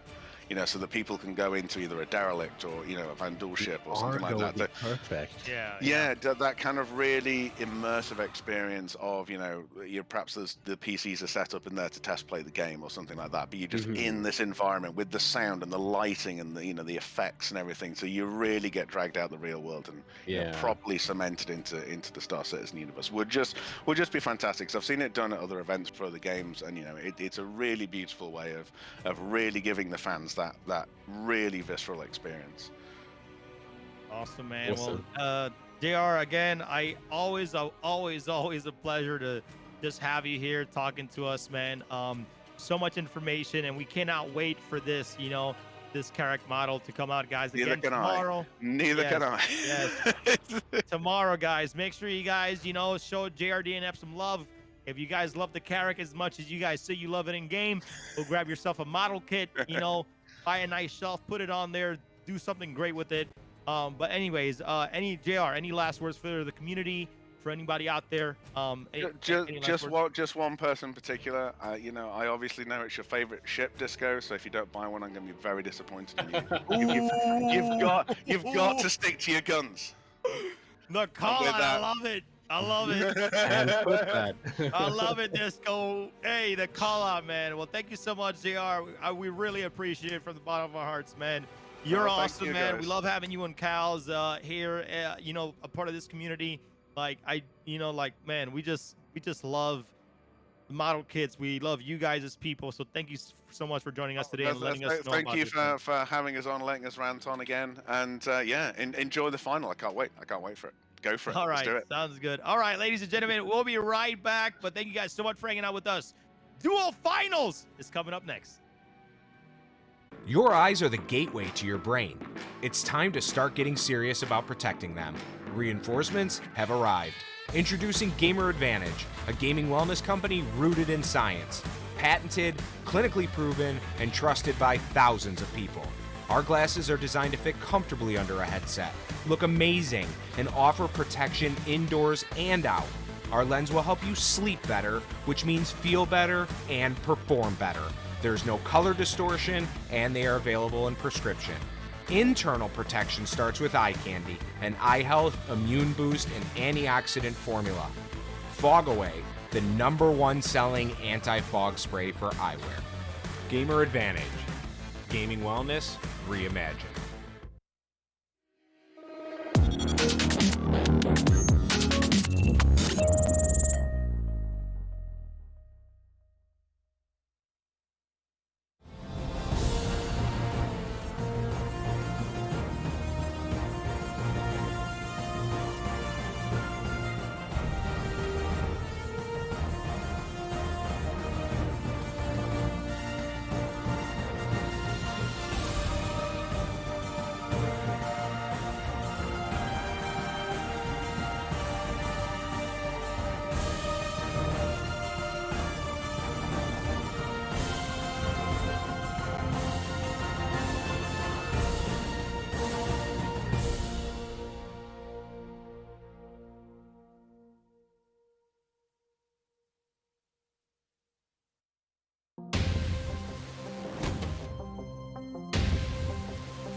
All right, and welcome back, everybody. We have the what's up next is going to be the dual finals coming up. We're currently getting set up right now, but without us going into the dual finals, Meyer, I think we got to talk about the merch a little bit one more time. You know, we got the merch coming up. We got our HURSTON Her Locker 2951 Blackout Edition, guys. Exclamation mark merch. You guys can go grab this to commemorate, you know, the HURSTON Her Locker this year. If you participated, if you enjoyed the event, all this merch really helps us, you know, get these trophies, get the prizes done, and put all this stuff together for you guys. So, I mean, Meyer, the merch is fire, man. I cannot get over the long sleeve with like the one sleeve that's blue, that has the blue cuff, and the hoodie. Like, I got the Stanton 7, like the white long sleeve, and I was gonna say maybe I want like another long sleeve, but that hoodie is actually really good too. Yeah, they look really awesome this time around with the HURSTON motif with the teal on the side too. You know, like black's a great color to have just because it goes with everything, but like to have the teal there, which you don't really see much on gear or merch anyway, is really nice. I like it a lot. Yeah, sounds good. Guys, for the dual finals is going to be incredible, but, you know, we're going to go back and give you guys a look at the crater right now because we got some incredible 3D model craters that we can be showing you guys and just give you guys all the details on the crater coming up right here. So if we can pop it up here. Here we go. So that's right. Meyer, take it away, man, because this crater is going to be an iconic crater so far for us during this whole Yeah. So this is the Civ Div crater, the Civilian Division 1. You can see there at 12 o'clock. That's that big rock that we had so many people snipe from so many of the different rounds. Like, I think both Civ Div 1 heats 1 and 2 both had people up there as well. So I'm wondering with the finals if history is going to repeat itself. Obviously, you know, like, so with the finals, we have like the top surviving members of each of the previous heats in, so they have a history and a background here of this map. They've survived once before, so like it's going to be very interesting to see exactly how it plays out. But apart from that, Crucian, apart from that one big thing there that was at 12 o'clock, down south, down like to the 6 o'clock now, you can see that like micro crater. That's another awesome spot that we saw some people use to great advantage in the last couple rounds, Crucian. Just because you can see that relief, you can like hide behind like the small defilade that's kind of produced by the ground and stuff. But yeah, if you were on this map, Crucian, whereabouts like would you choose to be? You know, like let's say that you're in a solo match. Well, I'm gonna call it Pride Rock a little bit to the north. I'm telling you, that rock right there, man. It's definitely like an iconic rock. It's a good spot. You vehicles like it's on the edge of the crater, so vehicles can't go up there. Right? If they try to go up there, out of the zone, they're gonna get plummeted off. So that's a pretty good spot right there. But other than that, man, I just think I'll be going out there, you know, in a vehicle, creating the mayhem myself. It's just so hard. I'm impatient right now, Meyer. I'm impatient that I can't be on a rock the whole time waiting. So a lot of these guys really take their strategy serious in the HURSTON Her Locker, and they're able to kind of create some patience for them and just wait it out. I just need to go in the mayhem. You know, I need to get, you know, I need to take people down, whether you're in a rover and a Cyclone TR, wherever you're at. I want to be that guy that's going to roam around and hopefully take everybody out if I possibly can. So yeah, some people really like to like go straight into what I call before phase 2, which is like the non-vehicle section where all the vehicles are wrecked and you just have a couple people to pick off. But yeah, it's really cool just to be in there and just to like be part of that mayhem and really command it. Now, I mentioned before with like the Gravlev bikes and how they can be used to kind of be almost like a rock paper scissors thing, where you have the Ursa rovers, which are like really good against the Gravlev bikes, but you also have the railguns that are really good against the Ursas. Now, I believe that the Gravlev bikes fit that niche where they can find these other people who are in, who are on foot using the railguns and pick them out. In the past 2 rounds, we haven't seen any of that. The Gravlevs have basically just been harassers or harassing the Ursa rovers as opposed to like searchers or seekers. So I wonder if that's going to change with the finals, just because like if you don't, then it's going to be another railgun round again, you know, like yeah. So I'm looking forward to it. I think that this time around people are going to be aware, right? Because right now we're setting up a new server, we're getting the dual finals together. I think people are going to be aware of what they want to do, right? They're going to be aware of like, hey, I'm probably going to go after the people that are on foot first, because I know they're going to be trying to pick people off, because this whole time that's what they've been doing. I think that in the dual finals, these are the top of the la creme, all right? And they're going to play smart. They're going to play smart, and they're going to probably take those people out. Who knows? They could all be on foot. But I'm telling you, they're going to play it smart. Yeah, they're going to play it smart, and we're going to definitely see some great action coming up here in the dual finals. Yeah, that's fair. I mean, like, the thing about going on Gravlev, though, as well, is you have to be very confident in it. We have people who are participating today, you know, like the likes of RP and others from who have participated in things like the Stanton 7 and the Daymar Rally, who are familiar with how the Gravlev works. But if you aren't, then 314's Gravlev may not necessarily be the best thing to use for a match like this if you're trying to win. But, you know, like, if you are, then that opens up a whole different scope for this match in general. But should we talk about the people who are actually in this final, Crucian? Yeah, let's go ahead. I believe so we kind of split up some of the heats that because we had a lot of people that were in duos. So now I think the top 2 teams for each team are going to go at it, and then the last people standing are pretty much going to be your duo champion that are going to win all those incredible prizes. So as you guys can see right now, we're setting up for that. But Mike, take it away and let me know who's going to be on these duo finals here today. All right, so we have quite a few people here today for this final here. We have Team DSPAC from the UK, and I believe they have Samages and Captain Helgus in that team there. We have Team Exiles, who is being run by RP and Adelis. They're going to be on foot. If you see them on foot wearing the Pembroke undersuit and Defiance black helmet. We have the Overlords, who are, again, another UK team, who are Overlord Stinger and Grumpy Eye, and they're going to be running around with Fortifier helmets in black. We've got the AAWA Police Academy, the ones who actually came out on top in one of the previous rounds there. They hail from Austria, and we have Alec from Galag and Sniper Ace, who is in that team.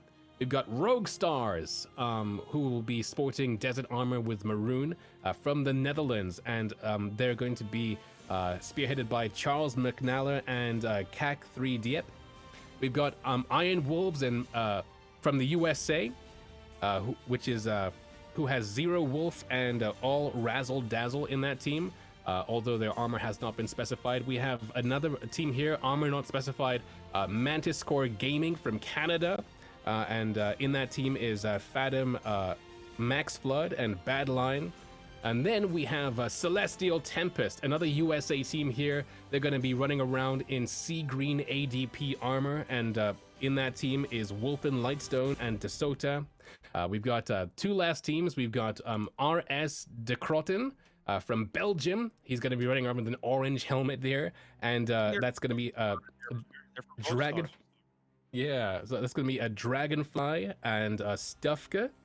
And then last but not least, we have the neon pink colored Morningstar helmet Defiance wearing a duo Bimps Inc. that actually won the previous round from Finland. And that's going to be Timeriz and Landflug in that team. And that makes up all the contestants of this final round here of the HURSTON Hurt Locker, Crucian.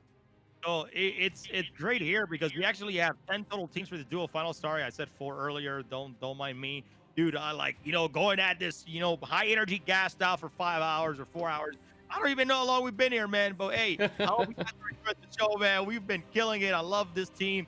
Shout out to everybody, the staff, Amo Esports. Shout out to the camera team, everybody that comes together, man. My man Enigmatic in the background, he's over there losing his mind, directing the show. Guys, I'm telling you, man, we're trying to make this go to the next level and hopefully bring esports to the next LAN event at CitizenCon or maybe at GamesCon or something like that, just like JR mentioned. But we have Meyer. There's 4 teams that have never done the HURSTON Hurt Locker before out of those 10. I'm actually super happy with that number because that's almost 50% right there. That's 40% of the teams that have never done the HURSTON Hurt Locker, but it doesn't matter.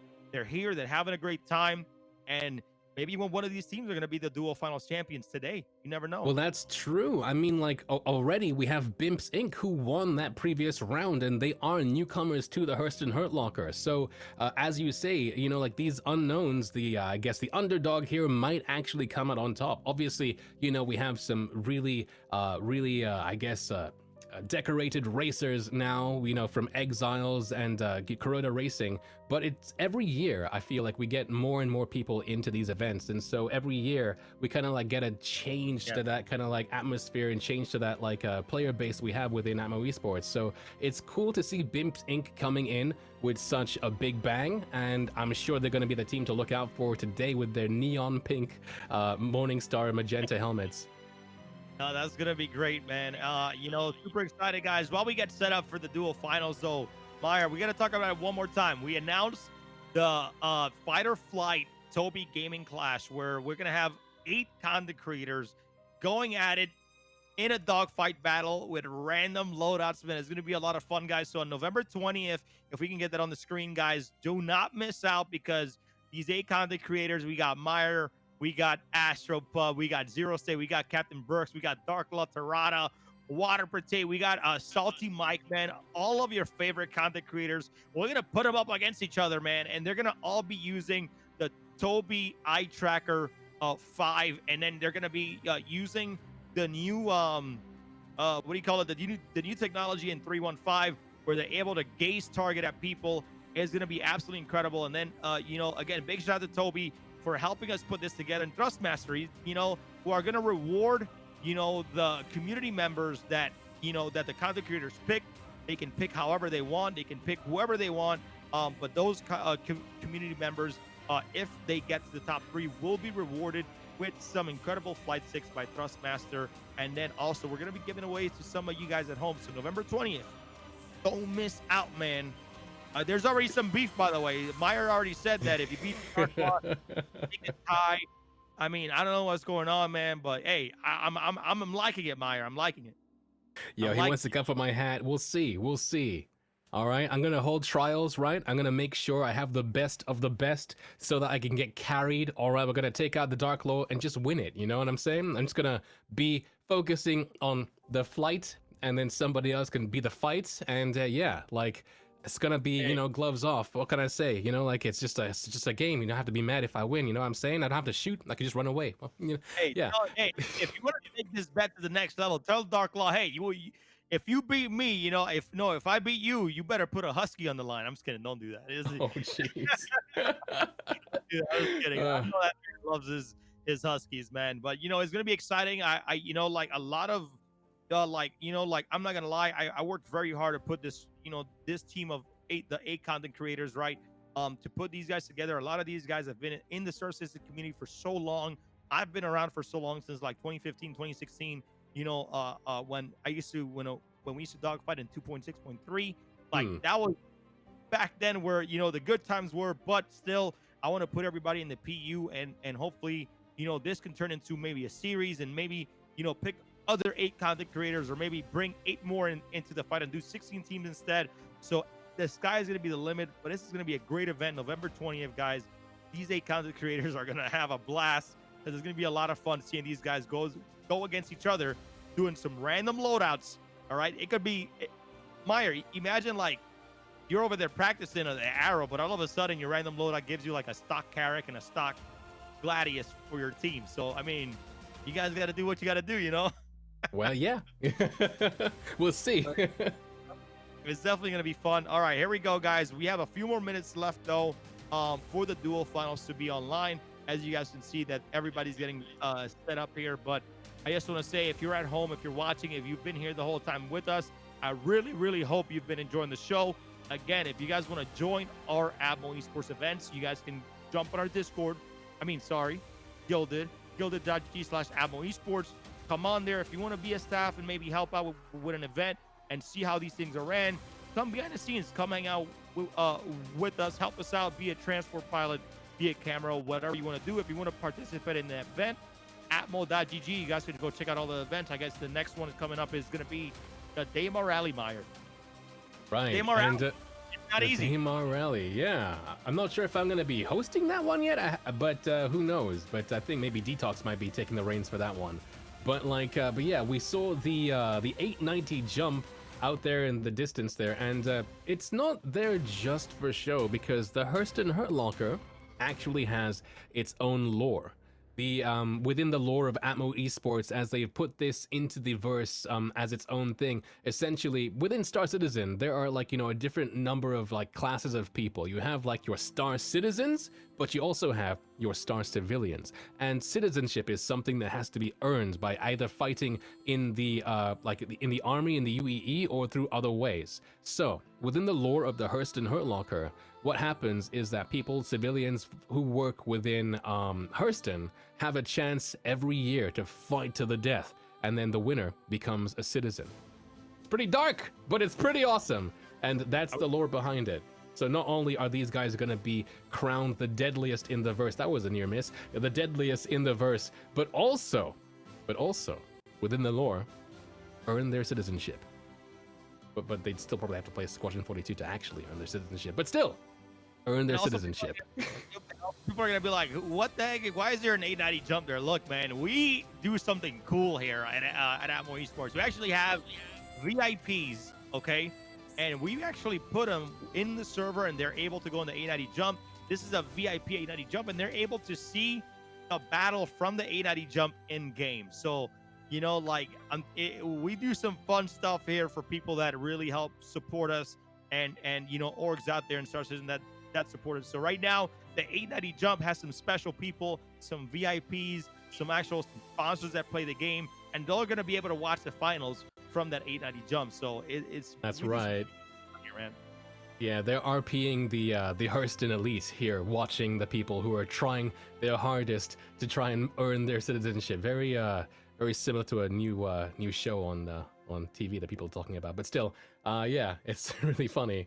But yeah, the 890 there is going to be doing circles this entire time, kind of changing the I guess the landscape a tiny bit. Back when I was competing last year, it was really cool to see the 890 jump just going around. It's so ominous. It's a very different experience to see it on the ground as a competitor, like, you know, with that whole lore in mind, that you have these guys like watching you fight to get like citizenship, compared to like, you know, an aerial shot where you see it within the mountains.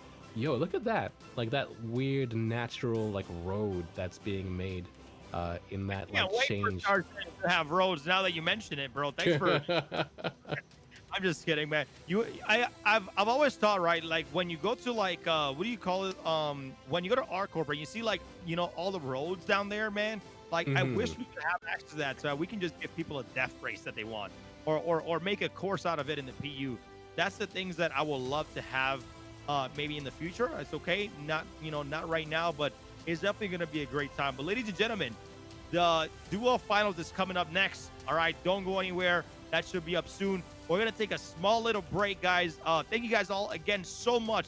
A quick break here because they're still getting ready. As you guys can see, we're waiting for one more team, and then the duo finals is going to start, and we're going to have ourselves a duo finals winner here in the HURSTON Hurt Locker 2951. I mean, Meyer, it's been a great day so far, man. How you been feeling throughout the whole day?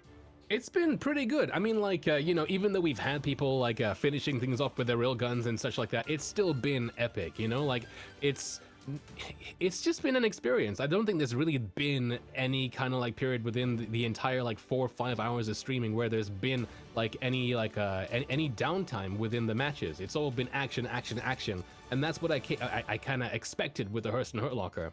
I'm looking forward to seeing how this kind of carries on with the finals, though, with so much at stake here. If we might actually see a sudden death this time around, Crucian. Hey, that'll be awesome to kind of finish it off. But you know, it's been a great day so far. I cannot wait to see who's going to come out on top in the dual finals. Honestly, Meyer, I want to give some predictions, but I'm going to say that, you know, the team where Delis is on, they have been doing so great. Exiles, I think they know what strategy to bring. I think they're going to try to go out on foot again, but I think people are going to be looking for people on foot this time, so they need to be very, very careful. But guys, dual finals is coming up next. Appreciate you guys being here. Thank you so much for all the support. If you guys grab some merch, make sure you guys hit up us on Twitter. We might give away a ship to people that have been, tweeting us once they get the merch. Who knows, man? But thank you guys for being here. We appreciate you from the bottom of our hearts. We'll be right back for the dual finals. Your eyes are the gateway to your brain. It's time to start getting serious about protecting them. Reinforcements have arrived. Introducing Gamer Advantage, a gaming wellness company rooted in science. Patented, clinically proven, and trusted by thousands of people. Our glasses are designed to fit comfortably under a headset, look amazing, and offer protection indoors and out. Our lens will help you sleep better, which means feel better and perform better. There's no color distortion, and they are available in prescription. Internal protection starts with eye candy, an eye health, immune boost, and antioxidant formula. Fog Away, the #1 selling anti-fog spray for eyewear. Gamer Advantage. Gaming wellness reimagined.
All right, and we're back there. Sorry, guys. I had to take a little break. I had to hydrate here. Me and Meyer, we've been at this for like 5 years, it feels like. But hey, we're happy to be here.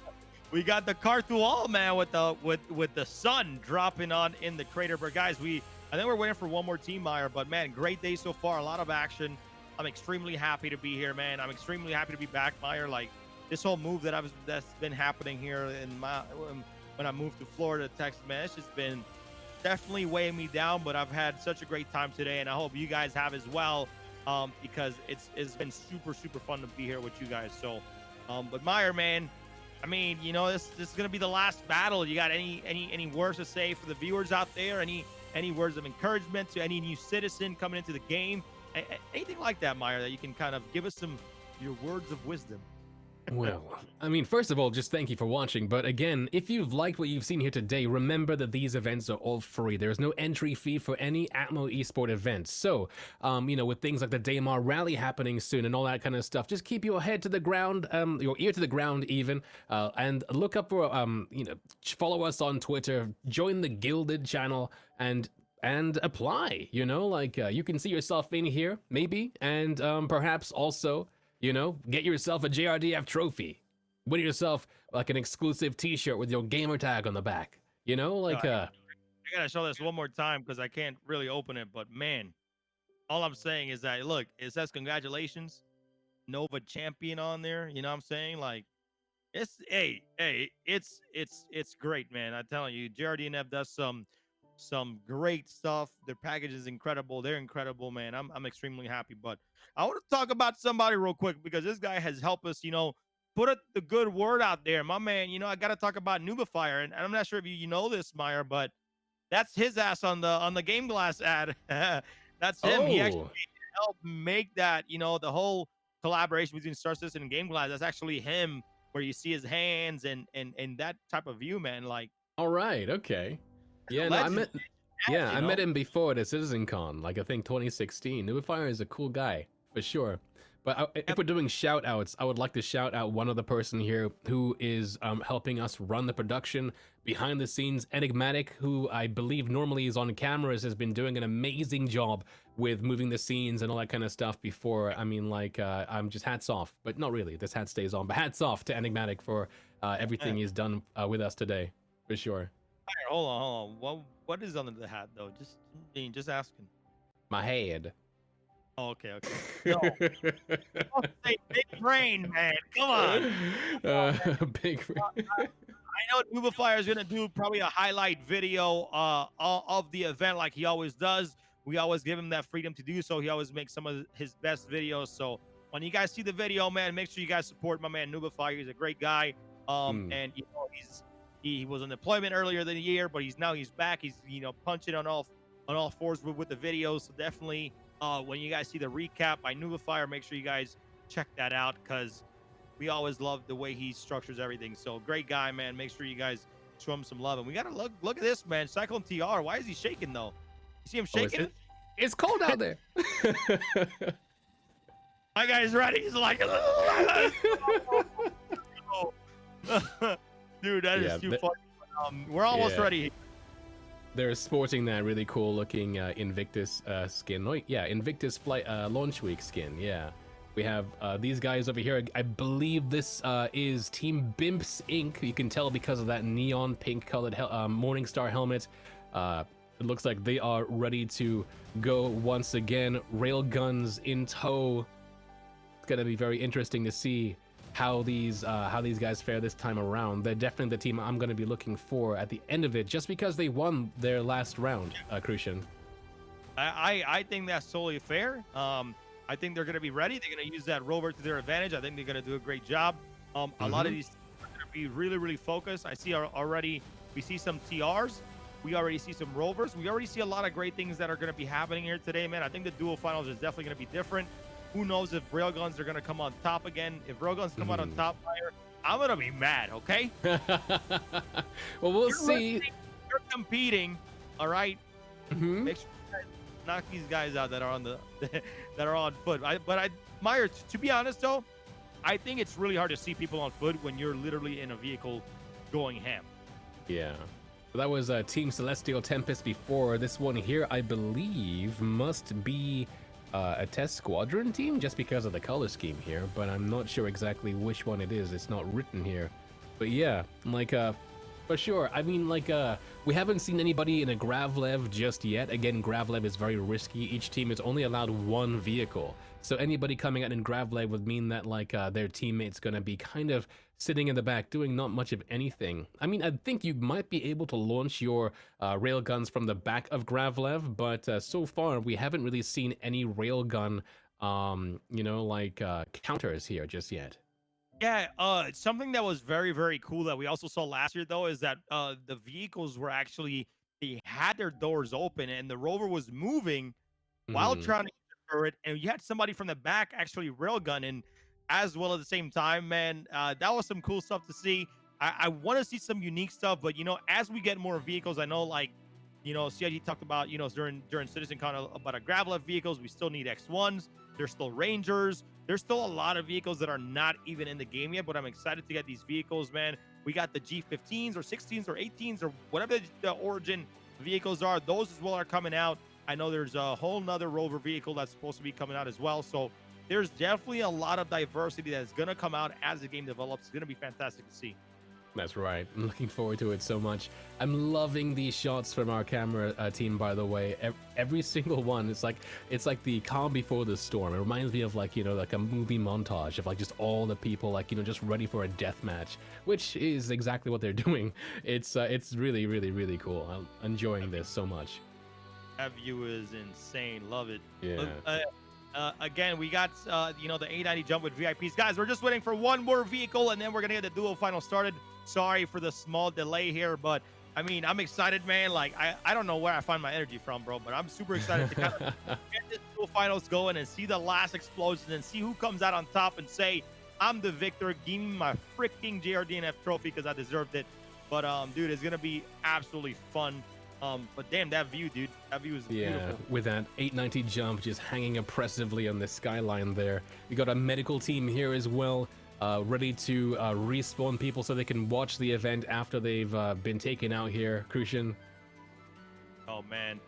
We got QJM. Shout out to Quantum Jumper Medical. Jump Medical. I'm sorry. I don't know why I said jumper. I was thinking about the movie for a second, but shout out to Quantum Jump Medical for seriously helping us out, and they're doing a great job out there. They bring food, they bring all the vibes, they bring the medical, they bring the stim packs, they bring the floating packs, the oxygen packs, they bring the IVs, they bring all that stuff, man. So shout out to Quantum Jump Medical. Yeah, and with 315, once like 30k I guess suppression, or at least like the loss of items and stuff is gone, you're gonna see more of these ships have more personality because people will be able to actually save the stuff that they like in their ship, and it's gonna make these medical ships look even more the part with all the facilities and all the items and stuff ready to use and stuff. Yeah, I'm surprised that they're not using the green skin for it's October, man. You gotta give it up, man. Hey, something that I didn't have my shirt, but I wanted to. I was trying to find my shirt because I wanted to wear it today, but it's gonna be a little bit sentiment here, but I just want to give a big shout out to Wigstorm. Miss you, man. All right, it's been a little bit, I think, a bit over a year now, but hey. We miss you, brother. We're still thinking about you, man. I wanted to wear that shirt today, but I couldn't find it because I just moved. So, big bummer out there. But hey, we love you, man. Take care, and doing good up top, brother. Because we miss you out here, man. Part of the community. Always good stuff. He still has his, his little, I think it's bit art, 8-bit art. Is that what you call it, Meyer? Yeah, 8-bit art, like his pixel art. Yeah, his pixel art. There you go. Sorry about that. That's what I was trying to find. So he still has his pixel art out in the community. So hey, man, whether it's an emote, whether it's something in the game, he always has his memory. Every time I see like, what do you call it, a pumpkin or something like that. So hey, shout out to him, man. Very very well missed out here. But anyways, let's get into it. I think we're about to get ready, Meyer. Hey, final countdown, man. Are you ready for this, Meyer? I'm ready. I'm ready. It's matching my shirt. Look. It's almost like it was planned. Hey, that's your funny. Yeah, I'm sad I don't have a blue one, so that way we would actually like match Magda, like you'd have a coral one, I'd have the blue one, but maybe next time. I know, man. I wish I had that, but also want to give a big shout out, man, to all the sponsors today, man. We had JRDNF, GameGlass, we had Talons Outer Haven. Shout outs to you guys, much appreciated. We had what do you call them, Nova Syndicate as well. Thank you guys all so much, man. And then our company sponsors obviously is going to be Toby, EU, and then we have Gamer Advantage, and we also have Monster Tech, who's also sponsoring Admiral Esports in general for the whole year. So big shout outs for that, guys. We're gonna get here, we're gonna be ready in 1 more minute, ladies and gentlemen. We got our VIPs in the 890 jump to see the final battle. This is going to be great. And again, thank you guys so much for bearing with us, and we apologize for the delay. Meyer, man, I think we're getting ready here. So let's see once they give us the countdown. Go ahead. It's gonna be absolutely incredible. But dude, like, why does this crater look like that, bro? It's actually really cool to see it like this. Yeah, I mean, like, if I was to have a Cartual, I'd probably name it Sundrop after what you said before, because, like, it's ridiculous. What's going on here? Like, this is brighter than daytime right here on the crater, and every single angle is lit. It's actually really cool. It reminds me of, like, you know, like stadium lighting and that kind of thing. It's really well done. I'm sure the VIPs up there in the 890 jump are gonna be able to see everything from up there, Crucian. Yeah, it's actually beautiful right now, and it looks really good, man. I can't wait. But I'm actually very surprised when he told me that Cartual is actually giving that much light in, like, just how it is right now. So Yeah. whoever lighting, man, shout outs to you. But Cartual, man, you're that's pretty cool, man. That's actually a lot of light. I hope CIG don't nerf the lights now. Yeah, it's interesting, right? Like, yeah, it's so great. many different ships have like such different like lighting things going on. But I guess, you know, that's iterative development. I mean, look at that Gladius up there in the sky. That's just the Gladius's engines, because they're working on it, you know, like right now for Squadron 42, and so like it has a different visual look to other ships in the game because you know, it's just all actively being done. Yep, totally agree here. Guys, we're gonna be counting down here very soon. We have 1 minute left. I think that all the teams are just getting ready, so it's gonna be absolutely incredible. Again, shout out to everybody at home watching. Shout out to you guys, much appreciated. Again, really don't miss out on the merch, !merch, guys.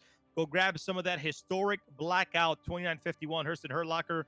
We do not sell them after a certain time, so usually we'll leave it on there maybe till like January 1st, and then it goes away forever. So make sure you guys, for the holidays, and then, you know, once we get closer to the fight or flight, that, you know, that merch line is going to come out, and then Dave Morale merch line is going to come out as well, which are all going to be themed for Blackout. Is going to be insane, and we're going to be, you know, excited to show you guys you know, that stuff as they get released. So but I believe Meyer, we're getting ready here. Let's see what they're good to go. Meyer, the duo final, gentlemen, is going to start right now. My man Meyer is going to give the countdown, the last countdown of the day, and we're going to see who's going to be our champion, our duo champion for the Hurston Hurt Locker 2951. Meyer, take it away. All right.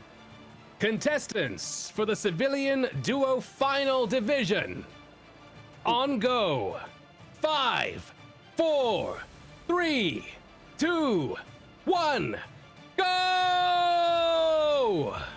All right, here we go. Shafts are off. Everybody's about to go inside the crater. The shaft is what tells everybody, let's go inside the crater. We see a Cyclone Tiara. We see a lot of rovers right now. I don't think I see anybody in a gravel vehicle. Actually, we see that one Dragonfly is like trying to go away from the direction of where they're shooting right now, but the Dragonfly going straight after the rover right now, Meyer. Ooh, yeah, we have that one Dragonfly there. Somebody from the river has already left and is in the middle of the rocks. They have what looks like maybe a rail gun. We might see somebody fire that rail gun at that Dragonfly down towards the 6 o'clock portion of the map there. We'll see. It looks like they're pulling away before they get fired upon. There is one other Gravlev bike at 12 o'clock there. There's so much mayhem happening at 12 o'clock Crucian. We have one Ursa rover now pulling down into midfield, being chased by yet another. But so far, it's a lot of crazy stuff. You can see we've got a few contestants there trying to hold and contend that 12 o'clock cluster of rocks that we talked about before as well. Because if you hold that, then you have that overview of everything with your railguns. But there they are, right there in that rock cluster, Crucian. Yeah, right now, this person on foot is definitely brave right now. I see like one of the rovers go out, but we see a Cyclone TR and we see a Dragonfly just chasing rovers, going after them first. You know, but people are really trying to get these people that are on foot going. Oh, there's one Dragonfly gone. They know how deadly these railguns are, but that Dragonfly is gone and out of bound. It's done. It's over for that Dragonfly. We still got so many rovers just taking so many hits. Dude, you see that rover on the right side just taking all the hits from the edge of the crater there. We see some people on foot again on that rock, on Pride Rock again, Meyer. They're That's just right. They're trying to take him out. We just saw a Ursa rover in that Stella Fortuna skin take out somebody on foot with a couple well-placed shots. They were out there with their railgun and they just bled out. So we have one less person on foot. Unlucky for them, but they were out in the open there. They didn't have any rock coverage. We still have one Dragonfly as well down 6 o'clock here on this scene, and it looks like somebody is about to go. You can also see some railgun plumes up there at 12 o'clock, Crucian. Yeah, right now I see like the Cyclone. I don't think the Cyclone has anybody on the turret right now. I don't see any fire coming out of the Cyclone, but the Cyclone I feel like is being that person that is just trying to do call outs, or maybe trying to distract while his partner were probably shooting the rail guns and getting up. But I love to see that a Dragonfly is still in the game. There's not much concentration, but if I was a Dragonfly, I would be going on the Cyclone and try to take that Cyclone out if they can, which is exactly what they're doing right now and getting some great scatter shots in. That Cyclone is probably going to go boom here in a second if they don't get away from the Dragonfly. We'll win enough time. Dude, Oh, look they at gotta move, they gotta move, they gotta move. Oh, we got a chase cam going now with the Dragonfly behind the Cyclone. Oh, but they pull away because another Ursa Rover comes in. That Dragonfly is pretty weak, so they have to make sure that they don't actually get in the way of other fire as they pursue that Cyclone, Crucian. I think I don't know how that Cyclone is still alive, and honestly, it was taking such an insane pounding from the Dragonfly. Ooh, completely crushed. Carmageddon, what's going on? Man, there's Still happening right alive. now. That Rover said, you know what, let's just run him over and hopefully blow him up. Shields are down. Get all that information out, dude. This is absolutely incredible. We're loving the mayhem here. Everybody's doing a great job. The Rovers are just on it. I think this Rover right here in the middle of the map, down below at 6 o'clock, is most likely going to end up blowing up here soon. You see it kind of on fire, but I think Ooh, there it goes. I can down, Meyer. And they're out. Yeah, so now we have a couple people behind us right now on this thing here, and another war happening at 12 o'clock. You can see that there was a person on foot by that Ursa Rover at 12 o'clock. Just there they are right there to our right-hand side. It looks like they must be in a team with that Ursa over there. One on foot, one in a car. Oh man, it's been crazy so far. There's somebody on foot right now, and there looks like they're getting. They weren't in a team? They're being fired at. Oh no, they are. Okay. That Ursa has to watch out for friendly fire then. Oh, there we go. We saw it. Smack the crap out of that Rover, and it's down, and he's just aiming on another Rover down the. That railgun is doing some serious work there, Crucian. It's just destroying everything. And we, of course, you know, its teammate there with the Ursa Rover is also just peppering things there as well with its Badgers. Oh man, it's an insane mayhem so far. Right now we got Rover, we still have somebody on foot. I wonder if that Rover and that person that was on foot with the railgun was actually teams there. Oh, there it goes. They have some precision there on that railgun, man. I'm loving to seeing this right now. Dude, I wish I could see like the player actually aiming the railgun, man. That would have been so great right now, but we still have a Cyclone up. He's getting out right now. He's taking a lot of. They had to get out, but they died. Oh, they died as they hopped out, sadly. I think they were bleeding out. Their shields went down, they took a shot, and just before they could heal themselves, they were dead. Yeah, we have some reports here. Exiles are out. There was 5 teams remaining, and now there's only 4. So there's 4 teams left. I believe we do have some other teams on foot, but we have a Rover. A Rover will still be looking at these people, but that Rover really did some damage to that Cyclone, killing that player as they get off, man. I just want to see somebody get ejected like off the crate. That'll be funny. As soon as they blow up, it just That's right. So we're unable to ID the that Ursa Rover that was in camera there. I have no idea what's happened to Bimps Inc. Just yet. I think maybe they might have been taken out. But it looks like the field is starting to get more quiet, Crucian, as many contestants now have been taken out. There are 4 teams left, and it looks like they must be mostly, for the most part, there, apart from that one Ursa Rover peeking around that corner, all on foot. Sorry, I had something 2 like teams remaining. I had something right into my eye, so I was like, what's somebody in there? So anyways, but yeah, we actually have 4 people and 2 teams left right now. So right now, whoever, this is the last 2 guys. Are they on the rock again? They are on our favorite rock right over there. Someone with a sniper rifle being fired upon by that Ursa Rover. It looks like the Ursa is just continuously giving them pressure. They're not going to be able to do what they want to do here, which is just aim and fire with it So, but again, with that sustained pressure means that their focus is going to be elsewhere. So somebody else from the other team can try and flank now. Everybody loves being there on Pride Rock, but I feel like that Rover should just go that way. But the thing is, I think the Rovers maybe scared that they maybe have a railgun and could be able to shoot that and hopefully take them down from there. But I'm not sure. Like railgun can hit from far, but right now, if that person behind that rock is not shooting with a railgun, he may be out of ammo, or maybe doesn't have enough time to go into his Moby-Glass to put in some more ammo. Look at this tactic right here, Crucian. The Ursa Rover has now pushed into midfield. Their other player is right behind, using the Ursa as cover, and they've killed the sniper! Got him! Wow, all right, which means there's only one person left. Dude, that was legit right there. They did it smart. They used the Rover as cover to go in there. Did you see that? Was that the rocket launcher or the grenade launcher? That was another railgun. It just missed the other player, and it looks like that guy is almost dead. They got knocked down, but they got up again, and that's it right there. We're gonna get our winner here. Oh my gosh, dude! They literally found them. Finally, somebody in a Rover taking them down, but that was a very cool tactic, though. Using the Rover as cover and having somebody behind the Rover to be able to aim down his sights, get that shot out, and hopefully, shoot him with a sniper or with a railgun to the person behind the rock. That was really, really well played, Crucian. That was really well played. Oh, but there's still somebody else, and now they're dead. So now it's really the end. I don't think it matters. We got AAWA. Police Academy. With the dual finals champions, man. Taking out Iron Wolves. Wow. That's right. So, and this is the first Police time. Academy. Mm-hmm. He just ran it's over the his first partner. time. So the Police Academy here is showing off that they can do it both ways. I believe they won their last round with railguns. This time around, they used the Ursa Rover and bounding cover there to make sure that they could also provide actual, tactics for the HURSTON Hurlocker too. So it's really cool. Hey, dude, that was actually a very good strategy by AAW Police Academy. But hey, great job to that man. Congratulations. They're from Austria. Meyer. They coming in, and they've been here before, but still we saw a lot of great teams.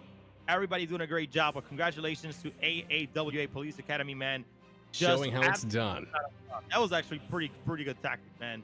Rover coming out, using it as cover, getting their shots out in time. Because pretty much the Rover just was taking had all the distraction while it let his partner just aim down and get those shots out. That was actually very good. It was really well played, Crucian. And I'm looking forward to seeing what these guys can do next year once, the meta changes once again with scanning and medical. It's definitely going to be something different. I'm very excited, man. But hey, big shout out to everybody, behind the scenes, man. Thank you guys so much, man. It's been a great final so far. He just assassinated his teammate. It's been a lot of fun. No, I think he's just knocking him down. That's what he's doing. All right. But that was such a good tactic, man. I'm actually very impressed. I'm really happy with it, Crucian. I mean, because we saw 3 or so matches, Crucian, where it was railgun meta, and then this time around it was the tactics meta that won. I say the tactics meta. Tactics won. Really cool. Yeah, I think that was definitely a lot of fun. Congrats to everybody. We got a very awesome Idris on the screen right now, but man, it was definitely a lot of fun. I hope everybody, at home seriously enjoyed the HURSTON Hurlocker.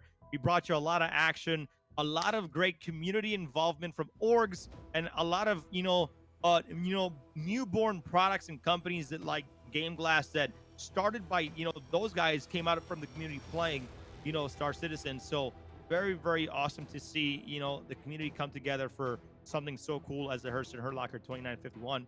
But I want to say this one more time. Don't forget Fight or Flight Toby Gaming Clash 2v2 dogfighting battles is coming November 20th, which is only a month away. So do not miss out on that. Remember, the Demo Rally is coming in January. We still got some events for you guys to, after the holidays, come and enjoy. Come hang out with us, man, because the Demo Rally is going to be always the filthiest race in the verse. It's going to be great. Oh, yeah. All right, let's get an interview here, Meyer, with AAWA. We're gonna jump in there and just get their emotion and see how they feel about it. Let's pop it in. Let's pop them in here. What's up, Alec? Hi. How are you, man? How are you feeling, Yeah. man? Congratulations on the win. It's amazing, yeah. Thank you. It's pretty tense on the last seconds, yeah. Yeah. So no railgun this time? No, not really. Got well, I don't know, about 3 kills with the ray gun or 4. The one in the Okay. cyclone, for example. Yeah. Yeah. Yeah, my loader is always the ray gun and the scalpel. Yeah. So like this time sorry, Crucial. Yeah. No, that's fine. That tactic at the end where you guys were, one Yeah. was out rover and one was taking cover from the rover. Did you get a Yeah. clear shot on the person behind the rock? Yeah, I saw one of them on the left side, and so I said, go for it, Sniffer, drive, I'm going behind you, and yeah, I guess I got the right one. I don't really know, but the rover killed the left one. I guess you've seen it, yeah. So how much were you guys practicing for this event? Like was it like a year-long thing Yeah. or? So we,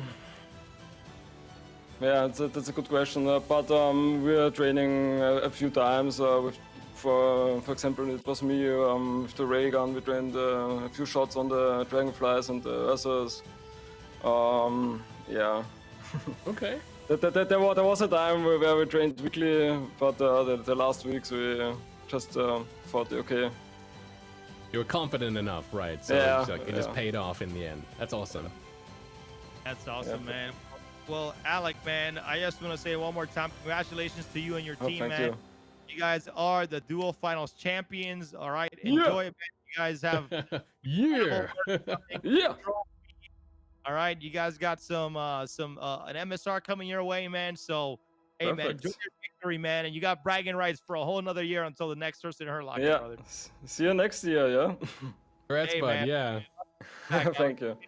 And enjoy your victory, man. Go pop some bottle of champagne or something. Yeah, for sure. I popped some ray gun shots now. All right. Thank you. Okay. I like them. Good energy. He's definitely hype. He won. Trust me. Oh like, that's yeah, dude. energy I love to see here, Meyer. Like people are just hyped to win, man, and it's just incredible. So love to see it, man. Love to see it. Yo, this Idris, man, can I get one? Like it's still empty, Well, it's still empty inside. Yeah, I believe the bridge has been redone. You can see it's more angular, but I don't know about the interior.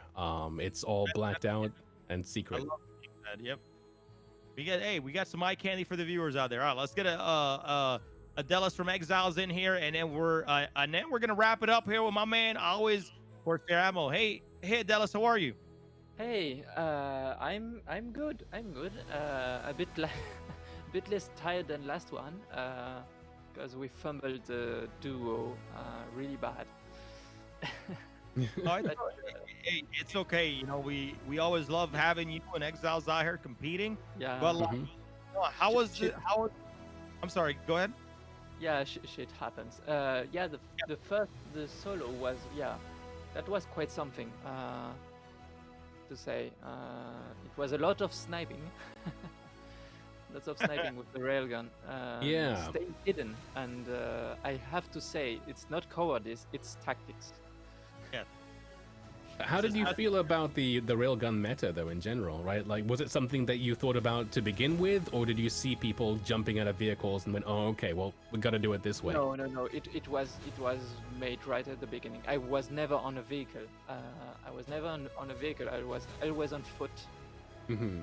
The strategy was that I got on the dragonfly and flew the dragonfly down and then left it as a decoy Right. because it has a signature, and leaving it just in front of the rocks I was hiding behind. That was the tactic. And Well, I yeah. think it paid off, huh? It's patience. a lot of patience to stay hidden. Don't Mhm. try anything reckless. And yeah, That's what I was telling Meyer. Like I need to go out there and just shoot everything. You know, like that's my style. But it's very nice to see that there's a tactic to it. There's definitely a strategy that you got to stick to, because if not, Mm. you could just yeah, I got yeah. a map like last time, in fact. Oh wow. Yeah, I can show you it Oh, if you so want. so did you do solos and duos? And yeah, duos was a bit of a fumble. No, I failed to dismount the dragonfly and Ah, chaos. okay, gotcha. I think I got rubber band or something. But yeah. okay.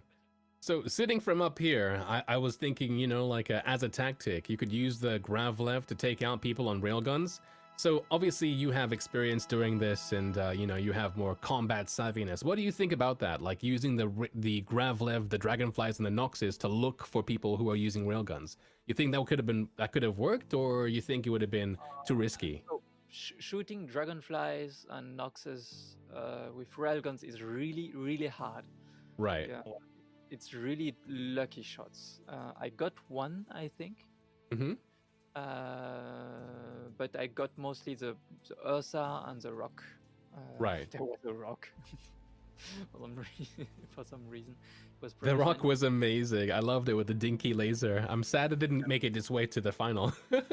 Yeah, I got him pretty quick. Hmm.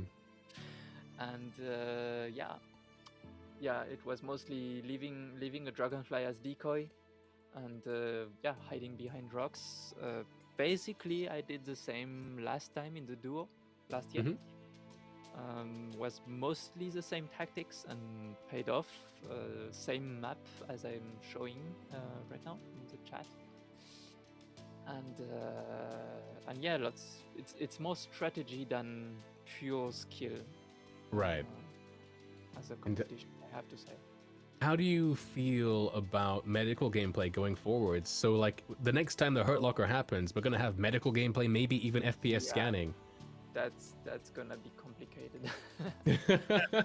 That's gonna be a big learning curve. I think mostly not for competitors, but more for the organization. It's a huge organization, and I have to thank you, Atmo, for doing that, because you do it great and it's really fun, and you. Well, thank you. I take all the credit. Yeah, and you do that really smooth. Like you can understand the game not being perfect. Yeah. And waiting for people to after a crash or of things. So I completely understand, and I really have to commend you for that, and it's really a great organization, and Oh, I really you're here welcome having a good time, new so- people coming. Yeah, so And no, I thank think we you. need more. We need more. No, you. Oh, Yeah, more chaos. I mean, hey, if as long as we can keep doing this, we'll definitely do our best to keep bringing the community more chaos and more mayhem. So I'm glad that you had a great time, and like I love the strategy that you bring. I saw your map. That's incredible. You have the map sectioned off, the crater sectioned off into different parts, and it's just incredible to see awesome tactics and tactics that people would use in real life in the game. So thank you for that. Yeah, and yeah, I hope we get new people that will outmatch me one day. Hey, let's go. I love the confidence. So anyways, Adela, thank you so much for coming on. We really appreciate you. And thank you for being part of our events. Thank you. Yeah. And thank you for the organization and the events. So yeah. No See ya. problem. Take care, Adela. Yes. Hey, Corsair, what's up, man? There he is. Corsair. Hey, Hello. How you doing? wake up. How you doing? Hey, man. I'm awake. It's almost lunchtime.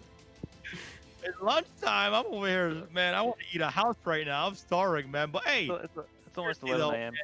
how you Yeah. feeling, man? Another event in the books, Corsair. For those of you guys that Another don't know, Corsair is the man behind the directing. No, I'm sorry, the managing director of Atmo Esports.